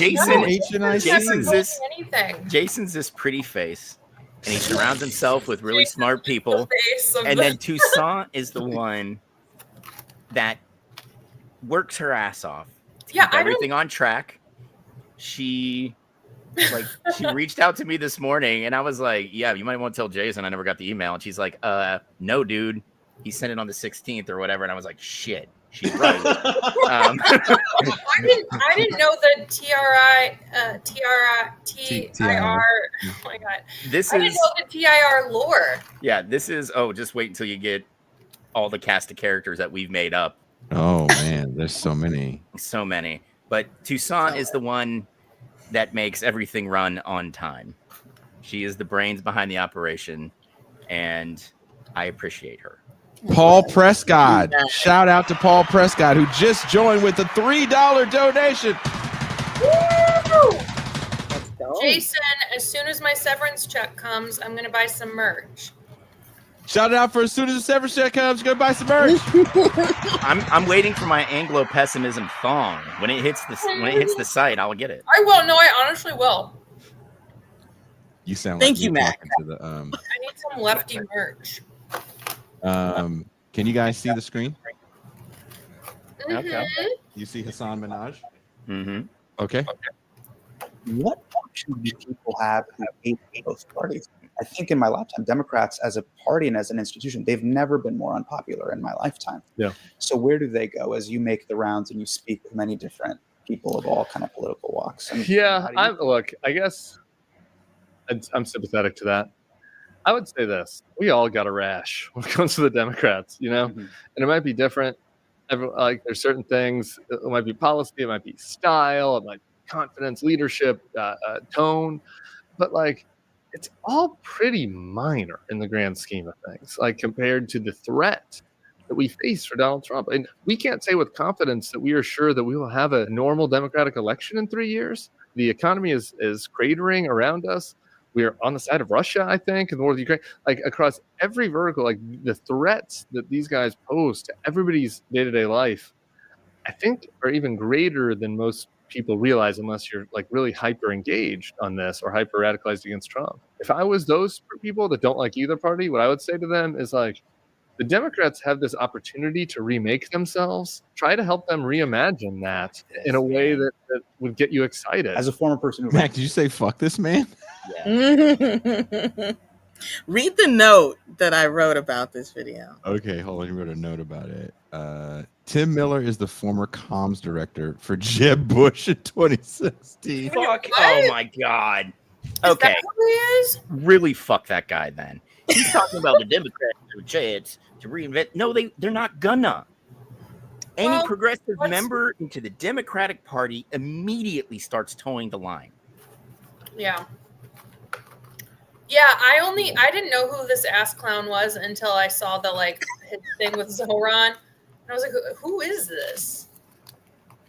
Yeah. Who is this guy? I'm mad the thong, the Nura Yank wants a thong that says, "Did you even try if you didn't get pink eye?" Ew, come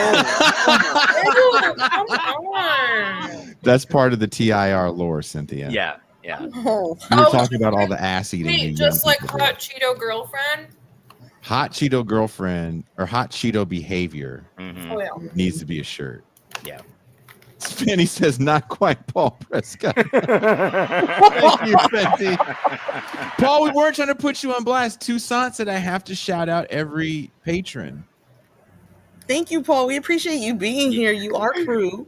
Yes, you are Paul. crew. I'm trying to get Paul on the show for a new thing, a big new project he's a part of, which I'm actually really excited about the project in general.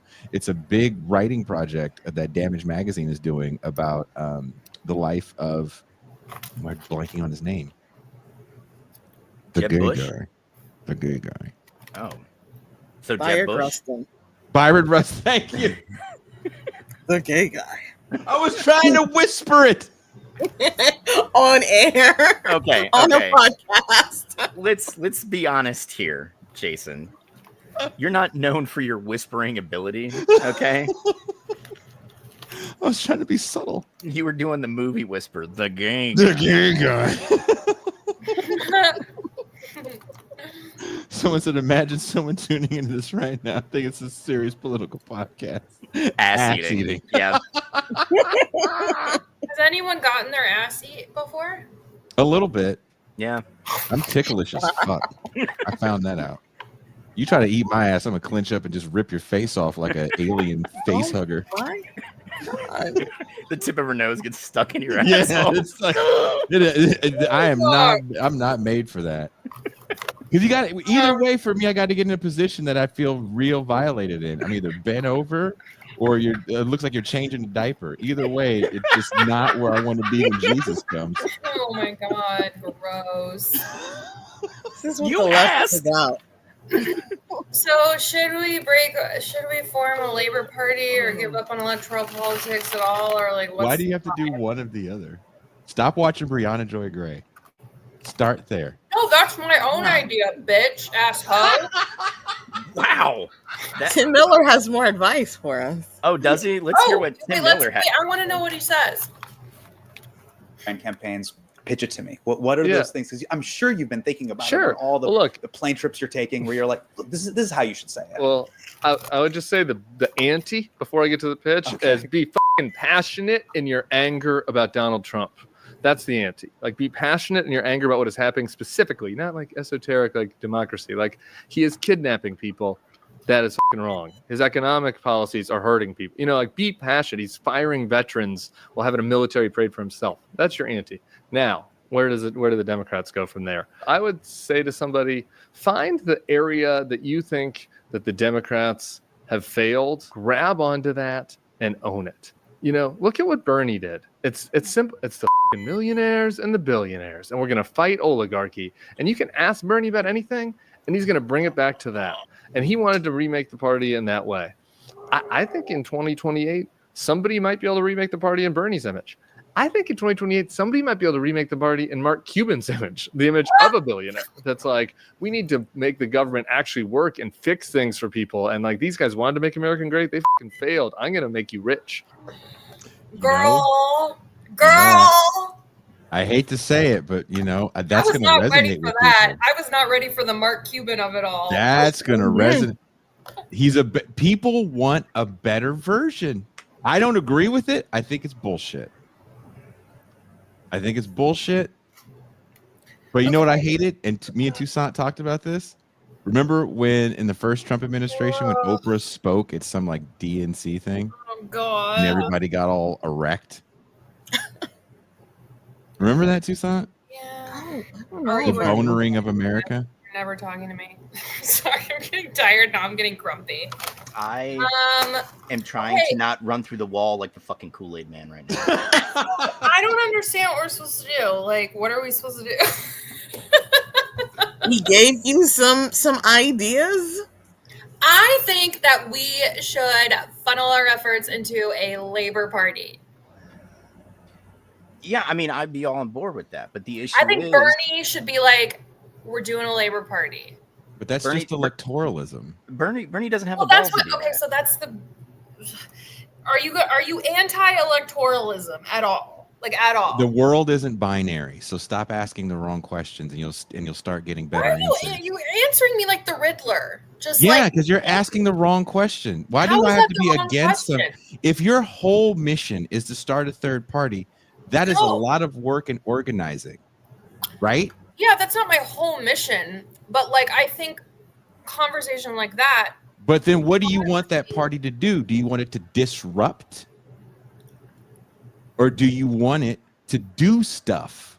Because those are different things. You have to get people elected in order to do stuff, right? But do you want it? You can get elected and disrupt. That's what a lot of people just want politicians to do. In the circle. No, but people want politicians to just get in and disrupt. Right. But the question is, how can they disrupt if everyone who starts out on a good foot gets sucked into the machine and ultimately gets corrupted and can't disrupt?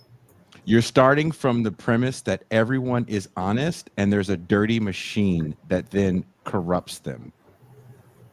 Again, you're starting from the premise of electoralism, where if I get the right person in office, they'll do the right thing. So are you saying that you agree with that premise or you don't agree with that premise?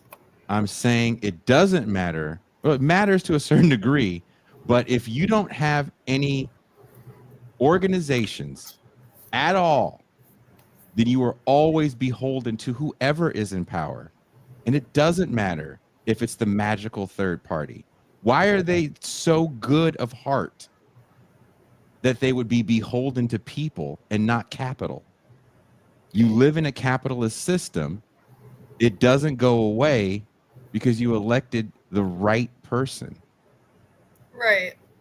Right? So I guess my question is, what is the ultimate goal? Like, start there. Oh, me? I just anyone like the destruction of the two-party system. For that to even begin to happen, Citizens United would have to be rolled back.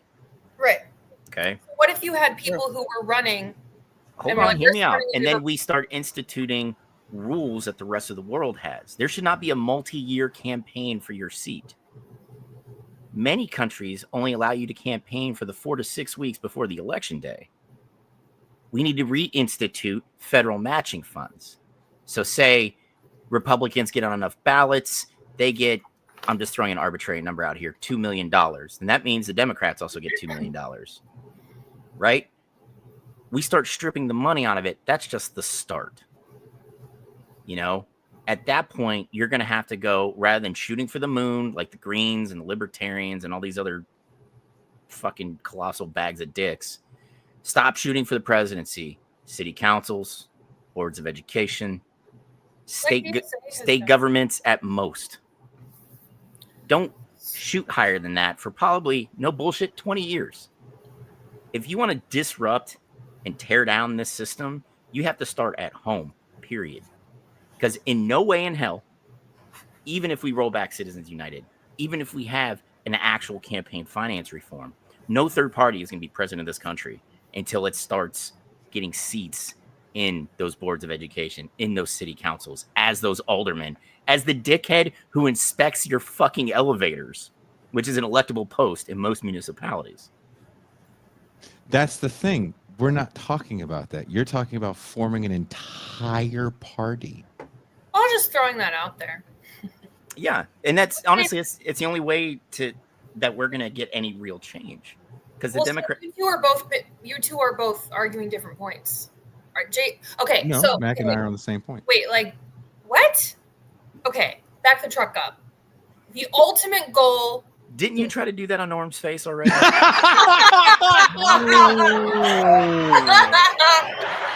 callback. No, that was great. That was a good callback. What is the ultimate big picture goal? Okay, so let me get. I'll bring in our guest. I'll bring in our next. We have another person?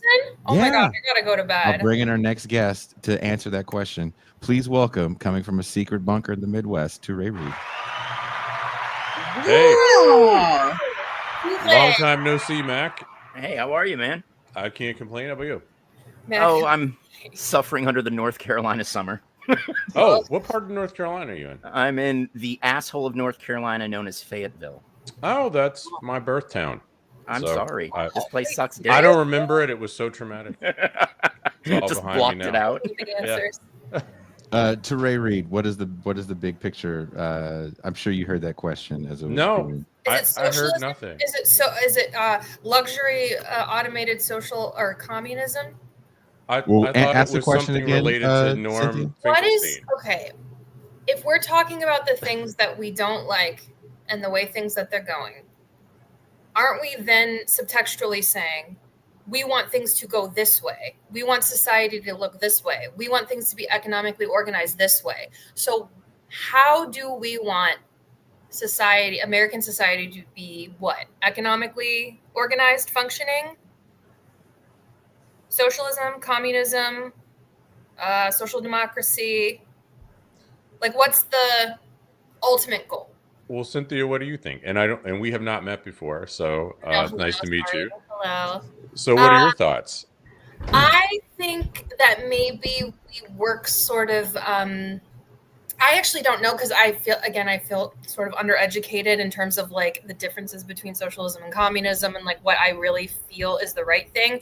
I guess right now I would say I identify the most with like democratic socialism, maybe as a stepping stone, and then ultimately socialism. So then the question becomes, okay, well then how do you get there? And what's currently stopping you, right? So how do we get there and what's currently stopping us? And then, by the way, I don't know is everyone all on that same page or are we not? Do some people want complete communism? Do some people think that socialism? Do some people, think anarchy? I don't know what, you know what I mean? Jason and I think, and you'll correct me if I'm wrong, have kind of similar feelings about labels. And from my vantage point, and take what I say with a grain of salt, please, perhaps a boulder. But from my vantage point, the labels can be counterproductive insofar as a lot of people are attached to them in lieu of the specifics. A lot of people are turned off by them in lieu of the specifics. And so from my vantage point, I think the thing to do is to step away from notions of socialism, communism, fascism, democracy, whatever. These are really very much abstractions for most Americans. I think most Americans, unfortunately, don't even pay attention to the details of the policies that the candidate they vote for are all about. So what I would suggest is instead of thinking about it in terms of socialism, communism, social democracy, that we think about it in terms of the actual material conditions and social conditions that we want to live under, right? Put the particular end games ahead of the label, because it's often the case that people, when they get the details, let's say, of socialism, they like the details, but they hate the label. And that makes sense that Americans would roll that way, given the last 100 years or whatever of American history. So then I would, if we're cool with that, I might direct this to the kind of particular things that we want and away from the label. So what are the particular things that we want? Do we want people to have a right to a job at a living wage? And if we do, that had been proposed in the United States, right? You don't have to go to far off exotic, Scandinavia to get a sense of what that might look like. You could go back to Roosevelt's Second New Deal or the Freedom Budget for all Americans. So you don't even have to leave, the confines of the United States to find Americans who have proposed those sorts of things. Do we want national health care? You can go back to the immediate post-war era and you can find Americans who also advocated for those things, right? And taxpayer-funded, tuition-free pre-K through college education. And once again, you don't have to attach an abstract label to those things, as Americans had advocated for those things right here. So what are the kinds of details of society we want? Does that help, Cynthia? No, yeah, I think the question becomes Dr. Claw. What does it take to get there? What's currently stopping you? So I guess if we break it down into all of the things like, universal health care. Capitalism is stopping you. Right. And then weren't we also, any historians in the building, sounds like you know some history, like weren't we also around the New Deal era? Like, what? That was awesome. That was awesome. Is Norm Finkelstein coming too? I don't know if she's not reached out to Norm. Oh well, Yeah, Cynthia's already got a relationship with Norm, so I That's haven't. what I heard. Oh wait, no. Truman has got it passed in the fucking AMA block. Yeah. So Truman passed a single payer healthcare thing, and then AMA, what was that? American Medical Association. I don't know about that. True. Well, I like what you were saying about the no labels because, like, that's why I feel like I'm just all about like the idea of a labor party because I think like putting the focus on labor and having that as a label, and trying to continue this narrative of like this is the working class versus the capitalist class, the ruling class. Again, I'm not saying that's going to happen overnight. I'm not saying that's easy. I'm just saying as an idea. That's an idea that I think of a lot. And I think there was an American Labor Party. I'd have to look up the... Yeah, there have been things, a couple. Yeah, there's been things that have been tried, right? Like, there have been people... Why did you talk about this or something? I'm sorry. No. Yeah. I'm just listening, so I want to hear more. Well, no, when Charles said, Cynthia, you should go back and watch TIR seasons 1 through 3, what is that about? We just talked about stuff a lot. Tell the poor woman. Let her know. Yeah, is this like a sex joke or something? No, it is not, Cynthia. It is not. Our good man here, Dr. Reed, is a historian. Oh my god, I'm so sorry. I'm good with it. I'm not wearing. You didn't know. You didn't know. No. Yeah, and I have recently applied to get my master's in history, so we're fingers crossed. Oh, where are you looking to go, Mac? Probably coastal Carolina because it's close, Cool. and their master's program is actually good. Their undergrad program is ass, but their master's program is phenomenal. We like ass in this. I mean, we do, Cynthia. As a matter of fact, we do here on TIR. But when it comes to my education, I prefer as little ass as possible. First time you ever said that. I love historians because I love history, and you have to know history. Oh my god, I sound so fucking. I'm sorry, I'm tired, but like, you gotta know history, right? Because you gotta know, like, Sorry. I'm the resident bimbo of TIR, so that's my It's job called now. bimbo socialism. It's called bimbo socialism. Bimbo socialism. I mean, but It's for okay. example, I didn't know that in the 20th century there were like, didn't Teddy Roosevelt run on a third party at one point? Yeah, but that It didn't work. I mean, but it's been tried and it hasn't worked. he did that because the Republican Party was getting ready, like they were ready to move on. And Teddy was like, nah, bruh, I'm still a name. I'm still Teddy Roosevelt. Look at Teray. You don't think Teddy Roosevelt talked like that, Teray? I like Mac's interpretation. So. I mean, he was more eloquent naturally. I mean, look, that stupid man in the arena speech is over like fucking 13 things just here in Fayetteville. But I mean, that's the kind of energy he was giving off. He's like, I got shot in the chest and finished my fucking speech. I wrestled him. I wrestled a fucking moose. On my Big Ken chest wound Burns energy. Roosevelt's documentary. That's why I love PBS. I want to read these super chats because we've got super chats I didn't even see. Dizzle says, listen, I don't know shit about theory. I came here for gooning and ended up a patron. I don't know how that happened. Now put them nuts on the stream, Jay. It's not going to happen right now. You have to wait for the Andrea OnlyFans. says, MT, go on a date with Dizzle, tape it, and it can be a movie night. That's wholesome. That is. Someone wholesome. says 11. I don't know what that means, but thank you. Thank you, Pamina. Dr. Claw says, you got to ask Ray about Fly By Night. Also, YouTube eats poo-poo for joining the AI age estimation bandwagon. And that same person, Pamina, says, smiley face. Teray, I made you. I shouldn't say made. I heavily encouraged you to watch that movie. I told people you watched that movie because we watched it again last night on TIR. Oh, For damn. people that hadn't seen it. Okay. You saw it and you would call me. You pause it and call me because you were questioning what you were seeing. Can you give people a brief rundown on your take on Fly By Night? it's been a minute, but we had The King and I, Yes. right? And I was the bad guy. I was the Is bad that guy. right? Yes. And the King was an unbelievable rapper. Mm-hmm.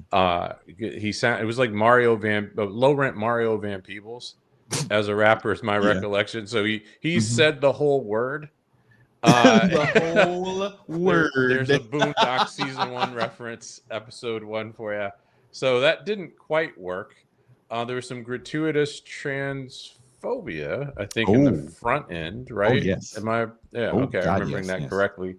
And it was the story of why the Black community should rise up against the gangster rappers in the end, anyway, and quash these entities who were destroying Black America. In the end, that's where we go with it. It took a minute to get us there, but that was my takeaway. Is that too short? Did I skip some key details? The best part of the movie is the Zionist speech.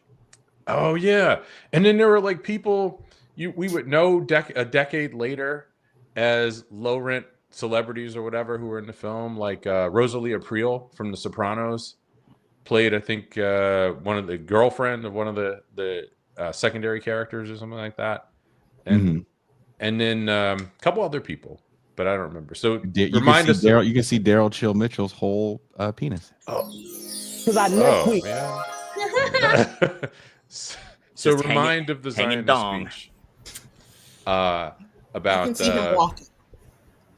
Ooh, 3 legs. He's a you bar set him stool. up, I knocked him down, right? I mean, that's what happens.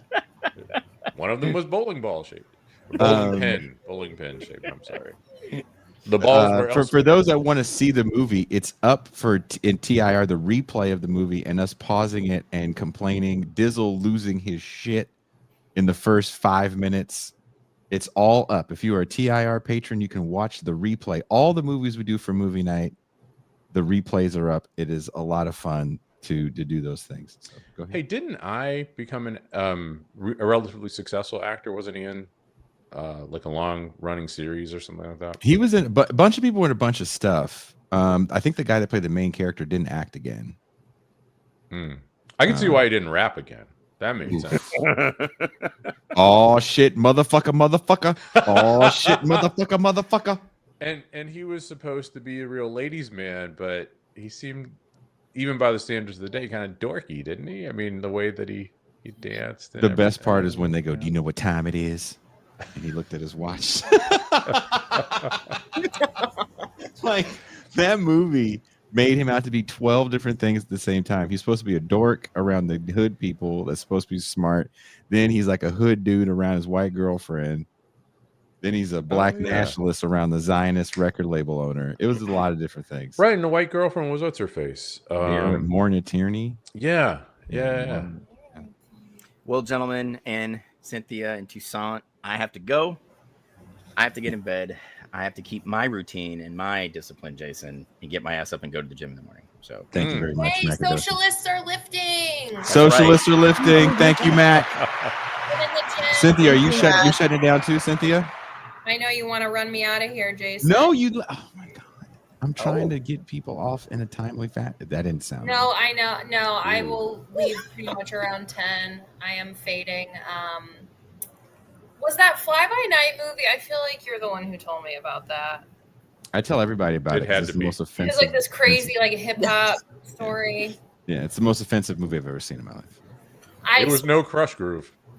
It's not Wild Style. It ain't rapping. Beat Street had its moments. Speaking of Melvin Van Peebles, I finally watched Sweet Sweetback's Badass Song. Oh my God! That was a watch trip. that? You what? Were you high at least? Yeah. No, I wasn't actually, but it felt like it. I mean, the opening scene is kind of like, whoa. It's like real pornography. Like, yay. I know, sorry to say that on the show, but like, it's like a very young man. It's Mario Van Peebles. It's his young son. I think he was like 11 or 12. He was okay. Yeah. And he loses his virginity to a grown woman. Yeah. In the opening scene. Ooh, baby, you had a sweet back. Yeah. That was intense. That was interesting. Yeah, pedophilia, intense, You guys, I just think that we need direction and we need to decide on something. Because, no offense, but I feel like every time I bring up, like, okay, how do we work outside a two-party system? The only response I would hear, we need to organize. Well, what do you mean? How? Where? When? Why? With whom? To do what? Like, we need to get down to brass tacks. I'm not saying Labor Party is the answer. And once we get a Labor Party and once we nominate our king or our queen and they go in there, they're going to change everything and it's going to solve everything. That's not what I'm saying. I'm just saying maybe that's one thing. That's one thing. But also, I don't know. Maybe it's not where. The question that I am asking right now is, where do you put your energy? Where is the best use of your energy? When you say energy, do you mean money? Do you mean actual time? Or do you mean, I want to see the world change? What's the first step to doing that? I guess I would say time, like quality time, like, like your energy. I don't know how else to say that. Like, where do you put your focus?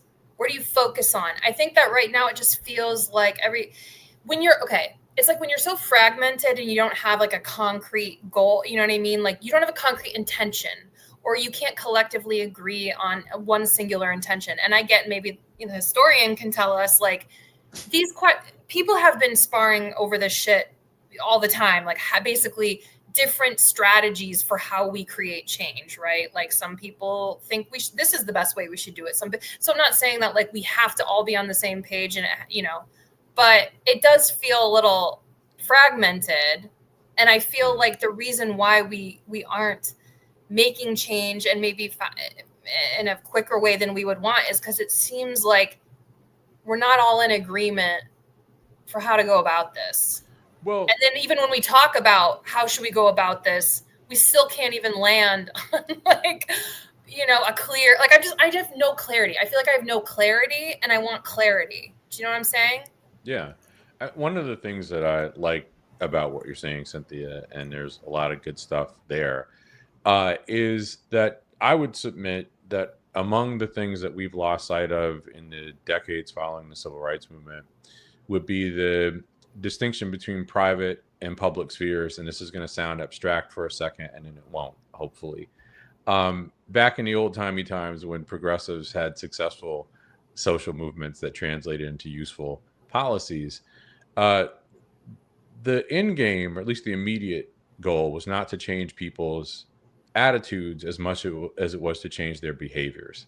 The federal government and your state and local governments, and I guess I'll go by way of an analogy to explain what I'm saying. I'll jump ahead just a little bit.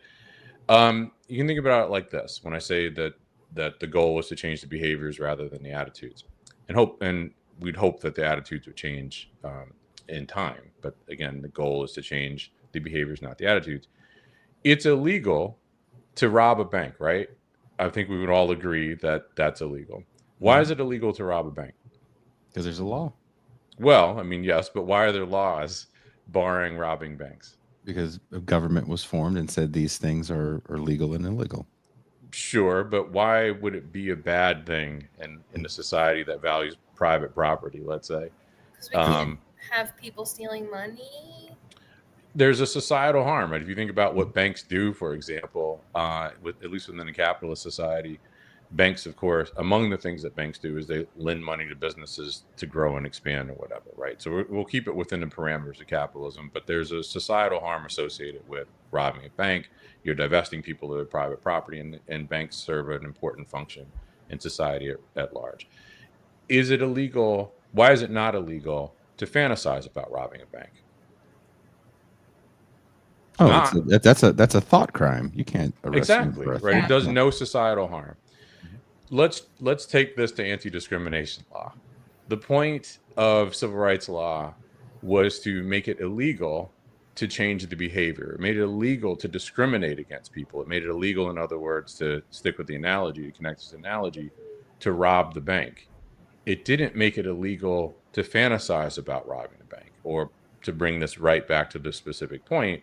It wasn't illegal to have racist, sexist attitudes in your heart, right? Because that's your business. The government can't tell you how to think about the world. The government can't tell you who to be friends with. But what the government could do is proscribe to outlaw behaviors, actions like robbing a bank that do a societal harm. And so the goal, again, was not immediately to change people's attitudes. Hopefully that would happen, but that's not in the purview of the government. The goal was to change their behaviors, to make it illegal to discriminate on the basis of race, sex, religion, national origin, creed, and eventually, depending on what state you live in, of course, sexual orientation and the like. But that's not federal. That's at the state level. I think a lot of us have lost sight of that divide between the public sphere and, of course, behaviors that you can regulate, and the private sphere and your attitudes. And part of the problem with losing sight of that is if you want to focus on changing people's attitudes rather than their behaviors, then you're probably overreaching. Because if nothing else, and overreaching from a legal standpoint, do you want your boss telling you how to think about things? I don't. Do you want the government telling you how to think about things, at least directly? I don't. So you're overreaching in that sense. But you're also turning off people that you might be able to win over if your threshold is tolerance rather than acceptance. And if your threshold is tolerance, what can happen, and this is what had happened for what it's worth and with the civil rights movement, is you bring together people in common interest for a common goal. They don't have to agree on everything. They don't have to like everything. This is why political coalitions don't last forever. They're utilitarian. They're marriages of convenience. You come together around the policies that you and a bunch of other constituencies would benefit from, and you tolerate each other under that banner, right? And you say, yeah, what do I care what you do? I accept this principle that it should be illegal for people to discriminate on the basis of race. And in order to get that, I have to accept, even though I'm a sexist jerk within this parameter, it's not me, it's 1964 that we're talking about, I'm going to have to accept that it should also be illegal to discriminate against Jews, or that it should be illegal to discriminate against women, etc. Right? And again, I don't think most of us today, certainly this is what I see, appreciate the importance of coalition building. We think that what we should do is try to change people's hearts and minds first. And I think that's the secondary issue, because I don't really give a fuck if you're racist, sexist, or fill in the blank. I do, in your heart, I do care if you behave on those actions, right? And that's the problem. And last thing I'll say, I promise on this point, in changing the behaviors of people, indirectly you change many people's attitudes. Part of what we take as our benchmark for determining who good people and bad people are is whether or not they're criminals, right? And by outlawing certain kinds of behaviors, then we associate the people who engage in those behaviors with bad people. And the people who reject those behaviors are good people. And what happens is the attitudes change. And I'll give one simple example. It's a very basic one. It's seatbelts. I'm old enough to recall a time in which seatbelts were not mandatory, right? Seatbelts were in cars, as long as I recall, but it wasn't mandatory to utilize seatbelts. And I think it was in the mid 80s or something like that. In most states, they began enacting laws that fined you if you failed to use seatbelts. And initially, I'm a kid, and I thought seatbelts were an encumbrance, and it pissed me off that I had to wear a seatbelt. And my dad turned to me and said, "I'm not paying a $50 fine because you don't want to be inconvenient to 12-year-old bastard. Get a job." Which you can't before you're 16. So shut the fuck up and put the seatbelt on, motherfucker. So anyway, I use the seatbelt, and I do this for the next 3 or 4 years until I'm old enough to drive around with friends who have licenses. I was grounded all the time, so I didn't get my license until I was 21. But anyway, and so whenever I got in a car, by the time I was 16, just a few years into the seatbelt law, I had become so habituated to putting on a seatbelt, to actualizing a seatbelt. When I get in the car and my friends wouldn't do it, I said, "What's wrong with you? You got to use your seatbelt, man." And anyone who didn't use a seatbelt looked like an idiot to me. Right? And what happened? The law changed my behavior, and a few years of that changed my attitudes about seatbelts. And that's what the civil rights movement was about, practically. Changing your behaviors first. Attitudes may change with time. If not, who gives a shit? Just don't discriminate.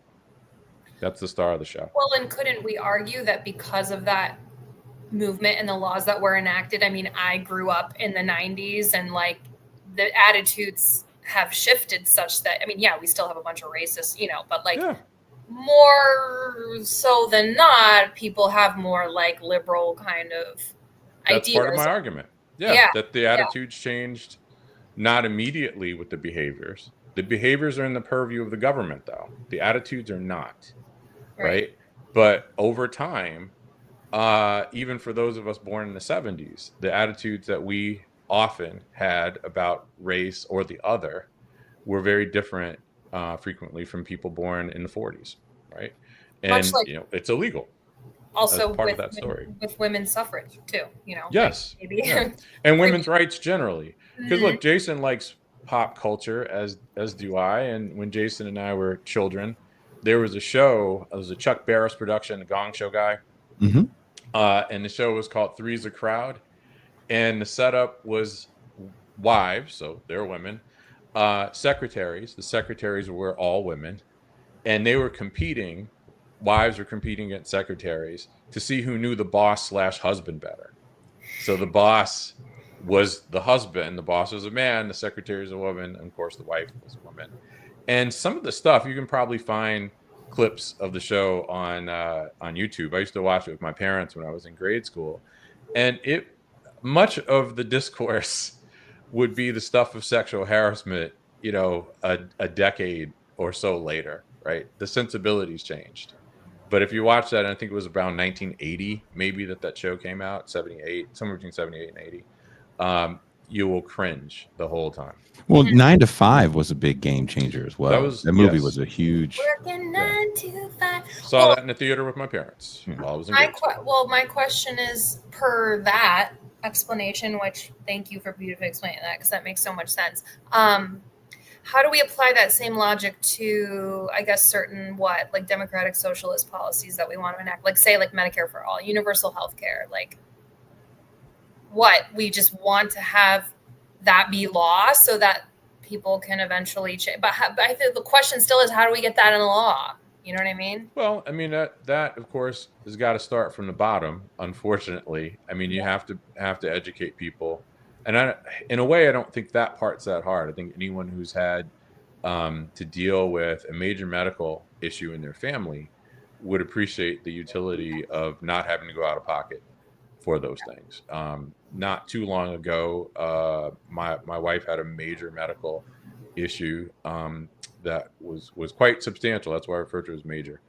And one of the things that I came to appreciate about her healthcare, because of what she does for a living, she had one of those what President Obama called the Cadillac health insurance plan that the ACA, if fully implemented, folks, would have taxed out of existence, which is actually one of the reasons that Hillary likely lost Wisconsin, Michigan, and Pennsylvania, as people from Pennsylvania say. And after, I would say, without giving away too much information, the medical interventions that she required cost a lot of money. It cost a lot more than either of us make. I would say 3 times more than our combined income. And it cost us $0. And because of her health insurance plan, right? Well, most people don't have that kind of health insurance. But what I can say is that precisely because she had such great health insurance that didn't cost us any money, we didn't have to think about, what the implications of this for our life, right? When she got better, when we got over that hump, we didn't have to think about what we were going to have to do to, reestablish normalcy financially. And we could just focus on the important things, which was resolving this medical issue. I think most people who have been in proximity, if they haven't experienced it themselves, to how this healthcare system works for people who actually need it for significant stuff, are not happy with it. And so you approach them not with abstract labels like socialism or socialized, healthcare, because that's going to turn off people who might otherwise be down with the particulars. But you talk to them about the brass tacks of what this would mean and talk to them as people. And unfortunately, you can't really do that on the internet because there's a bunch of douchebags on the internet and you don't know who these people are. I'm always getting some version of a Nigerian prince scam sent my way. They've updated it. It's not Nigerian princes anymore. And yet they haven't changed the number, right? I'm getting, these phishing things texted to me that's supposedly from Illinois Department of Transportation, but it's a Nigerian number. Yeah. Go figure. Yeah. So anyway, that's more of an in-person kind of thing. You can maybe get the ball rolling on the internet, but you really do have to talk to people. And the last thing I'll say on that front, on the talking to people front, that is so important. I was speaking not long ago with a young man who was doing some work around my home, and I was, I enjoyed the conversation, but I was struck by the fact that the things that this young man took for granted politically, the things that he didn't quite have a grasp on. And I'll give you just one example. And I will reiterate in case he ever watched it, I really enjoyed the conversation. So this is not meant as a bad thing at all or a negative commentary on him. But when I mentioned to him, when he asked me a question, when he found out what I do for a living, and I prefaced my response to him so that he knew where I was coming from with, I'm a leftist. He asked me if that meant I was a Holocaust denier. And the reason that he asked if that meant I was surprised. I'd never heard that before. I was thinking about how the war in the East during World War II went and who was responsible for the Holocaust and who were among the victims of the Nazis' expansionist, genocidal war of annihilation. That would include the Bolsheviks over there, right? So it never occurred to me that left would equal Holocaust denier. But he had an encounter with someone who was trans, apparently, or non-binary. And this non-binary person was a Holocaust denier. And non-binary equals left in his mind. And then this non-binary person became a proxy for all of them. So then left equals non-binary, and this non-binary person was a Holocaust denier, it seems. So left equaled non-binary Holocaust deniers, or just Holocaust deniers who may or may not be non-binary. So again, never, ever, ever would have occurred to me. But in the course of having a conversation, it offered a window onto sensibilities. And of course, through no fault of his, because there's all this disinformation out there, and even the mainstream media aren't helping the cause and trying to help people make sense of politics.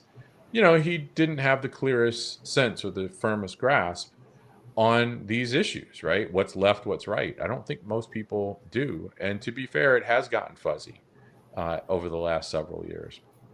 So got to talk to people and not yell at them too, right? You can't keep the judging behind your eyes. You don't need to verbalize it. I really got to get better at that. Can I say something? So when you two started this conversation, Cynthia was not aware of your background to Ray. I would like to make you aware of Cynthia's background. Thank you. What background? Or at least a part of it. Cynthia is a very active volunteer for the Democratic candidate for mayor in New York City, Zohran Mamdani. Cool. I'm not active as much as I want to be, but I will be. But you see how she's already looking for more work to do? Yeah. Yes. And that's awesome. Because I'm unemployed, because I got laid off by my corporation. There is a thing that I want to well, first of all, I want to get more active in DSA. And then there's a thing that I saw, I forgot what the name of it is, but they're organizing it's the people who are organizing with Brad Lander to go to the court, trying to assist immigrants with their court dates, because ICE is snatching people up at the court. So I'm trying to get involved with that. And then also learning, there's this Brooklyn Institute, and they teach courses, some really great courses. So I got to get that because I got to get educated. I'm trying to get more involved on the volunteer end, but I really do. Like I said this earlier before you came on, I'm really trying to get intentional about getting involved in the community and then getting involved on the local politics level. And one thing I said that was really great about Zohran is I think he ignited a lot of people, and myself included, to try and start making local politics sexy, state politics sexy. We really need to detach from this federal and that's it, because that's how most of us, probably not you guys, but like that's, you know, how I think most people / how I have, you know, acted in the past is just kind of like, it's all about the president. It's all about the president. You know what I mean? Whereas I think it should, you know, there's multiple things. There's multiple ways, you know, that one can be active. But yeah, I should probably go because I've been on here for so fucking long. But again, I keep coming back to these questions of again, just trying to get really super focused. Like I said, I always bring it down to the micro, and I think about like my own personal journey with like certain goals that I'm trying to reach or things that I'm trying to achieve. And it's like asking myself the questions like, okay, what is it that I want for my life? What's it going to take to get there? What's currently stopping me? If I follow the next indicated actions, like what would that look like? You know, trying to just get really clear about what our goals are, how we want to achieve them, and then again, like what's standing in the way, right? And then I think there's a tendency on the left to get very dragged under by the negativity and by the, well, that will never work, or that's never going to happen. You got to stop with this mindset. Like it's just going to keep us where we are. And I'm not trying to be toxically positive or whatever, but I'm just saying, I think it's just like a comfort thing. And because we're so used to losing and we're so used to being the underdog and we're so used to being like, you know, on the back foot, but like, you really have to start asking, even if you don't know the answer yet, but start asking the more proactive question of like, okay, maybe I don't know how to get there right now, but can I think of like, if I just ask myself the question right now, like how maybe like just like opening yourself up to the possibilities versus immediately shutting it down like that's never going to work. Well, then if you say that's never going to work, then you're just stuck at a dead end. You know, then there's no like opening. You have to start asking the questions like, okay, well, we want, let's say, single payer healthcare in New York State. There's a New York Health Act. Like, oh, but it didn't go through because this and this. Okay, like what are the obstacles? What can we do now? Again, even if that's just kind of an open-ended rhetorical question, what can we do? And even if you don't have the answer just in that moment, you're opening yourself up. And sorry to be woo-woo, everyone, but you're like opening your energy up to receiving possibilities or receiving creative ideas versus having your energy in this place of like, well, that's never going to work. That's never going to happen, because then you're just closed off. And again, you might not get the answer, you know, that day, or you might not figure out the whole way that it's going to work out. But even just trying to open up to like different ideas, you know, and not shutting everything down as soon as you come into contact with it. Like, again, I think Zoran is just a great, he's been a big inspiration for a lot of people, because I think he showed obviously just a willingness to dream big, a willingness to like go after what you want, and showing what it looks like to have a very clear intention, like, and have very clear goals that can be sold to people to get them on board. You know, freezing the rent, free buses, free childcare, like having very specific things that people can easily glob onto. You know what I mean? So I just think intention is a really big thing that I'm trying to incorporate in my own life, because I think, you know, you can just often get lost on like autopilot and you don't really have a direction. And when you don't have a direction, when you don't have clarity and you don't have a specific intention, then it's just kind of like jangling all over the place. You know what I mean? So I feel like that's what I'm trying to get involved with, is like, if we're talking about organizing, okay, like what does that look like? You know, what are our goals? What's standing in the way? How are we going to get, you know, around this obstacle? So that's where I'm at right now. I loved your reflections on focusing on local, which I don't do a good job of. And I think that there's a cultural disincentive to do so, that by the 90s, even the Democrats like Bill Clinton had said something to the effect that the era of working the same job 30 years and retiring and getting a pension is gone. Now you've got to be prepared to change jobs 2-3 times, jobs and careers, Flexible. 2-3 times over the course of a lifetime. And what that announces is that you got to also be willing to move. And if you walk into, as I would have in the 90s as a young adult, adulthood in an era in which the expectation for someone with a college degree is or an advanced degree, you have no idea where you're going to be when you're done, right? You're going to go wherever you get a job. That's especially true for academics. Then that's a disincentive to pay attention to the world that's right before you, right? And I will say that in my own case, partly because my dad's an academic as well, I think between the ages of 11 and 30, every place I lived in that time period, I thought, oh, I'll be here for about 4 years before I move on. And I never got too comfortable anywhere. And it wasn't until I was about 30, when I got my first big boy job, that I had an opportunity to imagine that I could be the same place for more than a few years, which then created the possibility that I don't follow up on as much as I should, to pay attention to the life that's in the world and the people who are right before me, right? And again, I think culturally, we've been discouraged from doing that in the context of this particular kind of political economy. So I think it's really cool that you pointed to, Cynthia, the importance of working local, because we need to think that way, because that's how you're going to be able to organize anyway. If you've got to do face-to-face organizing with people, the only way to do that is some part local. Right. Yeah. Well, see, I wish I could run for something, but I've given into too many dick jokes on this podcast. That's how you're going to win. I've talked about my ass. That's how you're going to win. They're like, oh, dude, vote for the ass. At last, vote for the ass. I can't. Can we get single-payer healthcare in New York City or New York State? Yeah. Mark it here, you guys. Someone said manifest revolution. Fucking exactly. I'm putting it on my vision board, okay? I want to get single-payer healthcare in New York State. I'm going to manifest this. Well, get the crystals on the job. Get the crystals out, and there you go. You got to charge them in the moonlight. That's what you got to do. One last thing I'm going to say. One last thing. What? Who was just talking about this? Was it your boy Josh, Jason?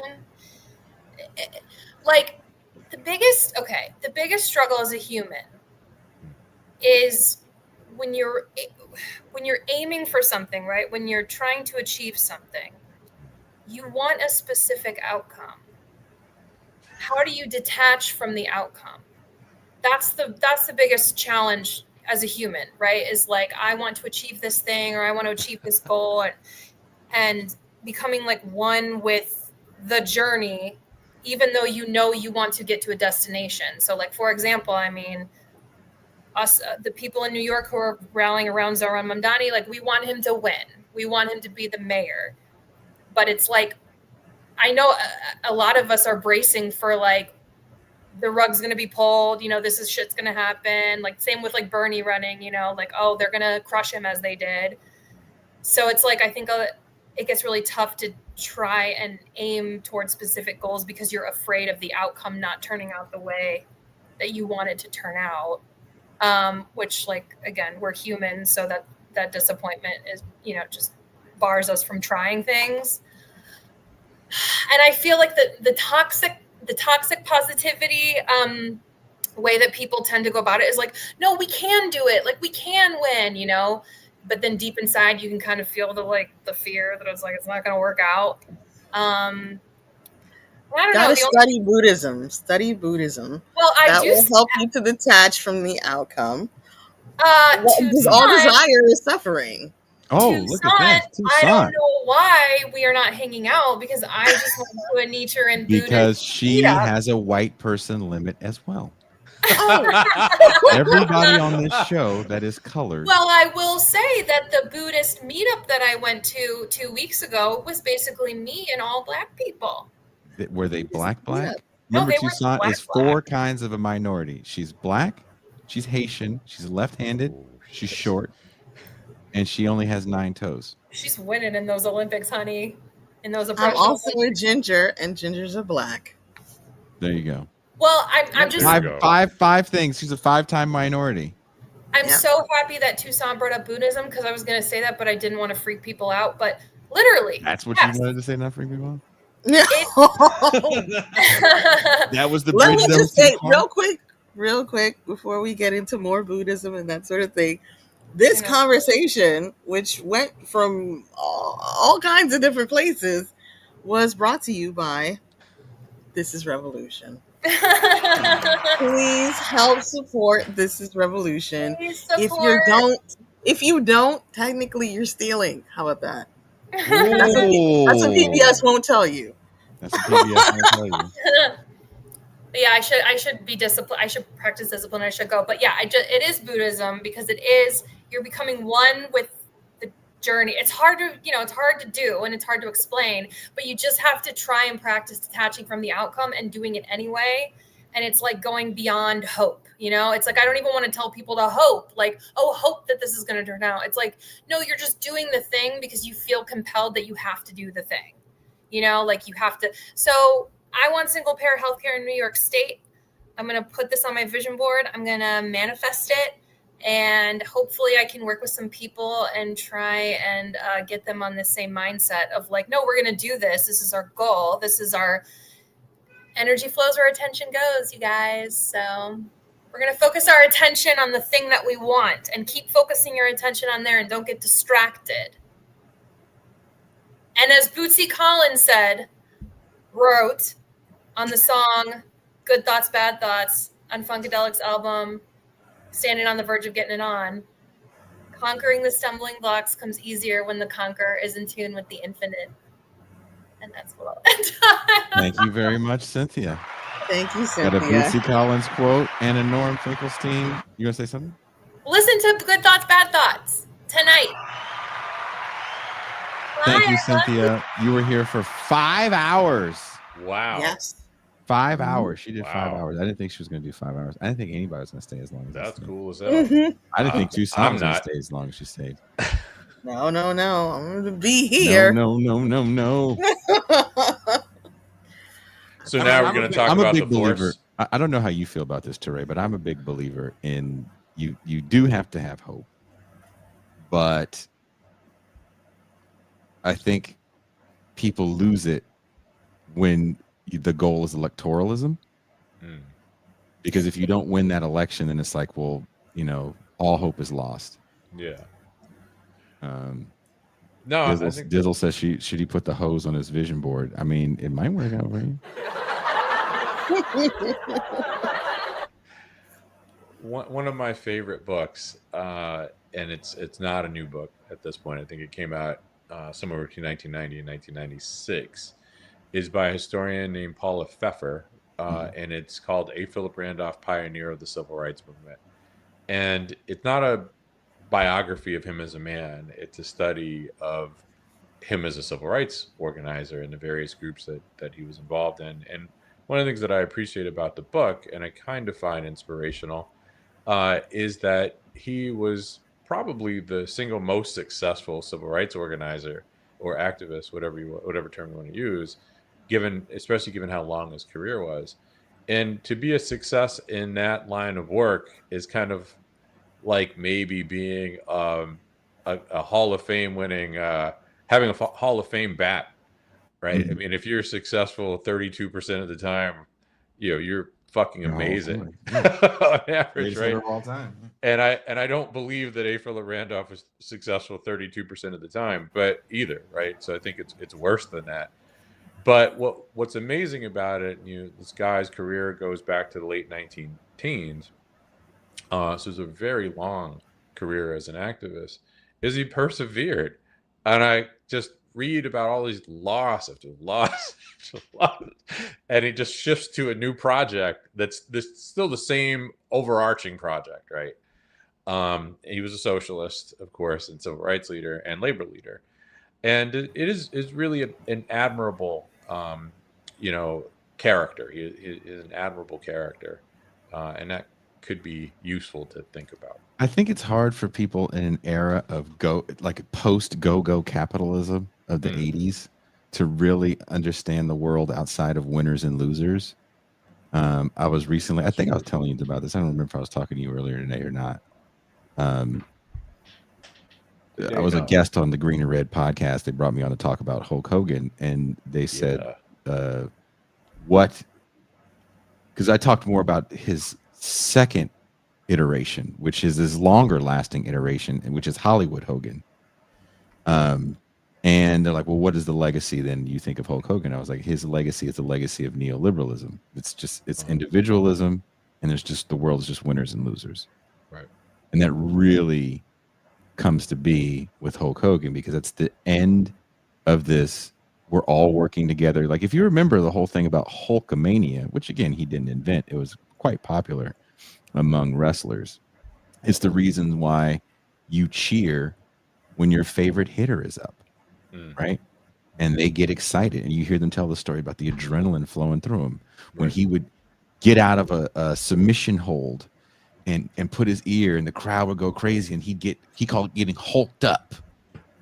It was a group effort. You were all involved. If you were yelling like me and my young cousin watching it, and we're screaming in the house for Hulk Hogan to get hulked up, we're a part of it.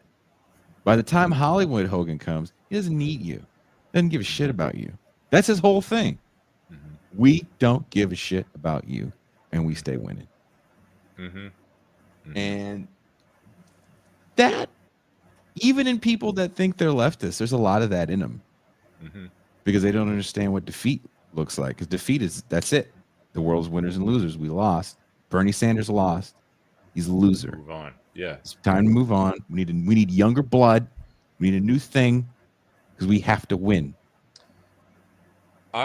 I like that, and being several years older than you, you wouldn't have had this experience. But when I was in high school during Reagan's second term, it struck me, and I went to 3 different high schools, or 3.5 technically, but it struck me that a lot of the Reagan fans liked him, among my peer set, liked him because he was a winner, particularly after he beat Mondale like a drum. Reagan, yeah. And so the details didn't matter, right? He hated communists. Yeah, he hated black and brown people, whatever. That did not matter as much as at least with kids, as the fact that he was a mega winner, and he made America feel good about itself again. So there are all these bromides, these silly ass bromides.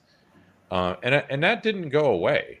Right? I mean, yes, we can is just a stupid fucking slogan. Reagan, of course, was the originator of Make America Great Again. Ask what these things mean, though. Like, what's your point of reference for again? And is that the era, and I think it is, where the highest marginal income tax rate was about 90% for rich people? Or maybe the era where it was 70% in the 60s, right? But, and 33% of the workforce was unionized, and there was a civil rights. Is that the era that we want to harken back to? I could get down with that, at least elements of it. But I don't think people think about, once again, the details, right? It's the sloganeering. It's how you feel. I think a lot of the criticisms of Trumpism presume there's a lot more thinking going on than there is. And that's not a criticism of people who are Trump supporters. The same is true of Democrats, right? When I was in my 20s in the Clinton years, I had a friend, a number of friends actually who would fit this bill, but a couple white liberal friends from college who were trying to convince me to vote for Bill back in 96. I'd already sat out 92. And in 96, they're pushing me to vote for Bill Clinton. I said, I can't do it. I said, between the Omnibus Crime Act and then pending welfare reform legislation and NAFTA, and then we're going to get Hope 6. I said, I cannot vote for this guy, because if I wanted to be a Republican, I'd be a Republican. And their response to me was not a response that a thinking person would put to you, like one who was attached to Bill Clinton for the details. The response was, oh, yeah, I think all those things are horrible too, but Bill doesn't really believe in them. He just did them. He just signed it into law because he had to get elected. And I'm like, well, then what the fuck is the point? Why am I going to vote for some guy who's not going to pursue the policies that I want because he's really with me in his heart? Again, I'm not voting for brother-in-law, right? I'm not or stepdad. I'm voting for a guy to actualize policies. And if you've conceded this guy is not going to actualize the policies that you and I both want, and you're going to push me to vote for this asshole who is just Reagan light because he's really with us in his heart, then you're not thinking, right? It's not the details. So this is not, unfortunately, this is not a partisan issue. All of us across at least the binary party lines, for sure, the two major parties, are feeling. We're not thinking. Generally speaking, we're feeling. There's a thought, there's a comment on the screen, and I kind of want to address it because I don't necessarily 100% agree with it. Where rapidly deteriorating material conditions will drive the revolution. It's like the fascist revolution can happen too, right? Like who? First of all, whose conditions are rapidly declining? Because a lot of times, especially in these spaces, people reiterate lines about the same people, and it's uncomfortable to say lines about the majority of America, which is very comfortable. Right. Like, I'm sorry, guys. If you want to go for poverty statistics, and if you want to expand even a little bit more and talk about the Alice, it's still not as much as one would think. Yeah. People are still getting married. They're still having massive weddings, and they're not all tech billionaires. They're pretty regular. Yeah. They're in debt. Okay. They're paying for their weddings with Klarna. No. They're not. But I'm sure you can't. But I hope. But if they are, they have a lot TLC of show. So there's this kind of idea that we're at a tipping point, and it's like, well, who's at the tipping point? Right. Well, I can take you to any bar in any major metropolitan area, and the majority of people in there will be making six figures, and that can include a lot of the staff. It's a misnomer to think that we're at this tipping point where everyone's going to care and we're all on the same page. Right.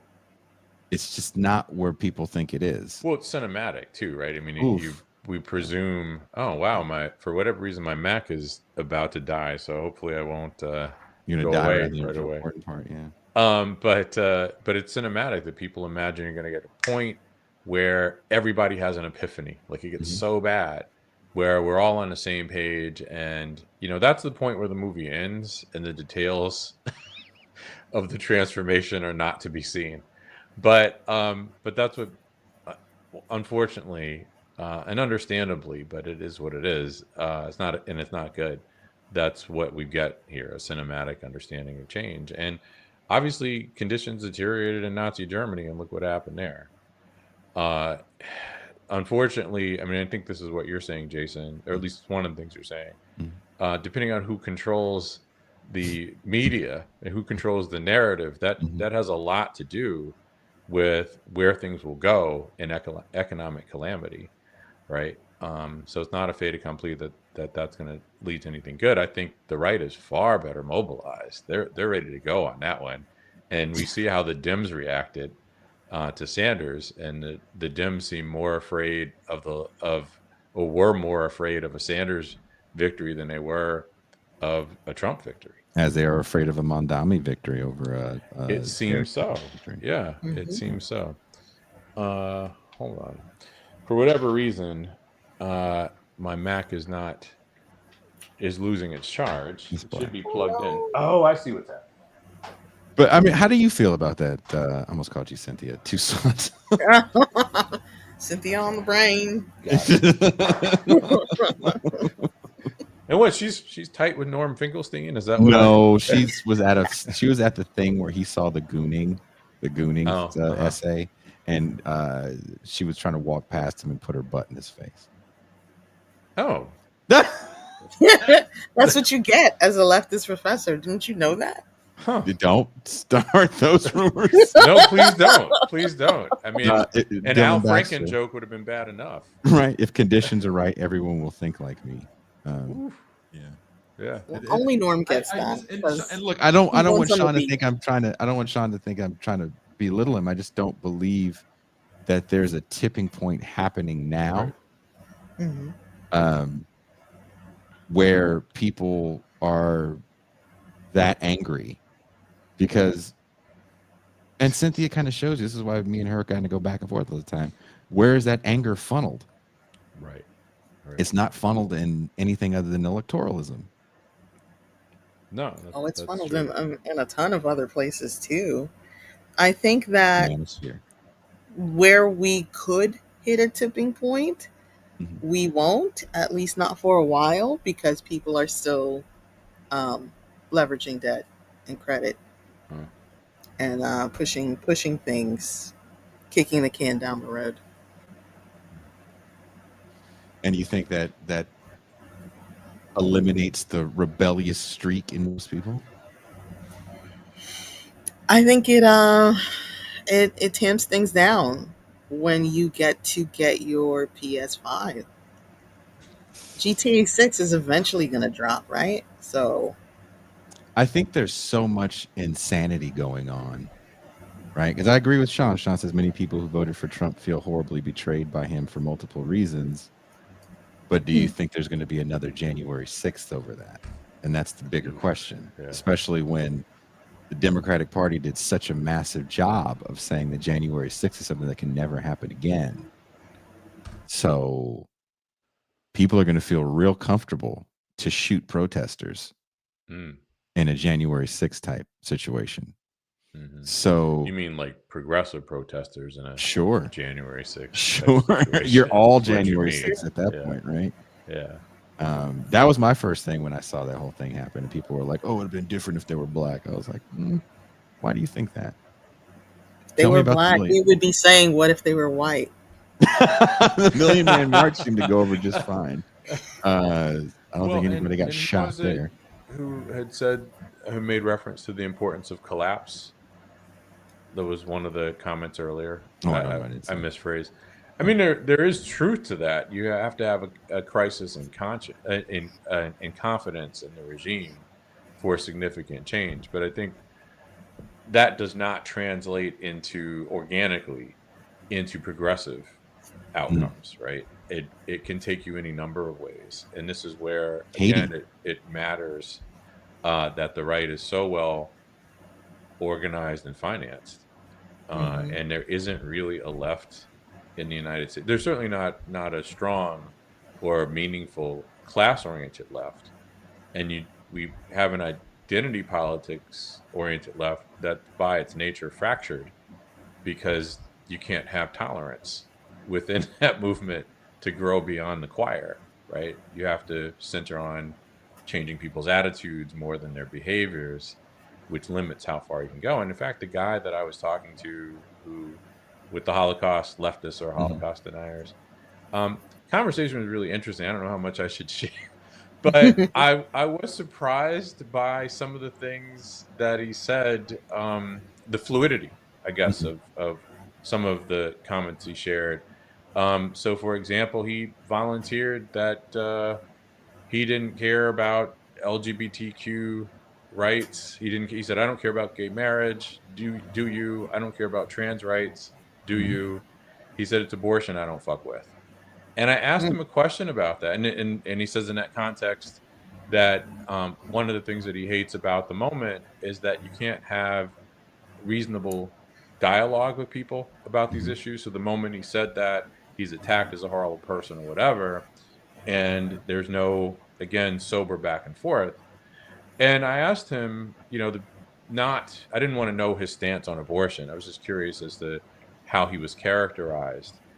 And he volunteered a stance on abortion. He said, I don't care about, the first trimester, essentially. I'm paraphrasing. He said, I don't care if people get abortions early on. It's those late-term abortions I don't care about, that I think need to stop. Okay. And when I said what one would say about late-term abortions, interestingly enough, he conceded that he understood that, generally speaking, that those are confined to instances of serious medical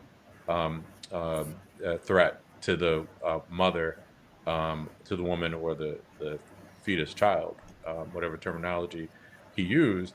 So he conceded that and thought that was appropriate to have abortions in those instances. But the women who were choosing to have abortions late term were the ones that messed up the whole system. And it's tragic, right? As Like you if you saw. have a late term abortion, that's a tragic situation. It's not something that they're bragging about, but we live in a moment where everything is content.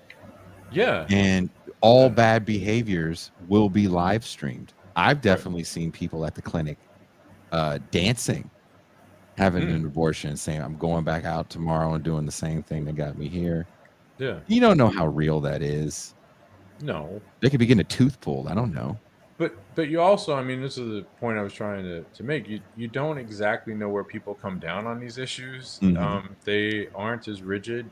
This is what I was impressed by. So again, if he ever sees this, this is not condemnation for me at all. I was struck by the fluidity of his positions and how they weren't neatly captured in pollster categories, and for me, what I saw is the stuff of one, the problem with assuming that people are more knowledgeable about the political positions they stake out. Two, assuming that they're rigidly committed to them. Two, and imagining that just chatting with people won't make a difference, right? Won't reveal something that, at the very least, that isn't revealed in a poll. And that is the stuff of potential growth politically. So, to be fair, I personally don't think it's right to have an abortion after you've already given birth and your child is 18 years old and attempting to go to college. That is way too late. it is. That is way too late. I think that's called murder. Yeah. Tony Red, thank For a you. reason. Fine talk, just about don't talk about just what money, wealth, and value are. I'm okay with it. I'm good. I love Toussaint's delivery on that joke, though. I think that was a brilliant delivery. Thank you. So. You can hear me making jokes on This Is Revolution. Please support This Is Revolution. People that talk about mortgage rates. Mortgage rates were 18% in the 90s. So they're not even close to that. So while they are high, I don't know what up is for repossessions. Up from where, I guess my question would be. 2 years ago, before COVID, I don't know. I haven't looked at those statistics. People are giving out credit kind of willy-nilly now, especially with things like Klarna. So no one's really worried about defaulting. I think, was it Klarna? They're starting to come after people? I mean, of course you are. Yeah. Well, they weren't before. Right? You want your money back. They weren't With before. interest. They are now. I think they're suing people. Once a few people don't pay, right? Yeah. You're going to come after them. Yeah. I haven't had a credit card in like 5 years. Wow. Good. I mean, You buy all your raisins with cash, and I respect it. your mom. Well, listen. Your mom has web feet. That is why it's important to support This Is Revolution. So Jason can have cash so that he can get all the raisins that he needs. Jason, do you still have Shutter? Is I that don't an think option so. in Mexico? It is kind of. No, it's not actually. I have to have a VPN, and the VPN that I have is no longer supported on my damn. Chromebook. All right. It sucks. So I just entertain myself by sleeping now. I assume Jason is buying raisins, Henry Bemis. I mean, Buy a white raisin. Is that a thing? Can you have white raisins? They're yogurt covered.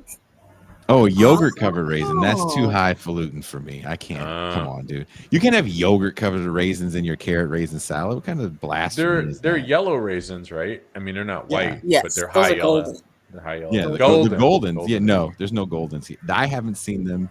I'm sure they exist somewhere down here. I have not seen them. See, I get a Jason little likes bag of working raisins. class raisins. Working class. Thank you, Toussaint. Yeah. Dehydrated cherries. Are they on the menu? I have a bag Raisins. of cherries that I need to pit so I can make a cherry compote. Oh. No one supports you in that. I felt like Dr. Oz was talking for a second. You gonna do some crudité? Nevertheless, please support Jason so that he doesn't have to take on BetterHelp as a sponsor and Ground News and sell supplements so that you can have abs like him and Drake. There you go. I'm not quite there yet, but it's getting there. It's getting there. I may walk around with my shirt off, Toussaint. You got a BBL in Mexico? Is that what you're saying? Are we sponsoring your BBLs?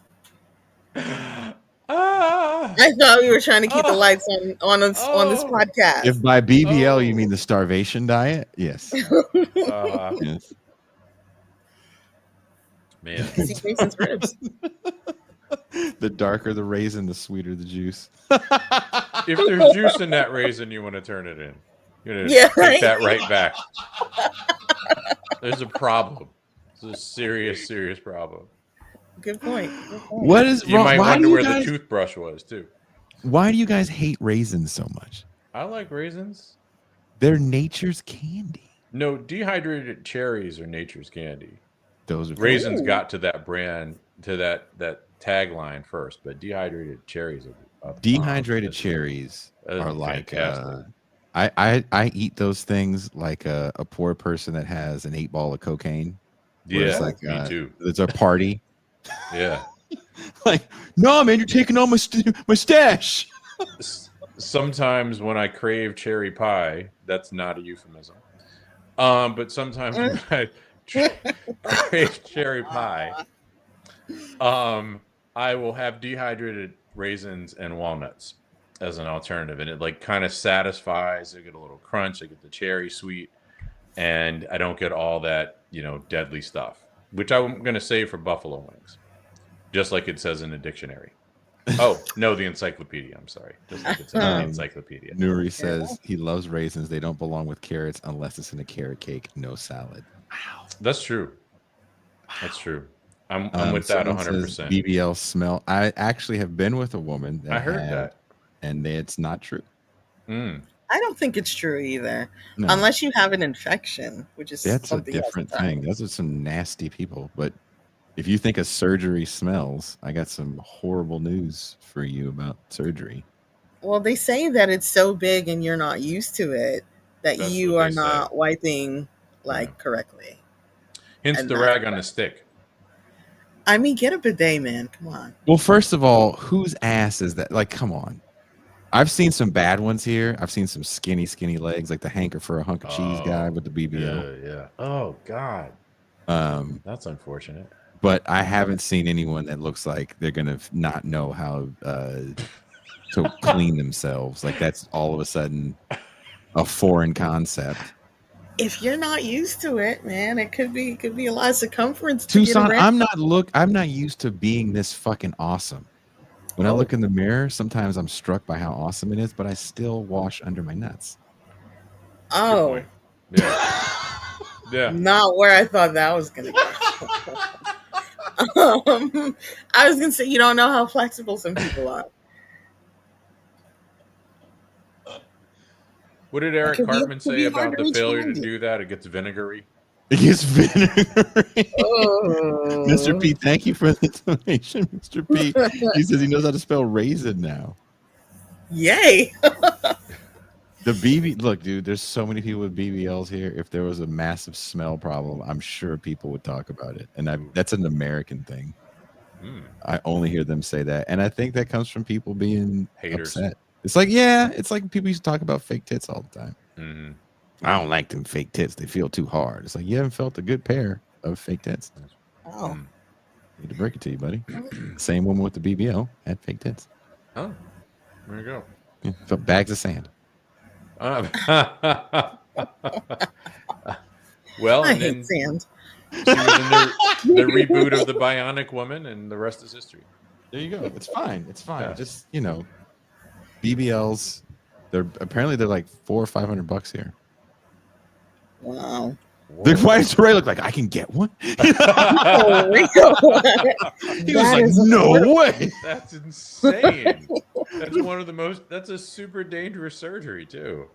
It's one of the most dangerous. Right? I think it's the Is it most. embolisms or some shit? Like the most dangerous cosmetic surgery, right? You're sitting on it. You're sitting on your surgery, man. And there's something about the volume of fat that they graft and relocate that can create a lot of problems. That's crazy. You've got to be kidding. $400, $500. No. You get the. This is gonna sound like I'm really making it up, and I'm not. There's like little packages you can get. Little what? Packages you can get. Like BBL packages. So with tighten up the lips, get the hips in. Yeah. Okay. Get the undercoat. Yeah. You don't want a BBL with a fupa. Yeah. The undercoat. The undercoat. It's part of the package, right? You gotta get the undercoat. You don't want to smell. You don't want to walk around smelling with your new BBL, right? You have you? Next time you go somewhere and you're like, how did the receptionist get a fake ass? I don't think I can allow myself to think that, but no, that's not just a question me. I'm gonna ask I'm the myself. only one looking at. Yeah. No. Yeah. Yeah. It is. I certainly couldn't utter it aloud. How did the receptionist get a fake ass? Hmm. Yeah. It is a thing. I didn't believe it was that inexpensive either until I met people that work in. There's a big industry here for recovery. Oh, okay. And like everybody has one. Like people that make just like a Van Halen song. Everybody wants some. No, like a very great song. No, that's a really good song. No, it's crazy. Like people are like, how much money do you make? And you're like, oh, you only make $1,000 a decade. You were able to afford an ass. Jesus. Like, damn. Yeah, they got a fake ass and braces and all kind of shit. You're like, fuck me. Credit out here is a whole different beast. Yeah. Wow. So.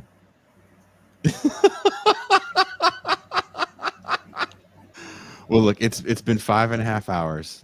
We did the best we could. It's late in everybody's city. It's late for Toussaint. She has to get up and go to work at the Church's Chicken / Ross. I do. I do. That Bernie Casey used to manage. One last pitch. Go, Jason. What is this money that we're raising going towards besides Dubai chocolate and raisins? The Dubai chocolate was a gift from the drummer of my band, Bitter Lake. We know you're going to get more. We know you're going to get more black market Dubai chocolate. It was really delicious. I'm not going to lie. Well, it's real sugar. It's their luxurious take on Dubai chocolate. Enrobed in 81% chocolate shell filled with crunchy, indulgent blend of creamy pistachio butter, crisped quinoa, and toasted coconut. See? No child labor was done in the making of this. This is that we're going to tell you about. That we're the best kind, right? All the cheap and none of the guilt. You are making sure that we can stay on the air doing this kind of program. This isn't generic. I mean, today was a long stream, but this isn't generic content for content's sake. And this money goes to making sure people like Toussaint can get paid for her efforts. Pascal. There is hosting services that we need to do for this show. There's a lot of behind the scenes stuff, equipment upgrades. So this money does actually go to making sure we stay on the air. As you see, I never wear fancy stuff, and the Dubai chocolate was a gift. Yeah. Allegedly. One of those 5-finger discount gifts. You guys are so mean. So mean. But- Someone says Jason rolls raisin into a slice of bologna and rolls it like a blunt. That's gross. That is hella gross. As a vegetarian, I think that's so gross. As a non-vegetarian, as an omnivore, I think that's No human should eat bologna. The smell of bologna is what I think people think BBL smell like. Ugh. There's two kinds, beef and pork. Okay. Are you against both? Yeah. Yeah. Did you know he doesn't like hot dogs, especially Hebrew National hot dogs? I was like, hey, man, why are you singling those out? I feel that's a little bit weird. I don't think Hebrew National hot dogs are very good, though. Nathan's, Hot dogs, I like Nathan's gross. and Ballpark. They're pretty good, but hot dogs are gross. Hot dogs are gross. They smell like farts. I hate hot dogs. But you know what? What is my rule, Toussaint? Don't fucking say that shit without saying the rule. If I'm at a child's birthday party and that's all that's there, I will shut the fuck up and I will eat the goddamn hot dog. And that's what I did. I was at a child's birthday party. I had a blast and I ate the fucking hot dog. I didn't complain. And, oh, you get fucking hot dogs? No. Oh, you got hot dogs? Yeah. I'm not a shitty fucking guest. Just eat the fucking hot dog. But in my mind, I hate it. Sabrette hot dogs, also good. All hot dogs smell like farts. I feel like Dennis Hopper would have said everything you just said in a movie. Jason. Pop quiz, asshole. Yeah. You're at a child's party and all they're serving is hot dogs. What do you do? What do you do? You eat the fucking hot dog. The worst person in the world. I'll leave. This is why you want this show to stay on air, because of these tirades. The worst person in the world comes to your house and can't eat anything. And you have to go grocery shopping for the person. You have to avoid things for the person. That's so Fuck. Shut up. Which one of my dad's ex-wives is that? You know what I mean? Like, I try to be a good host. My boy can't have dairy. Oh. I've known that. But you know why I know that, Teray? We've been all over the fucking world together. And the only thing he'll learn in that language is, does this have milk in it? Right? Nice. Mm-hmm. Totally get it. So what am I not going to do? Fucking give him dairy. That's really mean. It's not funny. It's not haha funny. No. Good shit. No, it's funny for someone else's kid, but not your own. Like, you got to take them home with you. Mm-hmm. That's, again, not right. funny. That's the problem. Yeah. So every time I was making something, he's like, "Hey man, there's no dairy in it." I was like, "Motherfucker, I knew you were coming. I'm not gonna put. It's not funny." But I gotta have that conversation. When I come to your house, Jason, what are you allergic to? Nothing. I'm allergic to everything in your fucking house. Your cat, your dog, your shitty wife, your booger-eating kids. I'm allergic to all that fucking shit. The fact you don't clean under the toilet, I'm allergic to all of it. I'm not going to complain about it. I'm going to shut the fuck up. I'm allergic to anything. Hey, Jason, you want thirds on that bowl of hot dogs? Sure. Did you cut this peanut butter and jelly sandwich with a knife that had butter on it? Jason, no! Get the EpiPen! Right? No. And if Dennis Hopper were not available, James Woods. James Woods, and then Jason Miles. I've been a professional guest as a touring musician that's been poor. Sure. Yeah. And you know what really sucked? When you said, "Ooh, I don't really eat blah blah blah," and someone looks at me like, "You weren't that entertaining, right?" No, whatever you got, throw it at me. I don't want to know. You're in a foreign country, like, "Oh, we have this dish. It's made out of." Don't tell me. I don't want to know. It's made out of alligator balls. I'm just gonna eat it, and that's what it is. If I know it's alligator balls, I'm gonna be like, "Oh, this is squishy in my mouth." I'm just gonna eat. Thanks, Joe Rogan. Yeah. I'm just gonna eat the have another alligator balls. Anton says, really feeling that hot dog.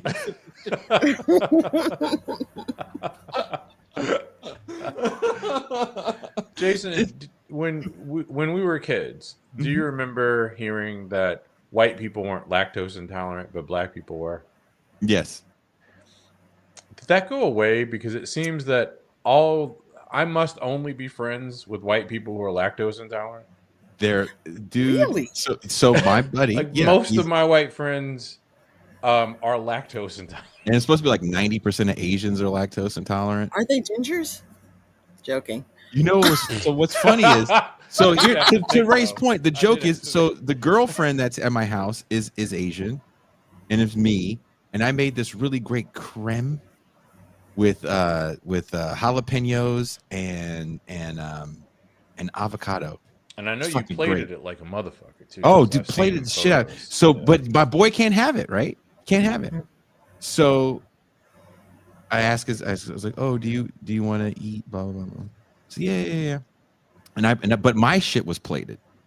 Mm-hmm. And she was like, "Well, what is that?" And I was like, "Oh, it's this cream sauce." She goes, "Well, fucking put it on my shit." I was like, "Well, I was afraid if you had it, you didn't want to like your lips touch his face, and then his eye pops out or something." She's like, "I give a fuck, put shit." She got mad at me that I didn't give her more of that didn't sound right. The cream sauce. Yeah, you guys are dirty people. Hey yo. The point is, what happened to Ray is right. What happened to black people being lactose intolerant? I thought that was still in effect. I mean, that part's still in effect, I think. But I'm curious as to the white narrative still being in effect, because I know a lot of white people who are lactose intolerant, and the way they worked around it was like, "Oh, that's just what happens when I drink milk." Yes, because you're lactose intolerant. I don't know what happens when I drink milk. I don't. Because it's gross. The same thing happens to me when I put creamer in my coffee than when I drink tea. I pee and I poop. Nothing crazy happens in my stomach. Just fucking eat the food. I've been eating crazy food all over. I told you guys about the story about the cat. We were eating street meat in fucking the hood in Brazil. And we're fucking this shit up because it's like hella cheap. And we go to the driver of our thing. We were in our bus. Mean? Yeah, we're like, dude, you want get some of this meat? It's great. He goes, we don't eat that here. I'm like, why? He goes, that's the meat of the cat. I'm like, oh, well, fuck. Was it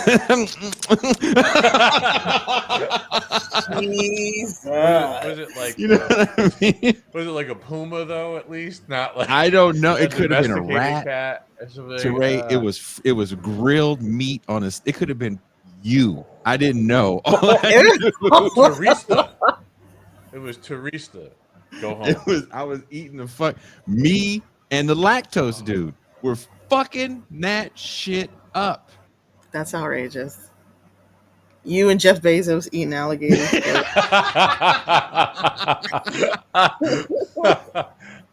It's like, dude, you've ingested crazier shit than dairy, but I get it. I don't want to be a downer. So I know for a fact I'm going to go visit Teray one day. I'm going to go to his house, and it's going to be the goofiest spread ever. He's going to have fucking hot dogs there. Oh yeah. Figs. Just a bunch of shit, Cheez-Its, just a bunch of shit I never eat. I'm gonna sit there and I'm gonna. You don't like Cheez-Its? I fucking hate Cheez-Its. They smell like fart too. Hates Cheez-Its. Interesting. I was just eating some. You probably were farting all in the house. That's why you mute yourself every 5 minutes. Cheez-It farts. I prefer cheese nips, but they were discontinued. What? Oh, it's racist. You were the one. You were the one person who preferred cheese nips, which were racist, by the way. Very over Cheez-Its. Very That's racist. what I learned from John Stossel. Cheese nips are racist. Just, dude, you eat the figs and the cheese. And just eat it and shut the fuck up. Teray's gonna have a big bologna fucking charcuterie tray. For bologna. You, because I don't eat bologna. It's gross. Yeah, he's gonna have just for me. Just shit, for I don't you. like turkey with cheese whiz. Oh, even worse. Not even real cheese. Cheese whiz. Velveeta. In this house, we eat Velveeta. Today's white man enjoys cheese. Yes, that was also the same episode of the Boondocks where they say the whole word, isn't it? The whole The word. very first episode. I was just talking about that tonight. I'm going to go see Tony Red in Oklahoma. Oh, Same for real? thing. Bologna tray. Velveeta.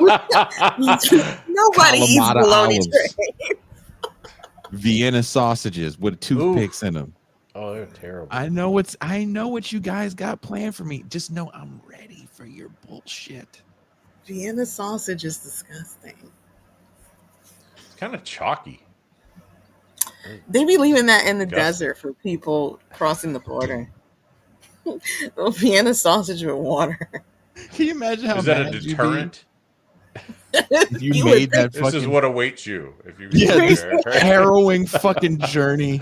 You've fucking jumped over deadly animals and shit, and there's a can of Vienna sausages waiting for you, and some guy wearing a hemp outfit waving. I was picturing Ricardo Montalban personally. Like, welcome to Nightmare Island.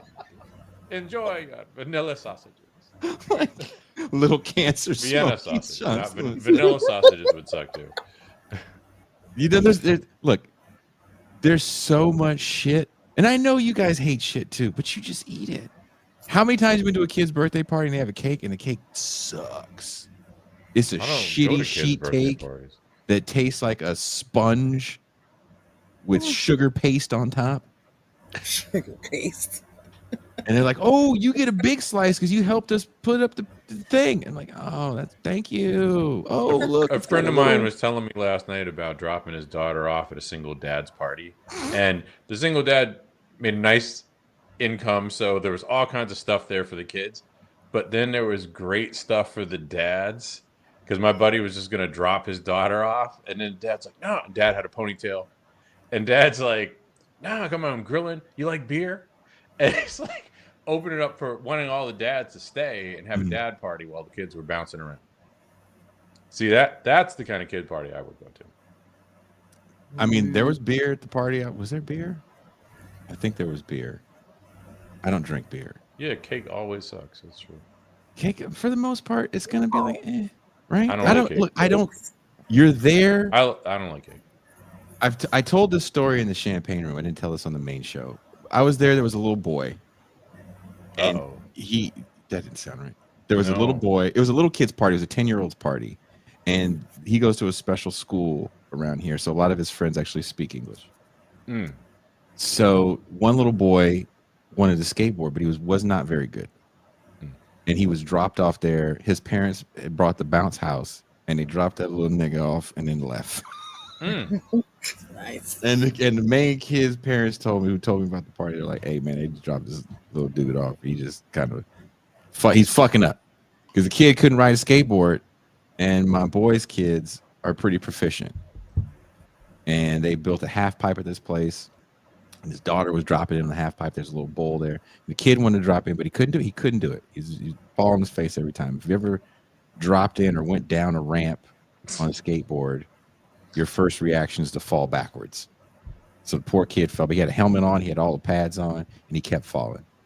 And he wanted to get it though. So my buddy would help him down. His daughter was helping him down. Everybody was helping this kid down. He just couldn't do it. He couldn't do it. And there was a couple white guys there that were skating. And they saw this kid trying. And they go, "Hey man, we're going to help you." And they sat with him for about 20 minutes. And they're holding his hand, and finally like, "We're going to let you go. You got to do it. We're going to let you go."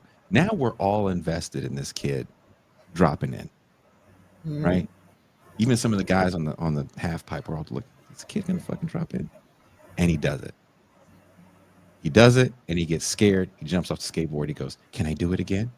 Does it again. Does it again. Does it again. He just keeps doing it. He's having a ball. People are recording it. Having a ball. I'm having fun watching this kid have fun. That's what a kid's birthday party is to me. That is fun. I don't give a fuck about the hot dogs, the chips, the lack of good soda. Don't care. Wow. Oh, right, because you don't drink. I don't. So no beer for you. No beer for me. But when you see those things happen, That's a fucking awesome day. Yeah.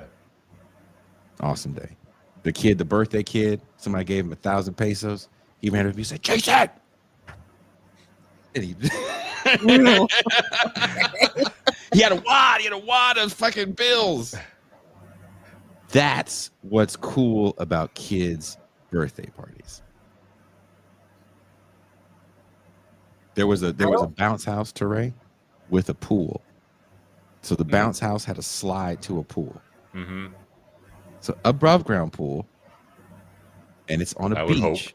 So you can imagine that water looked like the water in the fucking garbage part of Star Wars. There was this little kid. He was by himself. He was just sliding into the sludge water, having the time of his life. Probably has an ear infection to this day. An amoeba in his brain. Oh, dude, he's probably got some shit eating that shit away right now. Yeah. But he was having the time of his fucking life, sliding face first, mouth open. I was like, oh my God.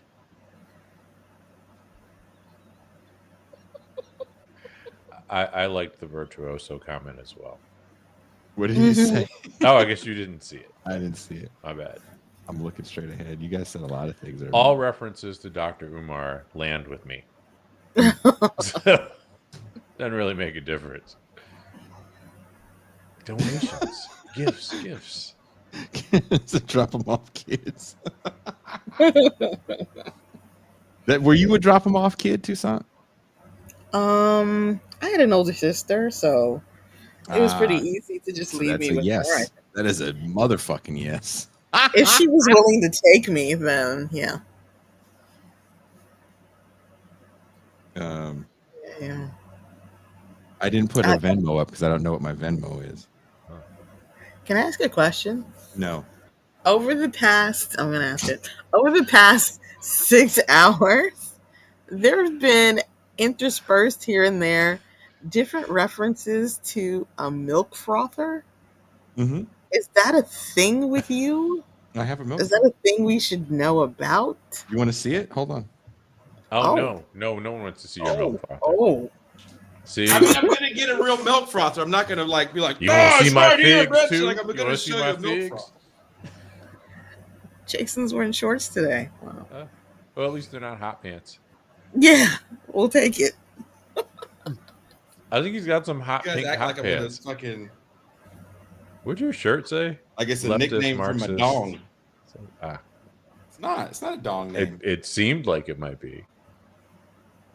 So it has a stand. Oh wow! And the battery's low. So no, I know one of those. My wife has one of those. So this is a front left. Yep. Fun fact. I have a date. I have a date coming tomorrow. So a beautiful date. A beautiful date. And so when she comes, very I'm gonna be talented. like, would you like a latte? And she's like, you don't have an espresso machine. I was like, I got you covered. I am an espresso machine, baby. Froth that right up. Yeah. Froth you up right now. I actually got you one of those years ago, but that was in the box that got lost. Oh, how convenient. How fucking convenient. You said you went to the place and they didn't have it. And then you're going to tell me, oh, the one I got you doesn't take batteries and you plug it in through USB and it's hella cool. It got lost, or something happened, and they sent it back to the store. Sounds like your girlfriend doesn't go to this school. She lives in Canada. She lives. You were totally drunk. You don't remember anything. Yeah. Do you hear that? Felt like bags of sand, though. That much you do recall. Just froth, creamy foam.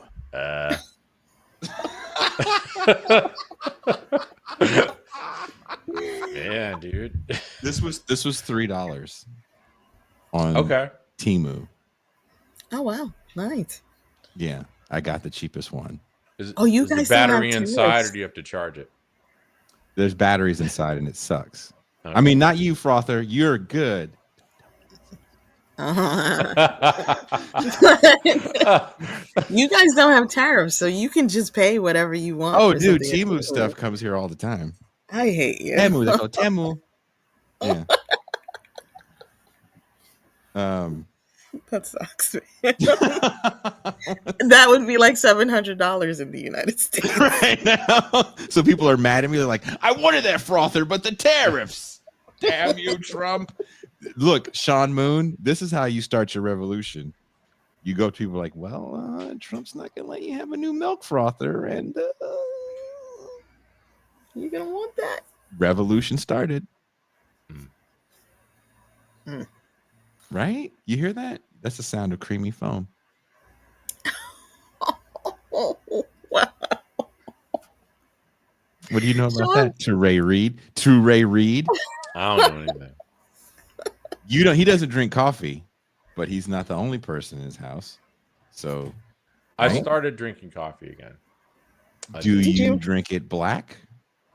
My grandmother, so I started drinking coffee again partly for nostalgic purposes. My grandmother used to send me this Vietnamese coffee, and she passed away in 2017. Mm-hmm. And I started drinking that stuff again. So I'm communing with my grandmother with my Vietnamese coffee. Oh, Vietnamese coffee. Vietnamese coffee. Okay. So it's like a dessert. It's a highly caffeinated but liquid dessert. Have you ever frothed? No, but I've not only watched Ryan Coogler interviews, I've recently watched them on weed. And oh my God, that was one of the funniest experiences I've ever had in my life. So did I send you, or did you send me the thing that said Ryan Coogler's about to make the X-Files? I don't remember who sent it to who, but I immediately went back to those interviews and that weed fueled interpretation of them. So yeah.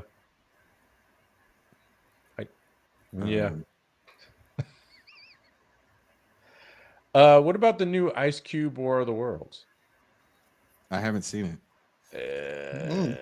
It's very new. I don't know that he says at some point they got aliens on Earth this big, but I feel like he might, because I think he's done some version of that in all of his movies. He is that person in all his movies. I haven't seen the War of the Worlds thing. I saw a thumbnail for it, and I was like, no shit. Yeah. I saw the Ryan Coogler thing, and it just made me go, there's so many movies in 1984 I haven't seen that I just want to see. So I'm going to stay in the past, and you people can live in the now. Oh, you people. Yes, niggas. You people. Go ahead and live right in the past, or in the present, because I'm living in the past still. Well, I believe Cube plays now. All the films that he's in, the producer clearly says we need a surly brother from Compton. So that's of course a given. That's his niche. But I believe he plays a Department of Homeland Security guy. When the aliens come down, he's at his computer screen, and the whole movie. Ice-T played a fucking genius, a terrorist genius. Oh, I didn't see that. It's one of those Die Hard knockoff movies. Oh wow, I have an appreciation for Ice-T, but it's not. I can't watch his movies. Ice Cube is better at it, but I have an appreciation for Ice-T in principle. But the whole movie is set, as I understand it, with Cube in front of 4 computer screens. Mm-hmm. Connecting with his loved ones here, there, and everywhere, and a lot of hold on, I'll get right back, and then going to the next screen. Hold on. I'll be right back. Hold on. So, I don't know who conceived this, but I wish they were wearing a condom that night. And you get a froth. I got to stop using the battery on this thing before I lose it. And now, Barbershop. I mean, I do like a couple of Ice Cube movies. Barbershop. That was great. It was great. It was a great film. Great I film. love Ghosts of Mars, and I mean, even though I joke about John Carpenter deciding that they needed a surly brother from Compton and Mars, you know, he had a nice chemistry with Natasha. What's her face? I think it's a fun movie, and I appreciated his performance there. Sean Moon knows the Ice-T movie. Oh, sometimes okay. I think Sean Moon is black as hell. I assumed he was. He isn't. I have no idea. Oh. Everybody is a white man until I see you in person. Interesting. Okay. Every time I meet black people, I'm like, no way. Is Sean Moon black? I thought he was like Gen Z. No, Sean Moon's old as Teray said. Yeah. Yeah, which is like crazy to me because he reads as like Gen Z. Yeah, I just don't look. Everybody is the same color until I meet you in real life, and then I'm like, oh no way. You're not like that, Tucson? But Jason, the black man was the original man, so shouldn't the default be you'll assume they're black until you meet them? Sorry, X-Clan. This is the way I'm going to live my life. The Asiatic Black Hebrew. Because you know why I do that, and this is going to sound retarded. Because if you say something on the internet that pisses people off, eventually someone will call you the N-word and they'll try to write it with a GA, and then you're supposed to believe that that's another black person. And I'm like, I don't believe that at all. I think you're white. Drea says, Jason, am I still a white man? Until I see your monkey ass in person, yes. Drea Deep was fake, Drea. Deep fake. She's like, I'm a lady. Deep fake, Drea. Deep fake. She was making comments for like the past 6 hours about her uterus. I think she's a lady. Deep fake uterus. You act like this isn't real. She knows what fallopian tubes are. I think she's a lady. That's a tell right there. That's what I'm saying. Real women don't talk about their fallopian tubes. Oh, I disagree. Real women just shut up. Ooh. I told one guy I was going to strangle him with my fallopian tubes. Damn. I don't, in a good way or like? I think in an angry way. I don't talk like that anymore, though. That wasn't like your pillow talk. I don't know what I thought the logistics of that would be. I'm gonna strangle you with my fallopian tubes. You figure like that, nigga?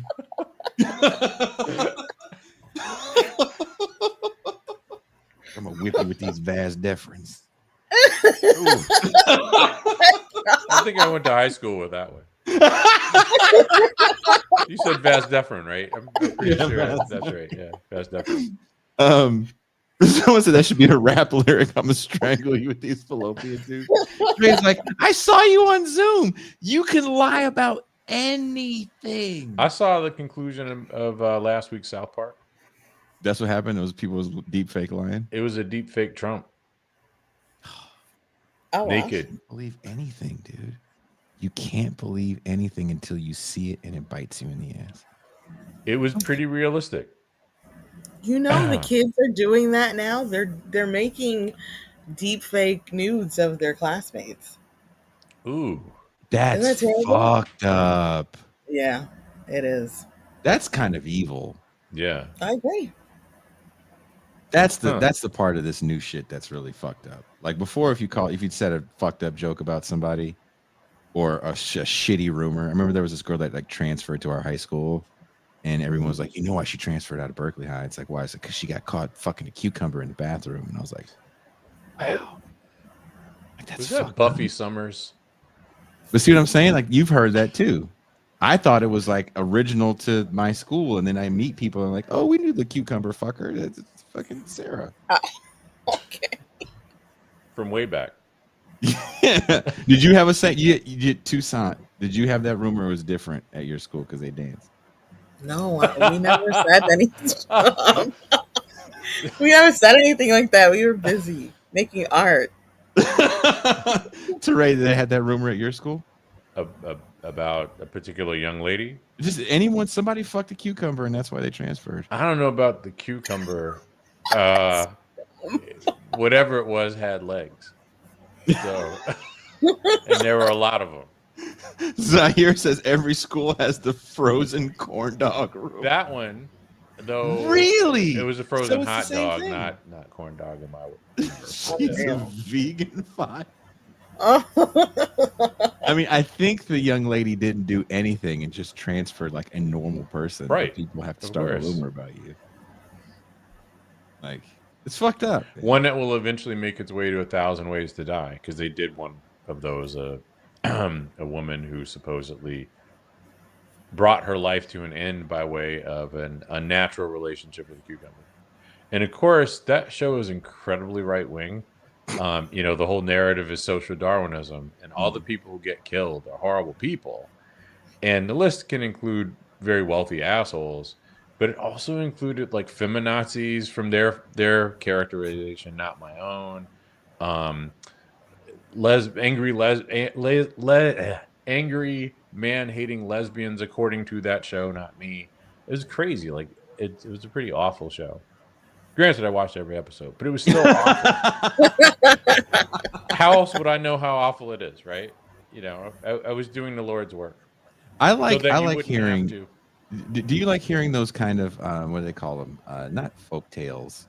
What's the word? Where Urban legend? Folklore? Urban legends. Thank you. Urban legends. Mhm. Where it's like, oh, don't you know what happened over there?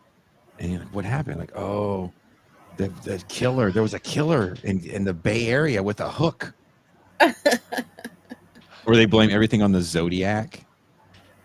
And no one like puts the time reference right. So it's like, man, back in like 84, the Zodiac came and killed those kids. What? The Zodiac? Where?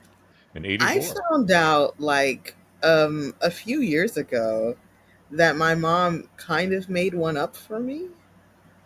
So there was this lady, there was this girl in the neighborhood. She was one of the older ones, and she was super friendly. And one day she disappeared. And my mother was like, it's because she was too friendly. You can't talk to people like in the streets. Did Come you and to find Pascal out, have the same mother? no. Mine is Catholic. Oh, Pascal's mom is not Catholic? She's Protestant. Christian. Yeah. Oh, Yeah. okay. I didn't know that. So years later, I find out that it's not that the girl was so friendly she got kidnapped. She was on crack. And that's why she disappeared. In fact, she was kind of in the neighborhood. And if you were out at night, I wasn't. I was like 8. You would see her. But I didn't see her ever again. And that was why. I thought I couldn't be friendly when I was young. Thought. I thought I was going to get kidnapped if I was nice to people. Have you met you? Because you are so not friendly. And the emphasis was young on Yeah. that. Right? Grown as fuck, still not friendly. That's how I was raised. I thought I was going to never see my family again. What year was this that young woman disappeared? This was the But late didn't. 80s, 90s. Yeah. And okay. was That this makes song sense. playing? Toussaint, was this song playing? Stop it. You're going to get this demonetized. Oh, no. Quietly, I couldn't believe it happened to thee until I heard him saying this in his dreams. I am a dolphin. You can't get the fundraiser demonetized. It's not going to get demonetized for the Dope Fiend song. It better not. If it gets demonetized for the Dope Fiend song, that's actually kind I am a of sad. dope fiend. From way Hey, back. this is what Teray's HR department has to deal with on a daily basis. Uh-oh. Oh, Can God, I yell no, down already. niggas eat shit, which I would never say. Except for that time I did. What is this from? What is this from? They hate your Jamaican food? Oh, my God. What is this from, though? What is this crying ass woman from? Were you going to play that again? Oh, did you want to see it again? Teray just wants to hear this woman say that. And I yell down looks niggas familiar. eat shit, which I would never say in a million years. But that's what happened. It's been a million. Wow. This is Toussaint and her mom, by the way, Teray, if you wanted to know what it was like for her growing up. Okay. Y'all, so my mom made us some drinks. I made some Henny Islands and everything like that. Let's try it out.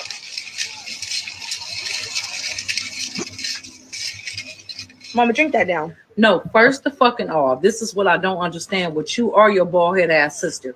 My sister wasn't even there.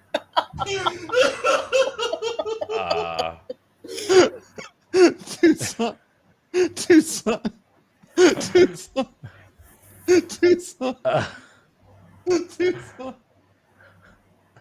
I think Jason's broken.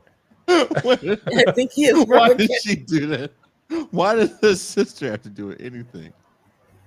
This is why I actually fly Spirit Airlines. Shut the fuck up. Yeah, you better believe it. I wear the fucking nuts, nigga, in front of public. You want to fucking try to look at other women, nigga? Now fuck you.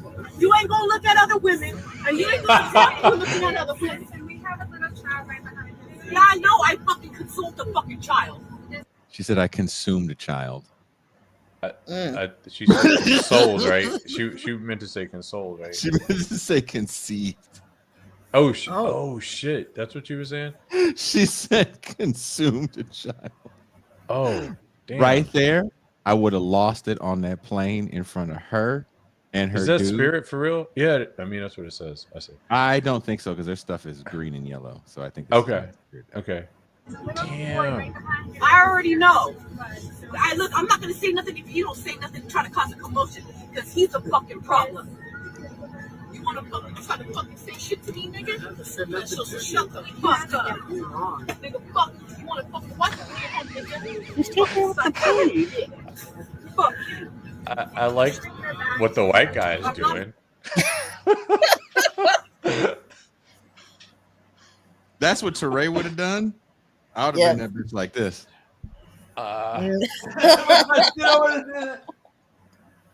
And what girl? Yeah. Which one? That big booty when they walk by? Yeah.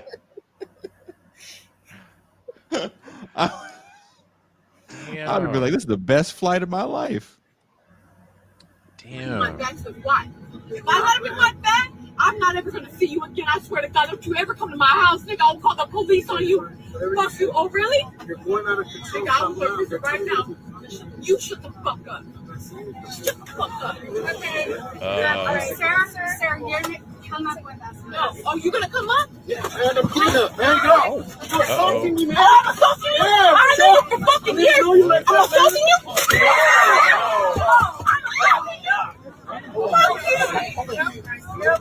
I'm gonna get my purse. What I love is that neither one was an N-word. That is not what I thought they looked like. Oh, I thought that was an option. I was getting Chappelle show Rick James flashbacks at the couch. Dude, she went off on this man. This is why I'm single. Wow. Gone over here. Your name and age, and why did you end up popping your balloon? Hi, my name is Alana. I'm 27. You are a little lean for me, but I love your scrawny arms. If you can just flex a little bit, that's amazing. Yes. Okay. And also as well, I was trying not to be shallow over the shirt, but the see-throughness, it's a nice style, probably not initially for me, and I was thinking it over. So It's over, dude. It's Tucson. They match Is that each other. too much? Is that too much? Well, they're encouraged to be that. It's got to be. Yeah. But Because you're does it feel watching like for that, right? But You're it feels watching like for it's that. too fucking much. I used to watch Bad Girls Fight Club or whatever the hell that was on Oxygen Yes, you Network. did. That was horrible. I thought it was fascinating that Oxygen billed itself as television for women, and the two biggest shows were Bad Girls, whatever club, and Snapped, where women murdered their boyfriends or husbands. Like, wow, this is empowering television for women, according to the company that owns MTV. Well, the company that owned MTV owned BET, and they had a thing called They BET sure did. After Dark, and this is some of it. So baby, tell me what that thing smell like. I'm trying to dig it tonight. So baby. That was going to be their club banger. I feel like Pascal might have been there back then. You know what? That is valid. In the What's That Thing Smell Like video? Well, Yes. I mean, seated there with his Alpha brothers. For real, right? Yeah. Definitely fraternity brothers. Uh-huh. That is the most fraternity brother video in the history of fraternity brother videos. Timothy Connerson, no, we have not watched all of MT's videos. I don't know what Jason plans to do with my videos. Oh, your videos are about to be the champagne room. Because they're good. They're actually shows. I put a lot of work into it. You That's appropriate. Toussaint, it's been going for 6 hours and 20 minutes. Yeah. I hope you guys signed up for Patreon so you can watch my videos. That's how we get them. That's how we get them Tuesday. Damn. Okay. I am going to play one of Mace. Somebody mentioned Mace. Did I see that? Yeah. I'm gonna play one of these videos. And this video I have not seen because Toussaint told me, Jason, don't watch the videos. And I didn't watch the videos because I listened to black women that are Haitian, that are redheads, that are left-handed, that are Damn, short. 2 marks of the devil? She's double black. She's black and Haitian, so we've been saying she's double black. Well, the redhead and left-handed part. Not the Yeah, Haitian. you have to. If you don't listen to women with all their minority ailments, then you're not really listening. You're listening to one part.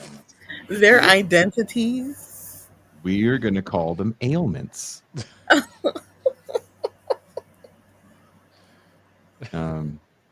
How black people feel going to Cracker Barrel. How black people feel Kevin on walking stage. into Cracker Barrel. Finna go into Cracker Barrel and have me some breakfast. You a long way from home, boy. What you doing around these parts here, black boy? You looking for Obama? I don't know what Cracker Barrel he's been going to, but that doesn't sound like a Cracker Barrel. Sounds like he walked into a Klan meeting. I've gone to Cracker Barrel in various parts of the United States, and never have I heard people say those words. They might have said it in the kitchen as they were spitting on my food, but never to my face. Nevertheless, Kev on stage is very talented. So you looking for Obama? No. You ain't gonna find them around here. You gonna get some biscuits and gravy, fried chicken, and watermelon, son. Hey there, boy. What you doing over there by that candy? NASCAR. You don't belong around here, I guarantee you that. What you doing around here, black man? Got razor bumps. Ain't so they ain't for you, boy. Razor bumps. Why they sitting on his razor bumps? Jesus Christ. Boy. You is black. NASCAR, Eagles. Can I get the grandma sampler with the country ham and hash brown casserole? Eggs over medium. And you're okay with the bacon and sausage as well? Yeah, bacon and sausage is fine. You said over medium, right? Yes, ma'am. Thank you. By the way, the fucking hash brown casserole, fire. Is it? Fuck it, dude. Cracker Barrel? I don't like casserole. I love Cracker Barrel. I've never been. I live in New York City. I love their cheese. Teray, you've been to Cracker Barrel. I Do they haven't I'm sure they been have to one by Cracker Barrel of the century. You've never been to Cracker Barrel? I have been to Cracker Barrel, but it was like the late 70s or early. You probably 80s went or there when some it shit. was saying that shit. I was in Yeah. Georgia. I went to Cracker Barrel. It was legit crackery. But I There's live always very white close people to a in there. Cracker Barrel because there's a highway interchange not far from me. So I've never gone in though. They have, you can get a side of grits. Hash brown casserole sounds good. Hash brown casserole is fucking legit. How's the fried chicken? You know, I'd have to don't ask do that, of course. there. No, I just go there for breakfast. They have a good breakfast. If you want like a southern, that's the closest I'm going to get to a southern breakfast. And they had a Cracker Barrel. The only one that I know of in California was in Santa Maria, which is in the Central Coast. And when I was staying out there before I moved to Mexico, we went to Cracker Barrel a few times, and I enjoyed myself. And I didn't feel any kind of way except welcome. My homeboy Joe, who's originally from Memphis, I won't say his last name. He sent me the photo of this breakfast joint in Memphis where he had grits, no surprise, eggs, and salmon croquettes. Oh. And apparently salmon croquettes were good as a motherfucker. I love salmon croquettes. So I got to hit that spot next time I go to Memphis. Great breakfast food in Memphis. Someone says, "Is this fundraiser just for Jason's?" We keep the show on the air. Yeah, keep them raisins going. Keep the raisins. Yeah. So did you see Kev on stage's thing on Herschel Walker back when Herschel Walker had to be December, had to be late 2022 When he was running for office? When he was running for U.S. Senate against Warnock. Okay. In that special election, Kev on stage did a thing on the lead up to the election on the polling in Georgia at that time, Herschel Walker versus Warnock, and he focused on a then recent interview with Herschel Walker. You should find that. It's funny as shit. That's actually why I started following Kev on stage. I fell out when I saw that. It was hysterical and horrible. It was tragic. Since this was ahead of the election, you didn't know how it was going to pan out. So can you find it? Has Is that an this option? video. We have to watch this. This is Okay, Choppa. okay. Choppa City Choppa. of Making the Band breaks down how acting young cost Diddy big time. From New Orleans. Young Chopper. You're old. You tend to get what you deserve. What's the difference, you heard, man, between Diddy and Jay-Z? Jay-Z know he can't act like a young nigga. Diddy act like a young nigga because he ain't have no attachments. You have to have attachments when you get to a certain age as a man. When you're nowhere to be found, nowhere to want to be found, that is a mystery. And only people that can become mysteries is young niggas. You can't be an older man with a mystery. You got to have some type of history as a man, no matter how that sounds. People have to have some type of way to trace you. That's why they don't let you or allow you to be a president without attachments. Wouldn't children be considered an attachment, or at least something that you have to be responsible and move responsibly for? That's damn near liability if you're not really there with the mama. That's not an attachment. That's a liability if you're not there with the mama. What? Thoughts? I have not seen Choppa as a grown man. He seems very mature and reflective. It's a very good word. You use that with Anton says that's some deep manosphere shit right there. Jeremy Logan, thank you so much, brother. I appreciate that. Thank you, Jeremy. The Making the Band came on opposite one of my grad courses, Making the Band with Choppa et al. And I would stop the class 15 minutes before it started so I could get home to watch it. I have another video. It was a for you good guys. show. Babs was video. Great. Yes. Toussaint has Toussaint has serious stuff in here too. Yeah. This is the thing though, I don't want to play some of this because seriously, this is great fucking champagne room shit. I understand. You don't have to play it now. You're gonna find Kev on stage talking about Herschel Walker. You're not gonna do me that solid. Look at this. Look at this. Come on, Jake. Come on, Jake. Come on. Oh, I forgot. You guys can't see the screen. I'm over here watching. No. I've done that. I'm sorry. It's late for me too. I have to clean my house because this woman's coming here, and I'm hella. I don't know if you guys. How many are like times can you say this woman's gonna be over? Because I get nervous, and if I forget, if there's like dust. Are you like that too? If there's dust on the ground, you don't want someone to see it, and you're like, "Oh my god, they're gonna see the dust and think I'm a dirty motherfucker." Is that Zolzak's husband? Oh, that's Tebow. My bad. Don't play this. That's Why? too much. What is That's it? heavy. Tebow? Oh, is it heavy? Yeah. Okay. So, kind of every third video is a funny one. A man has to swipe 2 million times for a date. That's not funny, but I kind of think it's funny, but okay. No, Carl, your ideas are broken. No, that's not funny. Oh, that's cute. Not man swipes 2 million times for a date.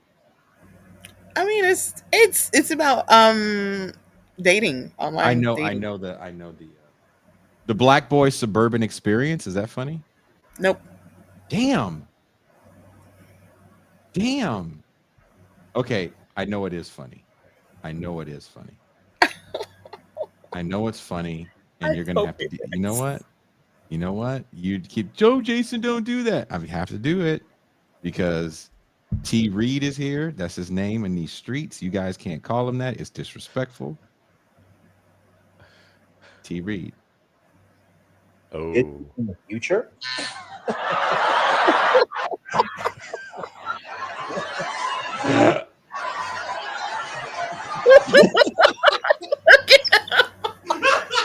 That's a good guess, right? I mean,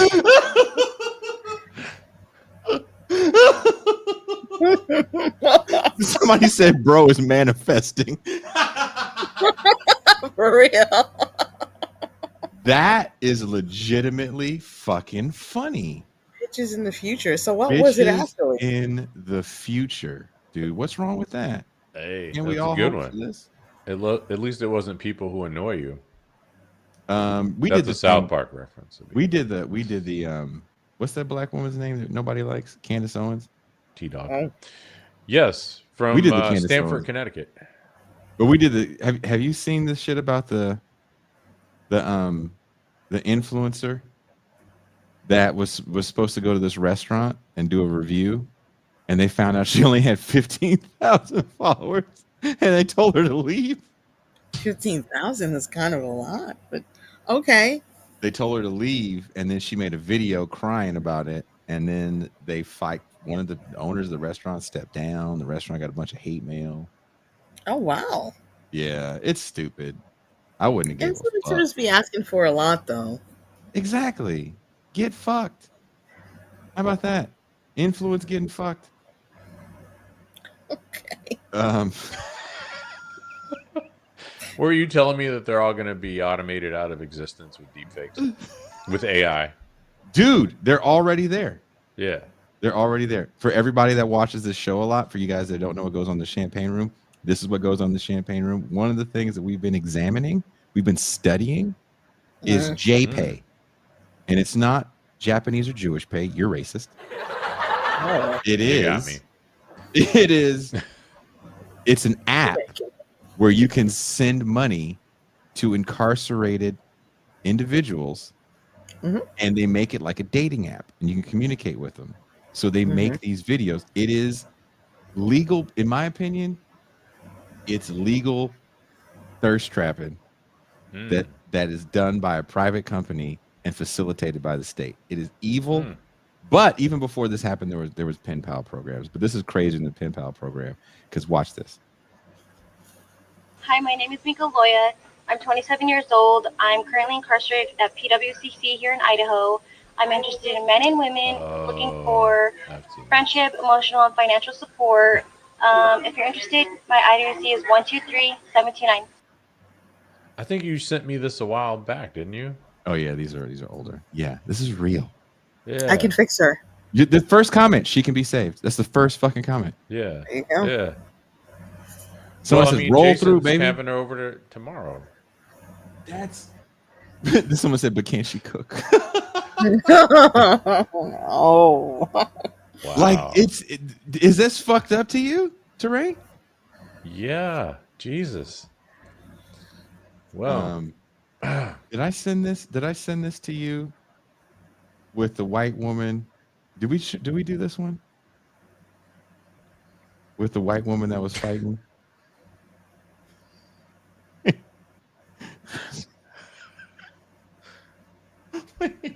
let's see. So it just keeps fucking up on me. I'm trying to show you guys the video, and I keep, These thumbnails. Is this? Oh wow. I don't know who needs to hear this today, but sharing your significant other with another person may result into a divorce. So I would suggest, if you love your significant other, don't do it. Trust me, this is a warning. Don't. Usually she has positive affirmations for Black people. Oh. And that's why I post that. Thank you, Prairie Fire. Oh no, Prairie Fire just tuned in. He just sent a super chat. Oh, cool. Did he really? What? I use an AI system to put 200 Jasons out in my cornfield, clearing weeds as a means to increase my online prestige amongst the agricultural community.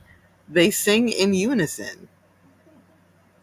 There is a Okay. blanked out emoji. Is that a middle finger? I don't know. I don't know. I have to show this to Ray and to Sant because I believe that they would enjoy this. And I think anyone of a certain age will enjoy this. And this is why there's a couple videos I found of parents behaving properly. And this is one of them. There's no such thing. This parents behaving so properly. I have never done this because I wasn't a doorbell ditch person because I would have gotten shot. But this is funny. Somebody getting beat up? Better. Yeah, one camera. Watch this. Oh crap. What do you? Can I help you? No. What are you doing here?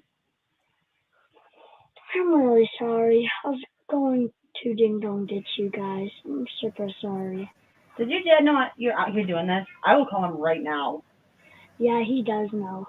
I doubt that. What's the holdup? I've been caught! Is that your dad? Yeah. He goes ding dong ditching with you? Yeah, he says it's a core childhood memory and he wants to be a part of it.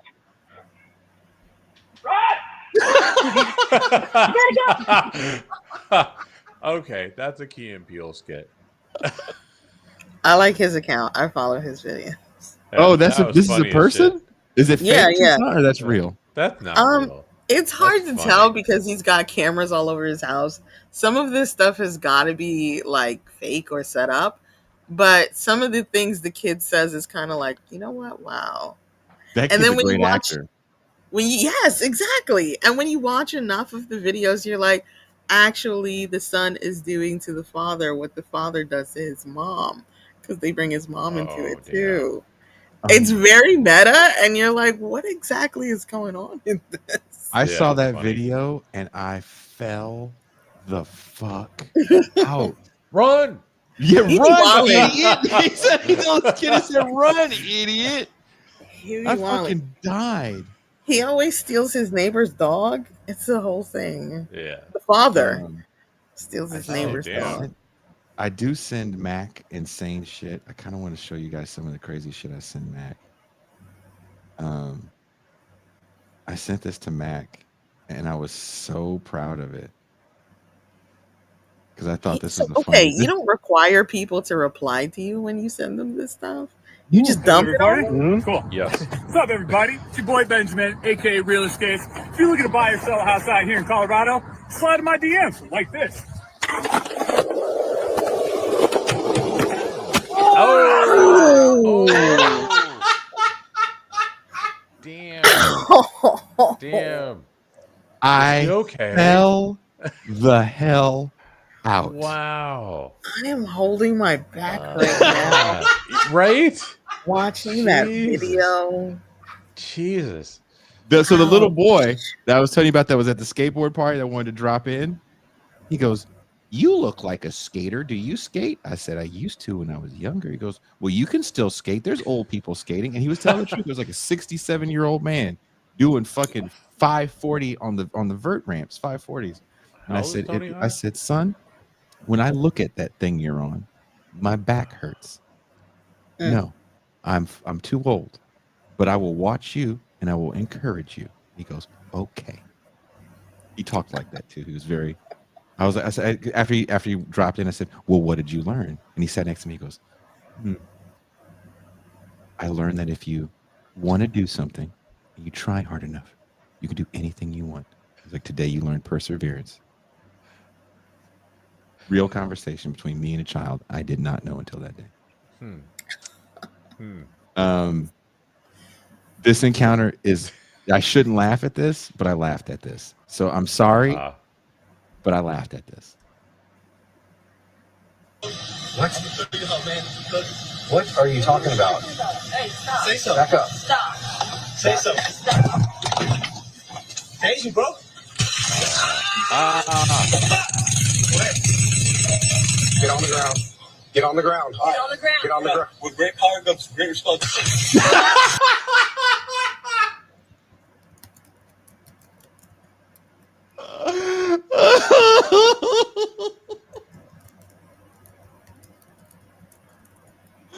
Oh, Teray. Is Teray frozen? No. Oh.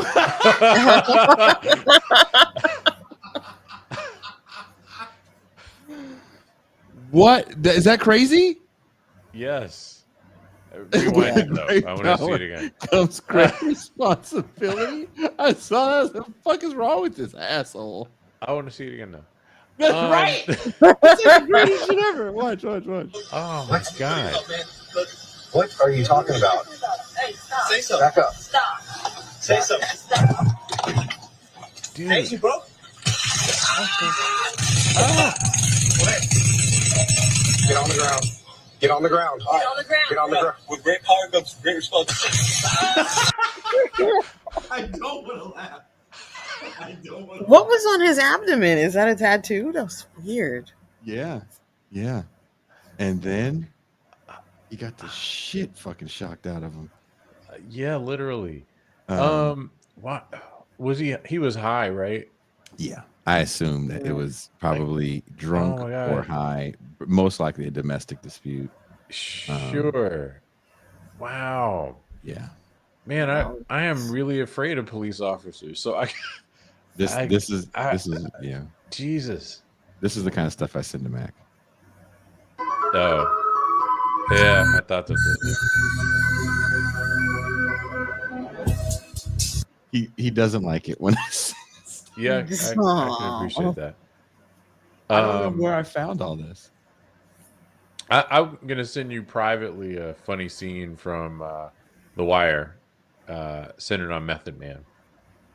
It's relevant to that. And this is, what do you guys call it? Cucking? Call it cucking? Sam, please, just get out of here. Just leave us alone. You cocksucker! You think you can fuck around with other people's wives and split when the going gets rough? What are you gonna do? Look, I'm sorry. Look, I'm really sorry. Tell me something, Sam. You think my wife's a good fuck? Huh? Cat got your tongue? Did she give you good head? I think she gives great head. What's the purpose?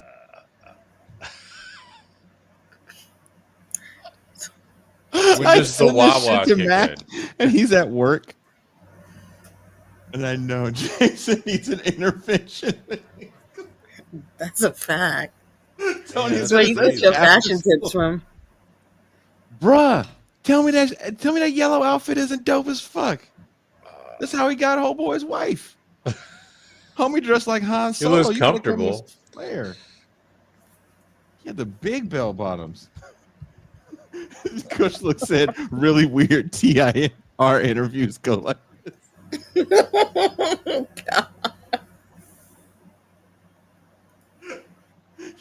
Prairie says you can't even be white and belligerent in public anymore.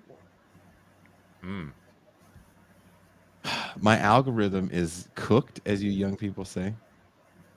Prairie Fire says Jason's Instagram algorithm is somewhere between hate crimes and definitely on an FBI watch. Sounds right. That's what Tucson is for. She's to be the palate cleanser. So you guys watch the show and you watch wholesome videos like a black man at Cracker Barrel. That was a wholesome video. Or at least Kev on stage. You know, if I'm running the show by myself, that's a show reference. You guys are always talking about Cracker Barrel. Cracker Barrel is delicious. Hey, I ain't never racism. That Dave Chappelle joke is the best joke about that, where he says the thing about if someone was a racist at Kentucky Fried Chicken. Nigger. Yeah. Give me a 2-piece. You want a biscuit with that, nigger? I don't know what's up with all the animosity. Of course I want a biscuit. So a video just got sent to me from No. Okay, I can say. I was gonna lie and say it was not from you, but I'd already telegraphed it. That's for your benefit alone. Oh, okay. Don't watch this on there. Okay. Yeah, don't watch that on there. Okay. Jason has 10,000 hours of rapping thick gothic Latina TikToks. 100,000 hours of all various Goes colors. to Tijuana a lot. The Latina ones are releasing a lot of fucking singles right now. Huh. Oh, wow. Horchata Cannons, milk cannons, or whatever they call their boobs, was the one that we watched that video like 15 times. Only gin. Dude. There's one rapper we watch so much we get excited when he drops new music. His name is Big Rojo. Oh, I thought you were gonna say Lil Brazzy. Teray knows about I sent you the Lil Brazzy clip, right? Did you? That's the white kid that was lying all the time. I don't remember. I didn't send you Little Brazzy. Oh fuck, Tucson. Okay, You would remember if you saw Lil Brazzy. I want to end. Look, guys, I know you guys are like, Jay, when are you gonna fucking stop? Never. But I have to show Teray. Just real quick. We'll be real quick. I promise. Tucson. Thank you, Jeremy Logan. I promise. But Teray, Alaricious, Your Majesty, or Fanon, whatever. The coldest, Your Majesty. The coldest, Teray, Debrickashaw. coldest, Alvanon, Rogers, Reed. Robinette Reed. At least I didn't snort. So. I have to show you this little white boy. If you I have in my family people that have married white women, and we have mixed cousins, and we have some cousins that are what you guys call passing. They don't talk like this. They don't talk like this. We have white people in the family that kind of sound like this, but I think they have bodies on the gun.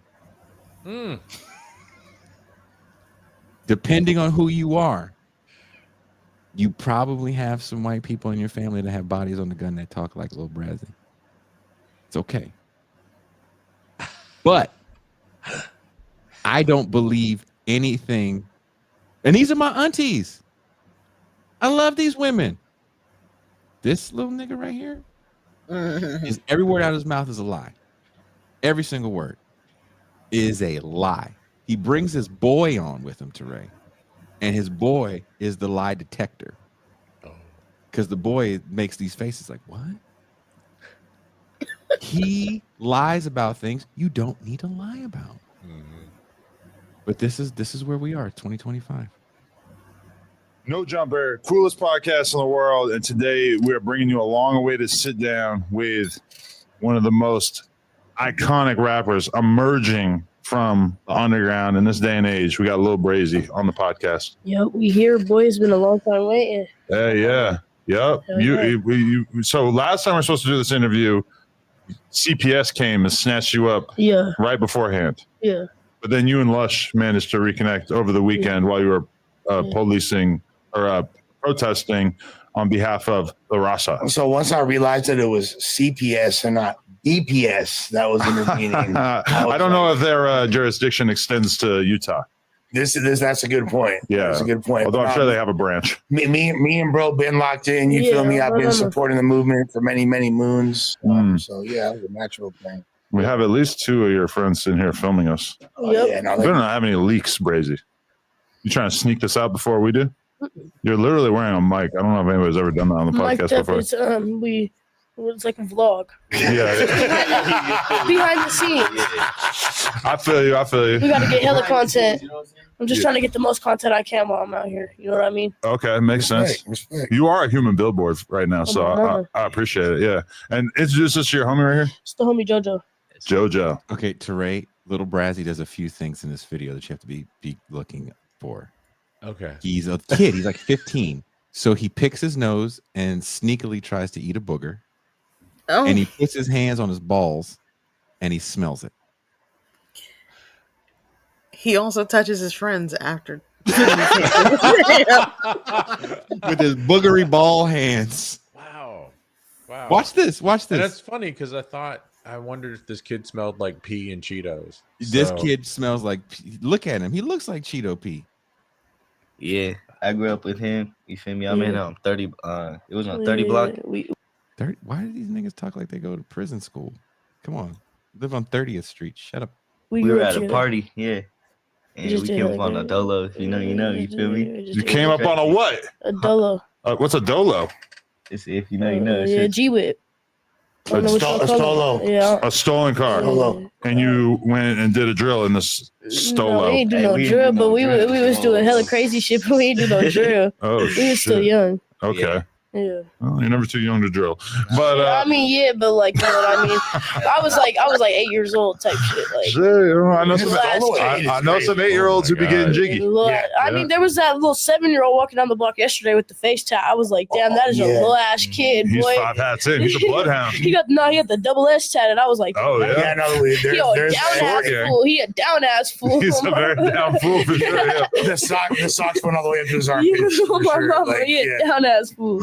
Do you think that you might have been tempted to become a Mexican gang representative if you had grown up out here? Low-key? I mean, look what happened to Lush. If he was from my side of town, he would have been from my hood for sure. If I grew up around like in LA, probably low-key, because like LA like is more Mexican, like Sureños, Crips, and Norteños, but like I mean the Norteños don't even run deep out here. No, they don't be out here. That's like a Sacramento type thing, or like yeah, for sure. Yeah. Wait, so okay, tell me about growing up in Utah. I beef with all the Nortes. That's the only thing worth mentioning. Shit, Utah's crazy, bro. Like the come up coming from like my city, it might like I don't know, everybody look at Utah like it's like some like it's like a good state or something, like just a Mormon ass state. Nah, that shit janky, like especially where we're from, like that shit janky as fuck. I see some shit growing up. So y'all from Salt Lake, right? No, I'm from Ogden. Oh, okay. Shout out Ogden. I know a little bit about Ogden. I spent some time in Ogden. I've been out there too. So do you think Ogden is way more activated than Salt Lake? It's not even close. There's way more gangs. I feel like everybody got buns out there. It's just like Chicago. It's just not Buttonland. Did you hear that, Teray? Ogden is just like Chicago. Yeah. Do you believe anything he said? I am getting Eric Cartman flashbacks to the Maury Povich show. I'm 12 years old. I do what I want. I run with gangs. I ran for Congress and killed an intern. I do what I want. I'm 12 years old. This is horrifying. In the hood. But Teray, where does he say his dad's black, Tucson? Are we coming up on his dad's black? I think like 10 minutes after this or something. I don't know. No. Is it that far deep? Is this where he talks about how his mom raised him as the only child, but she was never there, and neither was his dad? He was sleeping on couches and he was sleeping on couches. This little kid makes a sleepover sound like it's the most hood shit in the world. You know, I was sleeping on sleeping bags and look at Teray's face. He's living room forts. He's 15. Is that supposedly he's 15? Okay. But look at his boy when he tells a lie. He's about to tell a lie because his boy finna bust him out. Buttonland.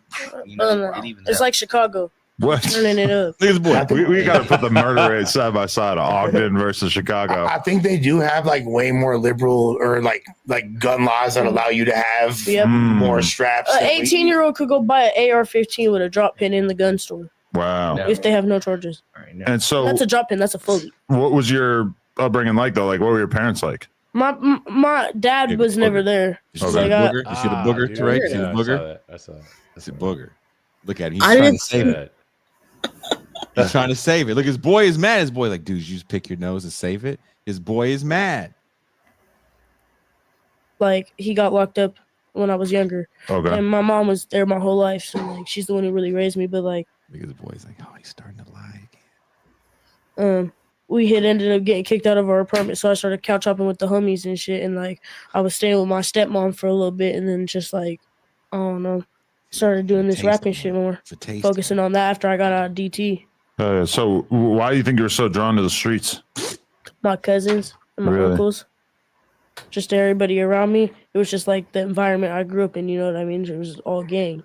Okay. Is it predominantly like white or is it mixed race or is it predominantly black? Me and my dad black. Oh, your dad black. Yeah, so my whole family's like your biological father or yeah, your my biological father. Oh, so you have black? Yeah. Okay. Torre's eyebrow. I never seen it do that before. So the guy with the hat, is he ethnic? I don't know what that dude is. Okay. I'll reserve my comment. Teray, if a child was in front of you and is telling these lies, do you just sit there and let him tell? Because I would sit there and let him tell all the lies. He would, and I would be just like the host. Oh, word, your dad is black. Damn. On the streets raised you? No way. Oh, damn. What would you do? I've never had this feeling before.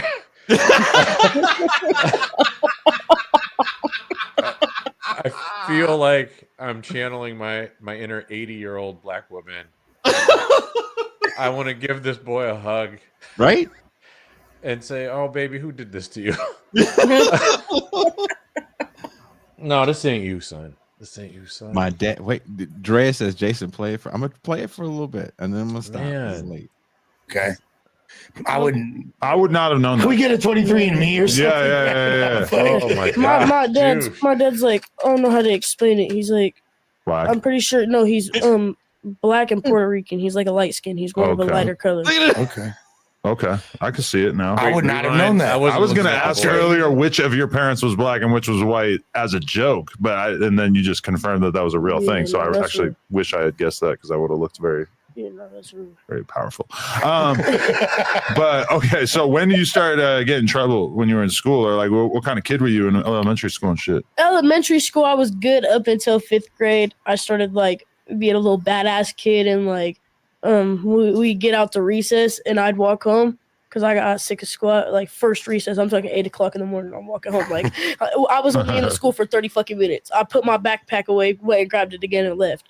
And then like when I hit junior high, it all got bad. I lasted through 7th grade and 8th grade. At a certain point, when I'm letting this kid lie to me, and I'm I go, check this out. I don't believe you. And when you say these things, there's people in this world that for fun are going to test you. And you make yourself a very, very valuable target because you're popular. And everyone's whole mission is going to be to fuck you up. And no one's going to stop them because you're lying. Don't lie. It's dangerous. If you on your mama is supposed to be a real thing. It's supposed to mean that whatever you're saying is so true that you would risk your mother's life. And that's what that's supposed to mean. And every time you lie, like this, we're not talking about, did you eat the last cookie? We're talking about, you're saying you're in a gang. You're saying your father is black. All of these things are in the forever zone called the internet. And no matter what you do, people will pull this up and point at you. At best, you'll be a joke. Like the leave Britney alone guy. or the Star Wars kid. That's at best. At worst, someone's going to kill you.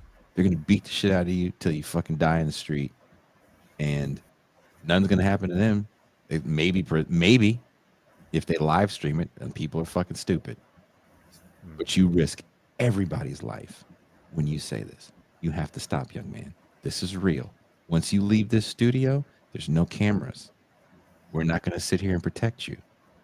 As a matter of fact, whenever you walk into a studio and someone lets you lie like that, they're incentivizing everyone else in the neighborhood to fuck you up. Don't go on a show that's going to incentivize your lying. Your dad's white, your mom's white. There's nothing wrong with that. You're a halfway decent rapper for this era of rap that I don't like. Don't lie. You will get hurt. That's what you said. Now, is this selfies rap? Is that the...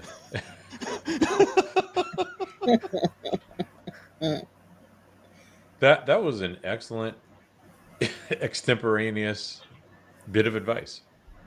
Yes. I mean, would you just stop the kid from lying, or I would let him go? Like, hey, I'm gonna let you go for a minute, but you got to stop, young man, and you have to do it on air and call out everybody else, because this kid, it really, really is valuable. Google his name, Little Brazzy. People have him on all the time. And we got buttons in the hood, bitches, smoke herb. All right, you're killing Well, he everybody. did get confronted. He's gotten his ass kicked 4 times, Teray. Lil Brazzy? Yes. Whatever his name is. Yes. And 15-year-olds are not all made equal. Some 15-year-olds look like 25-year-olds. I'm not trying to get whooped by some 15-year-old that's got nothing to lose. Right. And I'm a fat kid with a record deal. Wait, how do we know that he got his ass handed to him? They streamed it. Oh my God. Wow. Wait, who are the they though? Other gangs. So he dissed a lot of gangs, right? When they said, well, what's life like? I beef with all the Nortes. Yeah. Right? Which is Northerners. I which just is thought it was Northern code for white people. Well, there's white Northerners and there's black Northerners and there's Asian Northerners. So it's not like you're just talking about Mexicans. He doesn't know any of that. He's just heard some rap songs and he made some songs. And Chris Brown shared one of his songs and he's got some he got viral and now he's like a thing. His songs have millions of streams. So he made $800. Drea, wow. What did she say? What did she say? She said they filmed their own You'll crime. be filming your own crime.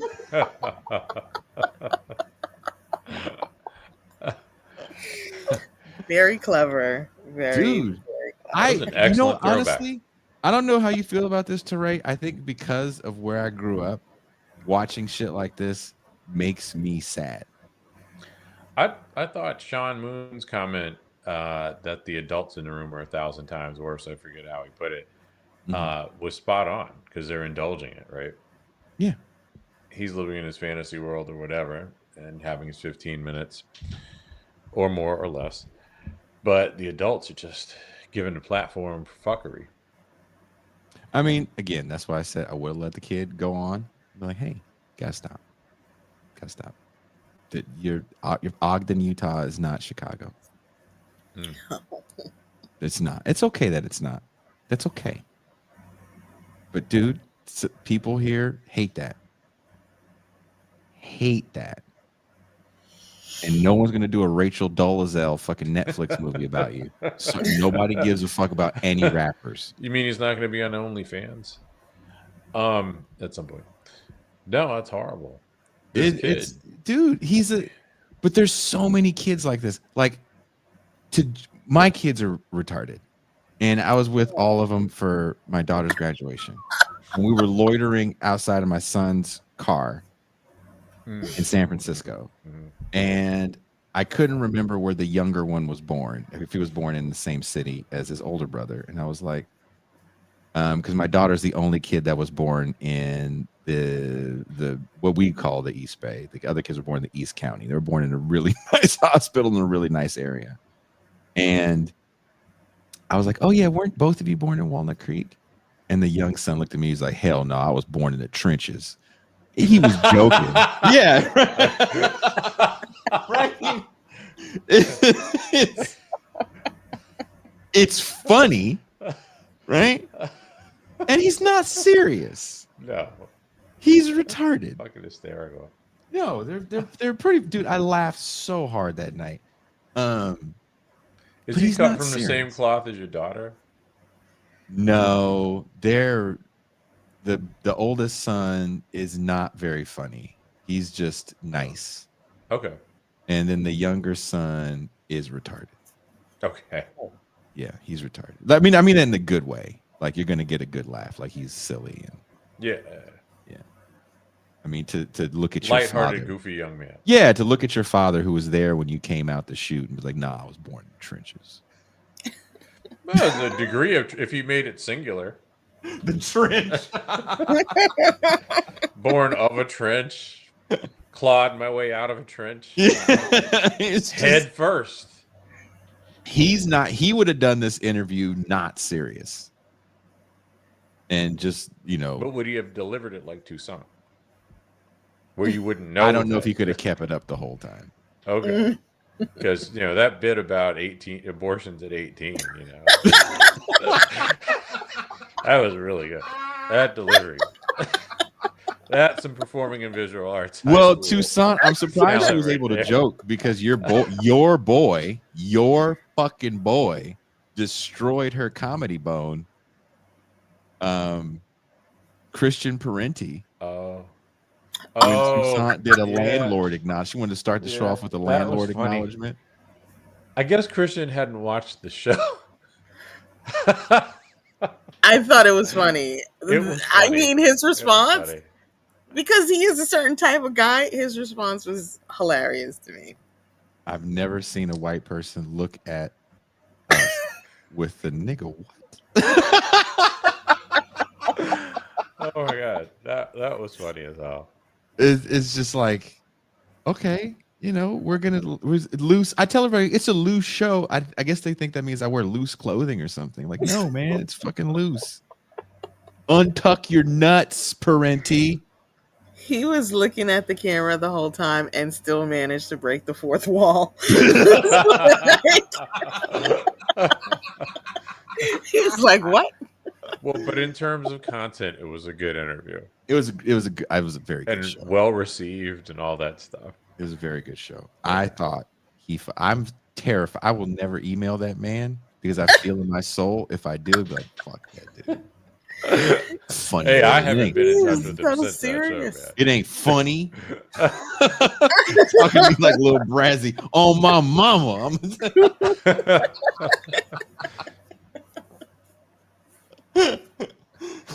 Like that.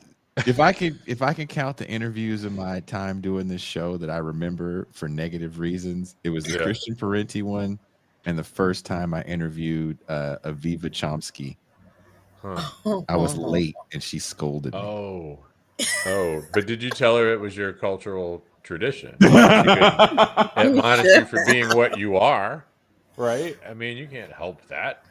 Can I tell you that I heard some? I can't say this on air, but I heard some great Gerald Horne stories. Oh, no, I don't want to know any of that.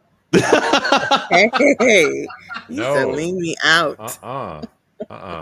I'm a big fan of his first book. I mean, he's done some great stuff, but I'm a big fan of his first book. Oh man, he was on the show and he seemed In the early days, right? Yes. Before it was video. And Yes, and he seemed equally as confused As Christian? as Christian Parenti. Oh. Mhm.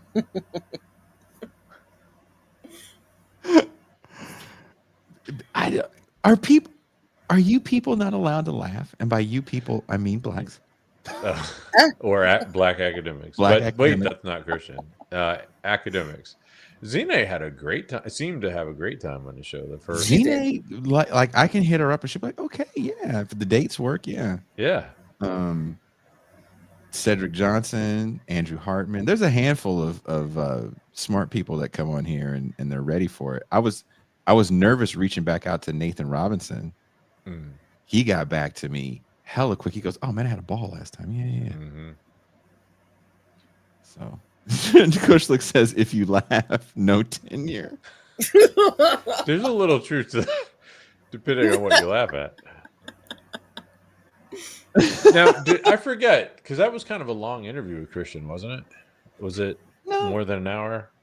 Maybe just a little bit over, but Okay. it wasn't anything crazy. Because he literally, after he didn't like budge on that shit, that fucked me, my whole interview game up. Really? Oh, I thought it was hilarious. Yeah. I mean, I could see if you hadn't watched the show, but was familiar with it, and I know he was familiar with it. Toussaint's delivery. If I were him, assuming he had not watched the show before, I think I wouldn't have known what to do with that either. So. The thing that's fucked up about Toussaint, and she can do this because you guys can't see her. Mhm. She's goofy as shit in real life, so she's always smiling. So you That's can't true. see her, and the delivery. Damn. Yeah. If you're around her, then you're a giggle box with her. But because you can't see her, then she could destroy you with this goofy ass shit that she says with what sounds like a straight face, but I know she is ear to ear. Are you grinning right now? Em? Yes. Yeah, I can hear it. Exactly.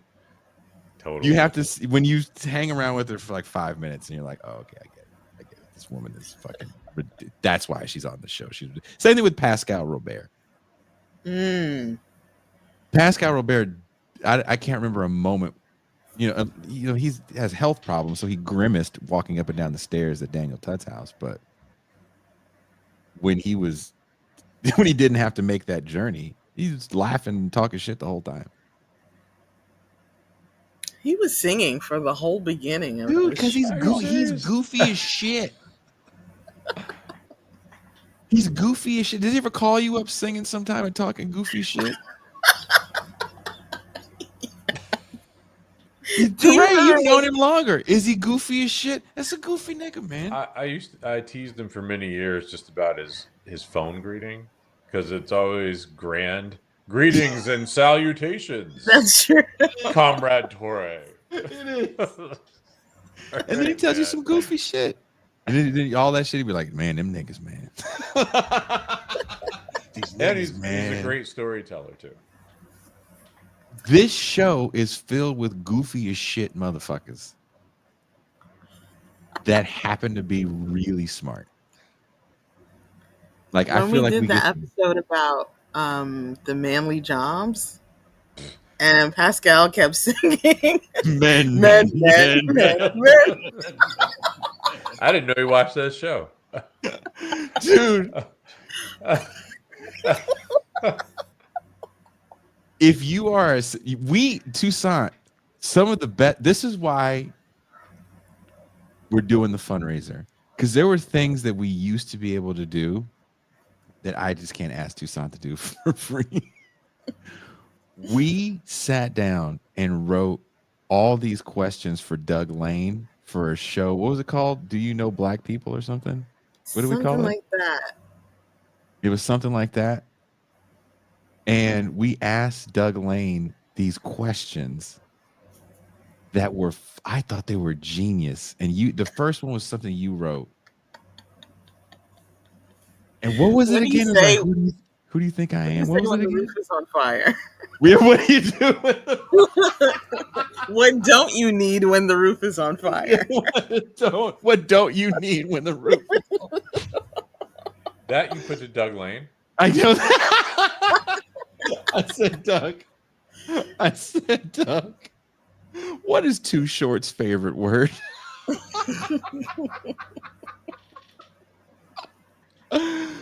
We asked him, what the sound of the police was. Something about the kids coming. What was about the kids coming home? What was it? Oh, I don't even remember what. Because we had to have multiple answers, and Tucson had came up with all these right answers. It's like who?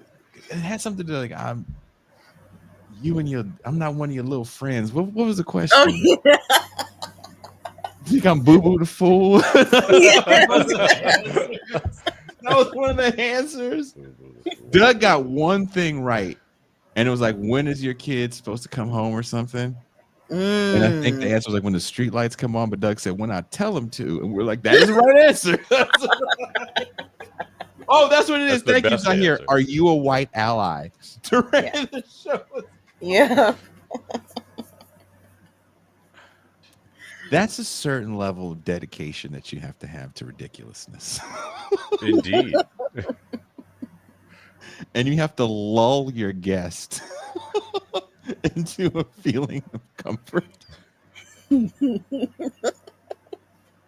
before you hit him with, what's the sound of the police? But is it disarming more than it is jarring or whatever? How would you answer that? Centering him? I don't know. He was a good sport. He was a good sport about it. Yeah, he was a really good sport about it. Doug is he's pretty ridiculous. I mean, I thought he was a good sport about it, and he knew it was going to be funny. And I don't think he was the butt of the joke. I think the joke was the stupid questions we were asking because they were ridiculous questions. Right. They were ridiculous questions. I think the reason why that show doesn't have more views is because there's so many people that don't understand those questions. Oh. If you watch the Majority Report, you don't understand any of those questions. The sound of the police. The sound of the police. The thumbnail for that episode, the thumbnail, I cut a clip. The thumbnail is just a picture of Rachel Dolezal, and it says, "Are you a white ally?" So stupid. Oh shit! Now this wasn't Rachel's OnlyFans photo or anything. No, the OnlyFans photo was just her with her butt. It's not anything. That's crazy. what it was. Okay. Yeah, it's not like her fucking boobs around or anything. You got to pay for that. I'm not paying for Rachel Dolezal's OnlyFans. I mean, her and I are the same age. Not yet. Is she? Wow. No, I think we're the same age. Are you? I think so. I mean, not that I'm against like 48-year-old boobs. But your birthday, I think. I meant you're not going to pay yet. Upcoming. I'm not going to pay yet. Yeah. Thank you. That's better. Yeah, I'm not going to pay that. Yet. Yeah. Wow. Stats much like hoes. Oh, I did. Okay. Okay. You did ask that. So there's a guy that watches the show, and his name on the show, I'm sure he has a real name, is Dizzle McFizzle. And Dizzle would always ask, are the hoes loyal? And we were asking all the guests that question, but we had like cool guests. And we had a guest, Teray, I think Jack Rasmus is in his late 70s. Is he? He's in his late 70s, and he lives in Oakland. Or no, he lives on the other side of Oakland. He's on the other side of town. Anyway, he's a great guy. He comes on the show in like a day's notice. Great guy. And he came on the show, and he does his spiel. He's really good. He's a perfect guest. You can ask him 2 questions and move out of the fucking way. And Dizzle put the super chat up. I don't know why I asked it. And I asked this man, wait, I think the dude wrote it down when I said, hey, Professor Jack, are stats much like the hose, loyal or disloyal?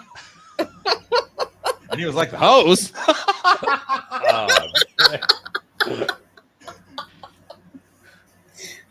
So stupid. And Drea you never did it again. Drea said, what age boobs do I pay to see? I mean, I'm paying for dinner. I'm paying for some 48-year-old boobs, I guess. And I have no problem with that. Because you know my motto, if they don't hang low, I got to go. Kush looks as I look at TIR like the Mexican friend or whatever. looks at little Brazzy at Like times. this. Look at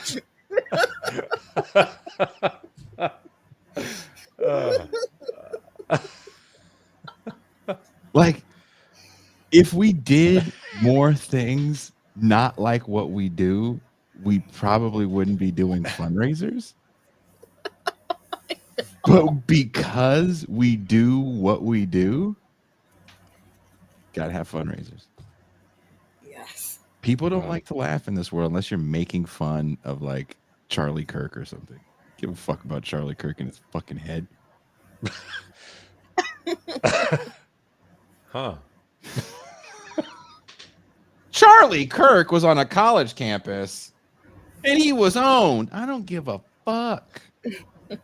But this crazy broad walked into a fucking T-Mobile. Oh, yeah.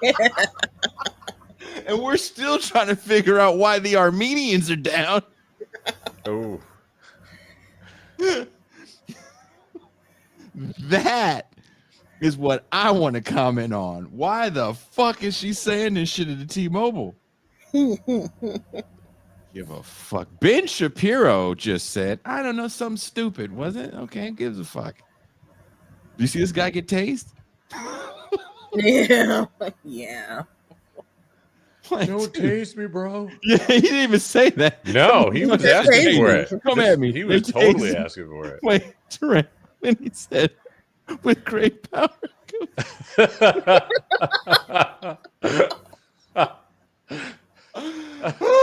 Oh my god.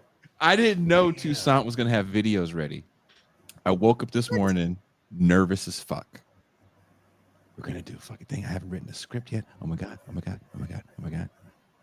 And I opened my phone and I went right to Instagram and I was like, I got to find something. And I saw that video, started screaming in my house laughing. I couldn't stop laughing. I was like, this is bad, but fuck. Did he have to come back with the great power? They shot him again was what was really fun. They didn't have to shoot that nigga again. Oh man. Bushwick Bill flashback. Oh.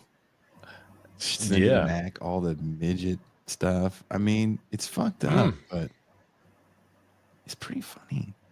I don't know what it is, but it's getting late where I am. Mm-hmm. Not as late as where Tucson is.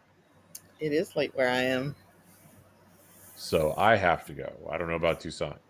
Toussaint has to go because she's got to go to work in the morning. Okay. I do. To Ray Reed, thank you. I didn't think you were going to hang out this long. I thought you were going to come in for 10 minutes and say, TR is great. You should give him some money. And then you were going to leave. And you stayed and you educated a white woman. You did. The semester civilized starts the in a couple savage. weeks, so you know. Thank you. You Professor showed the Griff. world. Look, there's no better advertisement for your university than you talking to that woman. Okay. I think that was really good. Yeah. I enjoyed it. Good times. Thank you for having me. Thank As you always. for, you know what, real talk. Thank you for being my friend. Right back at you. It's You been- know you're it's one of my been a- favorite people. You never know if you're going to actually talk to people again after you do shows like this and you get to form a friendship with this person. It is because of Touré and Cedric Johnson that Pascal is a part of the show.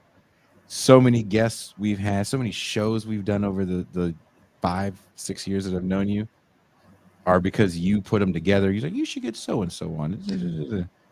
Thank you so much. I mean that. Oh, my pleasure. So you're a special human being. And may you never get a hangnail. May all your Mexican food have the right amount of spice. And, you know, I hope you never encounter traffic for the next 14 to 19 hours. Okay, I'll take that. Hmm. All right. I will talk to you tomorrow, I'm sure. Peace.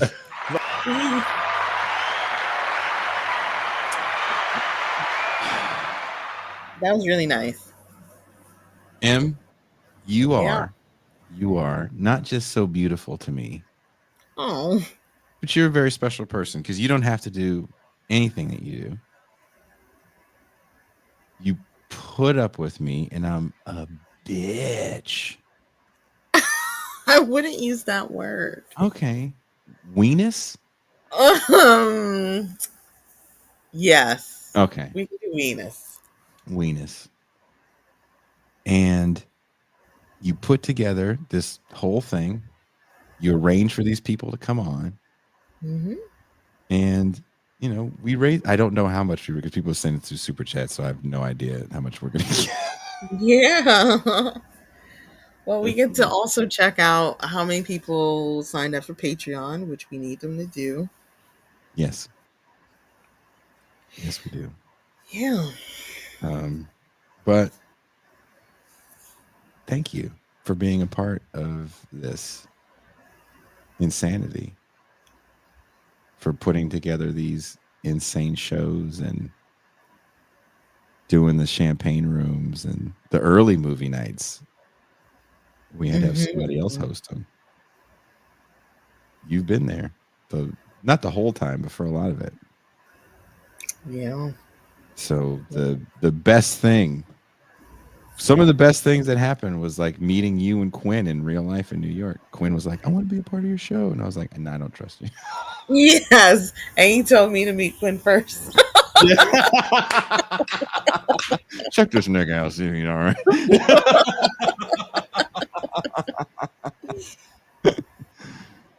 And he's great. He's a blessing. He actually made a new intro for the show because we were scared that we were going to get it taken down again. So I saw the first cut. It's not done all the way through, but it's really good. It keeps the spirit of the first thing that Gene made without censoring the firearms and stuff.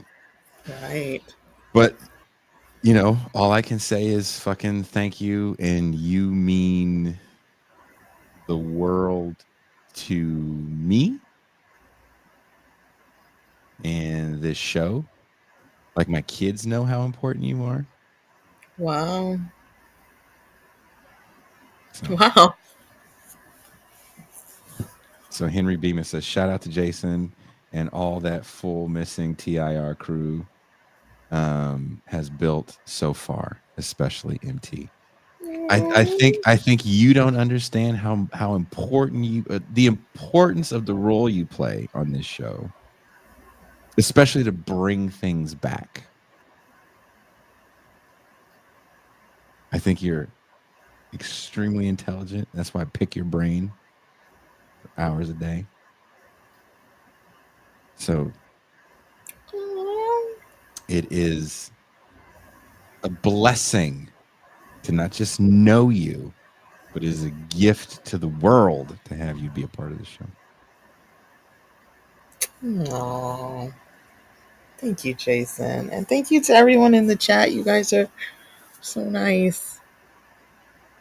I am your comfort food. She's your pot roast. That's your new nickname. Jacob Virgil says I'm his favorite. There you go. I mean, there's times when there's no MT. You know, really? He's not here. Wow. That motherfucker in. Shit. And thank you, Tony Red. I am his favorite Decepticon AI.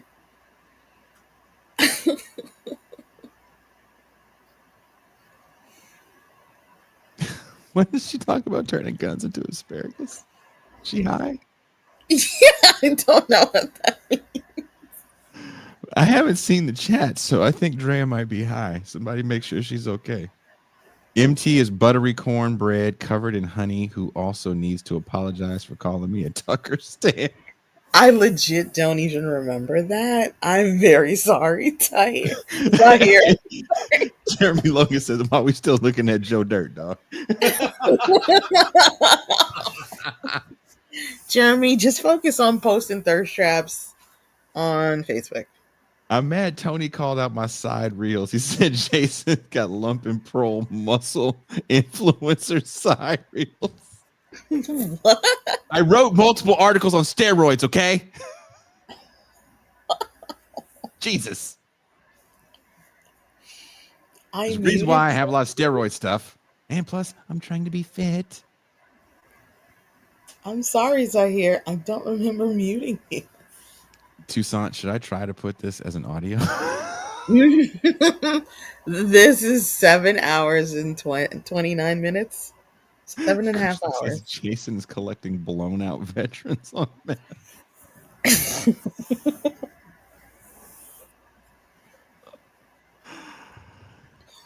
But this dude, you never know what you're gonna do. I never knew when I met that crazy ass woman hella years ago on tour and tried to be suave, like, oh, you should move to the Bay Area with me and we can hold hands and play music all over the world together. And then like a few months later, me and this chick are in a rented car in Canada. But this has been a wild, I think this ride to me has been more wild than playing live music. Wow. Such a wild, care, man. Wow. such a fucking wild ride. And I love it. I love every bit of it. The people that we've gotten to meet. I mean, you've done a few things. I think the first Sublation thing, definitely no one knew who you were because you weren't on the show physically yet, right? No. You weren't on the show physically yet. Well, no, I don't remember, honestly, but certainly in person, no one knows us. And then you do the New York show. That was great. That was awesome. You get to meet people. Dude, I love meeting people. It's amazing. The only thing I don't love about meeting people is when they bring up shit that I said that I don't remember.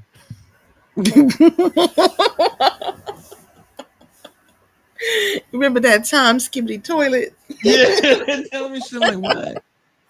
And they'll say some like dope ass shit. I was like, I said that. I'm like, it probably wasn't even me. It's probably like Jared Ball or something. I was like, Jared Ball. Some other black person. This is a Jamie Foxx line from Ray or some shit. They don't know. Doesn't matter. But this is I shouldn't say in the past tense because I don't want fucking all the white girls on here for way too long talk about manifest. I don't want to manifest my own fucking downfall. This is fucking insane that we get to do this. And my Hulk Hogan article is coming out. Yeah, Hulk Hogan's. Wait. Do you remember you when I first started watching the show, I was like, hey man, these guys watch a lot of Amazon Prime. And I remember I stayed late and I said in the chat, you got Amazon Prime, don't you? And you were like, yeah, I do. And that was because you reviewed Night in Miami. Night in Miami. That? Oh my God. Was it me and Pascal and who else? Paul? Remember, maybe. Was it Paul Prescott? That was with the Obama Malcolm X. That Malcolm X was so fucking Barack Obama. You remember that? I remember that movie vividly. Yeah. Do you remember what year that came out? 20.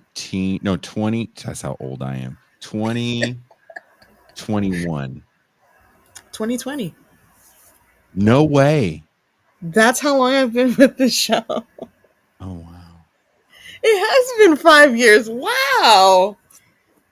Fuck. That's wild. Yeah. Who would have thunk?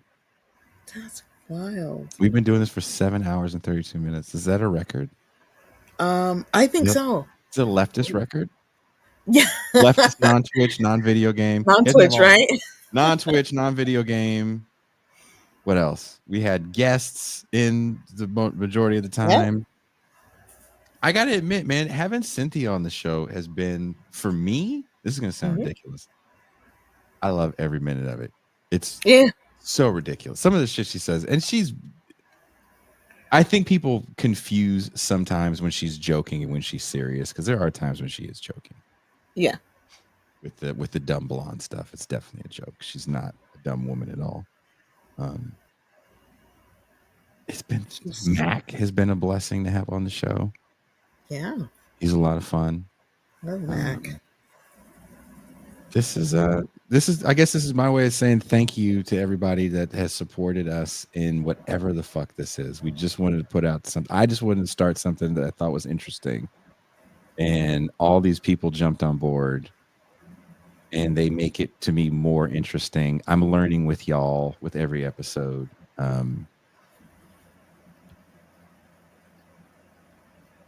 I think people can understand that the people behind the scenes are real life friends. Mm-hmm. You know what I mean? So I hope that comes through in what we do. And let's get excited for what we can do in the future. That's right. You know, but we need funds for raisins. So you guys can get more MT, less me, more MT. That's what we should have promoted it as. You want less Jason?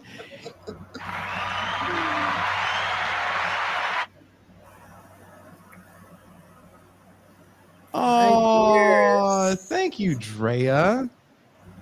Such a sweetheart. Thank you so much. 5 years.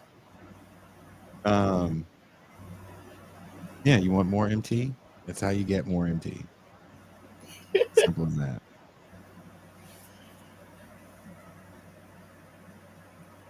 So I guess we're gonna call it 7 hours, 35 minutes, 24 seconds. Oof. We did it, Joe. Oh. Oh, you're so black.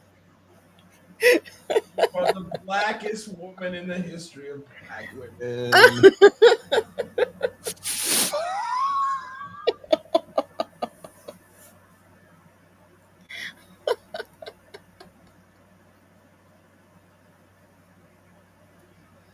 Cynthia used to work for one of the TV stations, one of the cable TV stations, one of the reality shows. I can't remember which one. She's a writer too. Yeah. I guess she doesn't want people to know, so I won't say. And I forget which. I'll probably lie anyway and say it's the wrong one. Cynthia wrote for The Sopranos. Lying on that poor woman. She wrote that ending that you love so much.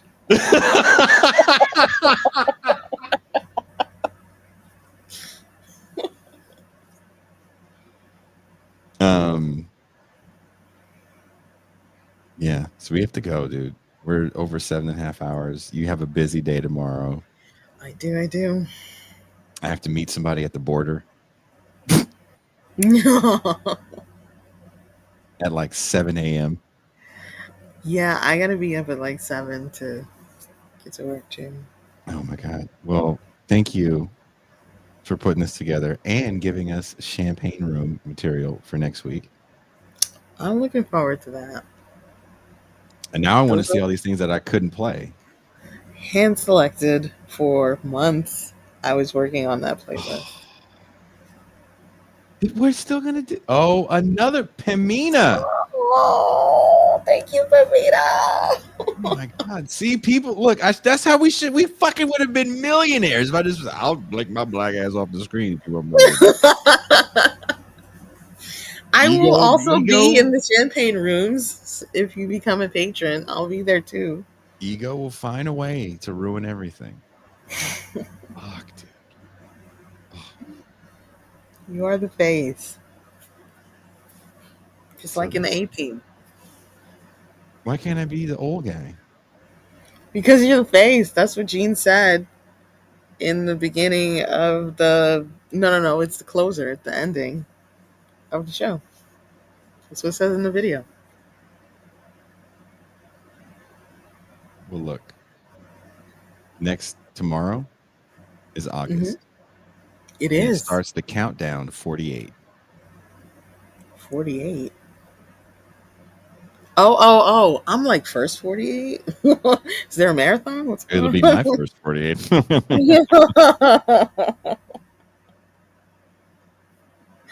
Yeah, the wow. Birthday, the 48th birthday. And a show is scheduled because no one loves me. In the great words of Portishead. You're gonna cancel it. No, it's with Nathan Robinson. No, Sorry. you can't cancel it. And 2 days before my birthday, guess who's on the show? David Okay. Ellefson, original founding member of Megadeth. Ooh. My favorite band in the world. So he can talk to us about what kind of chapstick Dave Mustaine uses. I am not allowed to ask about Dave Mustaine. When I'm fine with that. I'm actually really fine with that. That's fine. I'm focused on Nathan. Nathan is my birthday.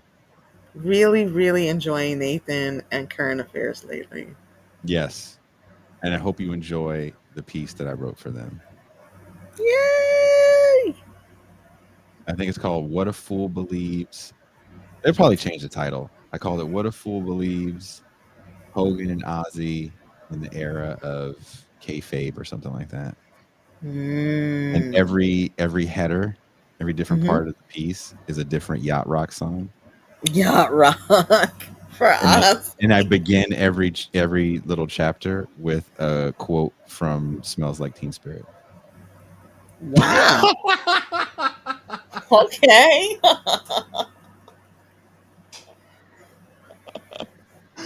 It's yeah. Like, I hope you appreciate that level of who the fuck does this guy think he is? That's so intense.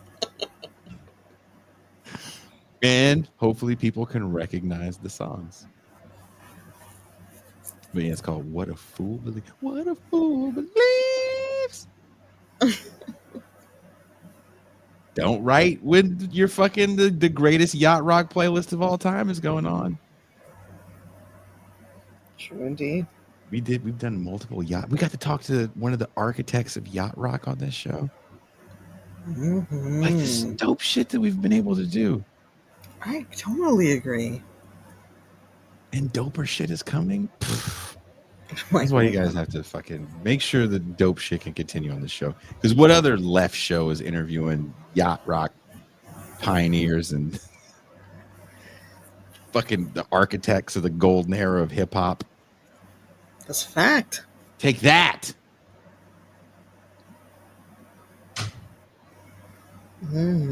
So that's what you get. On that note, I think it's time for us to go. Yeah, it's finally hitting me now. Ready? We are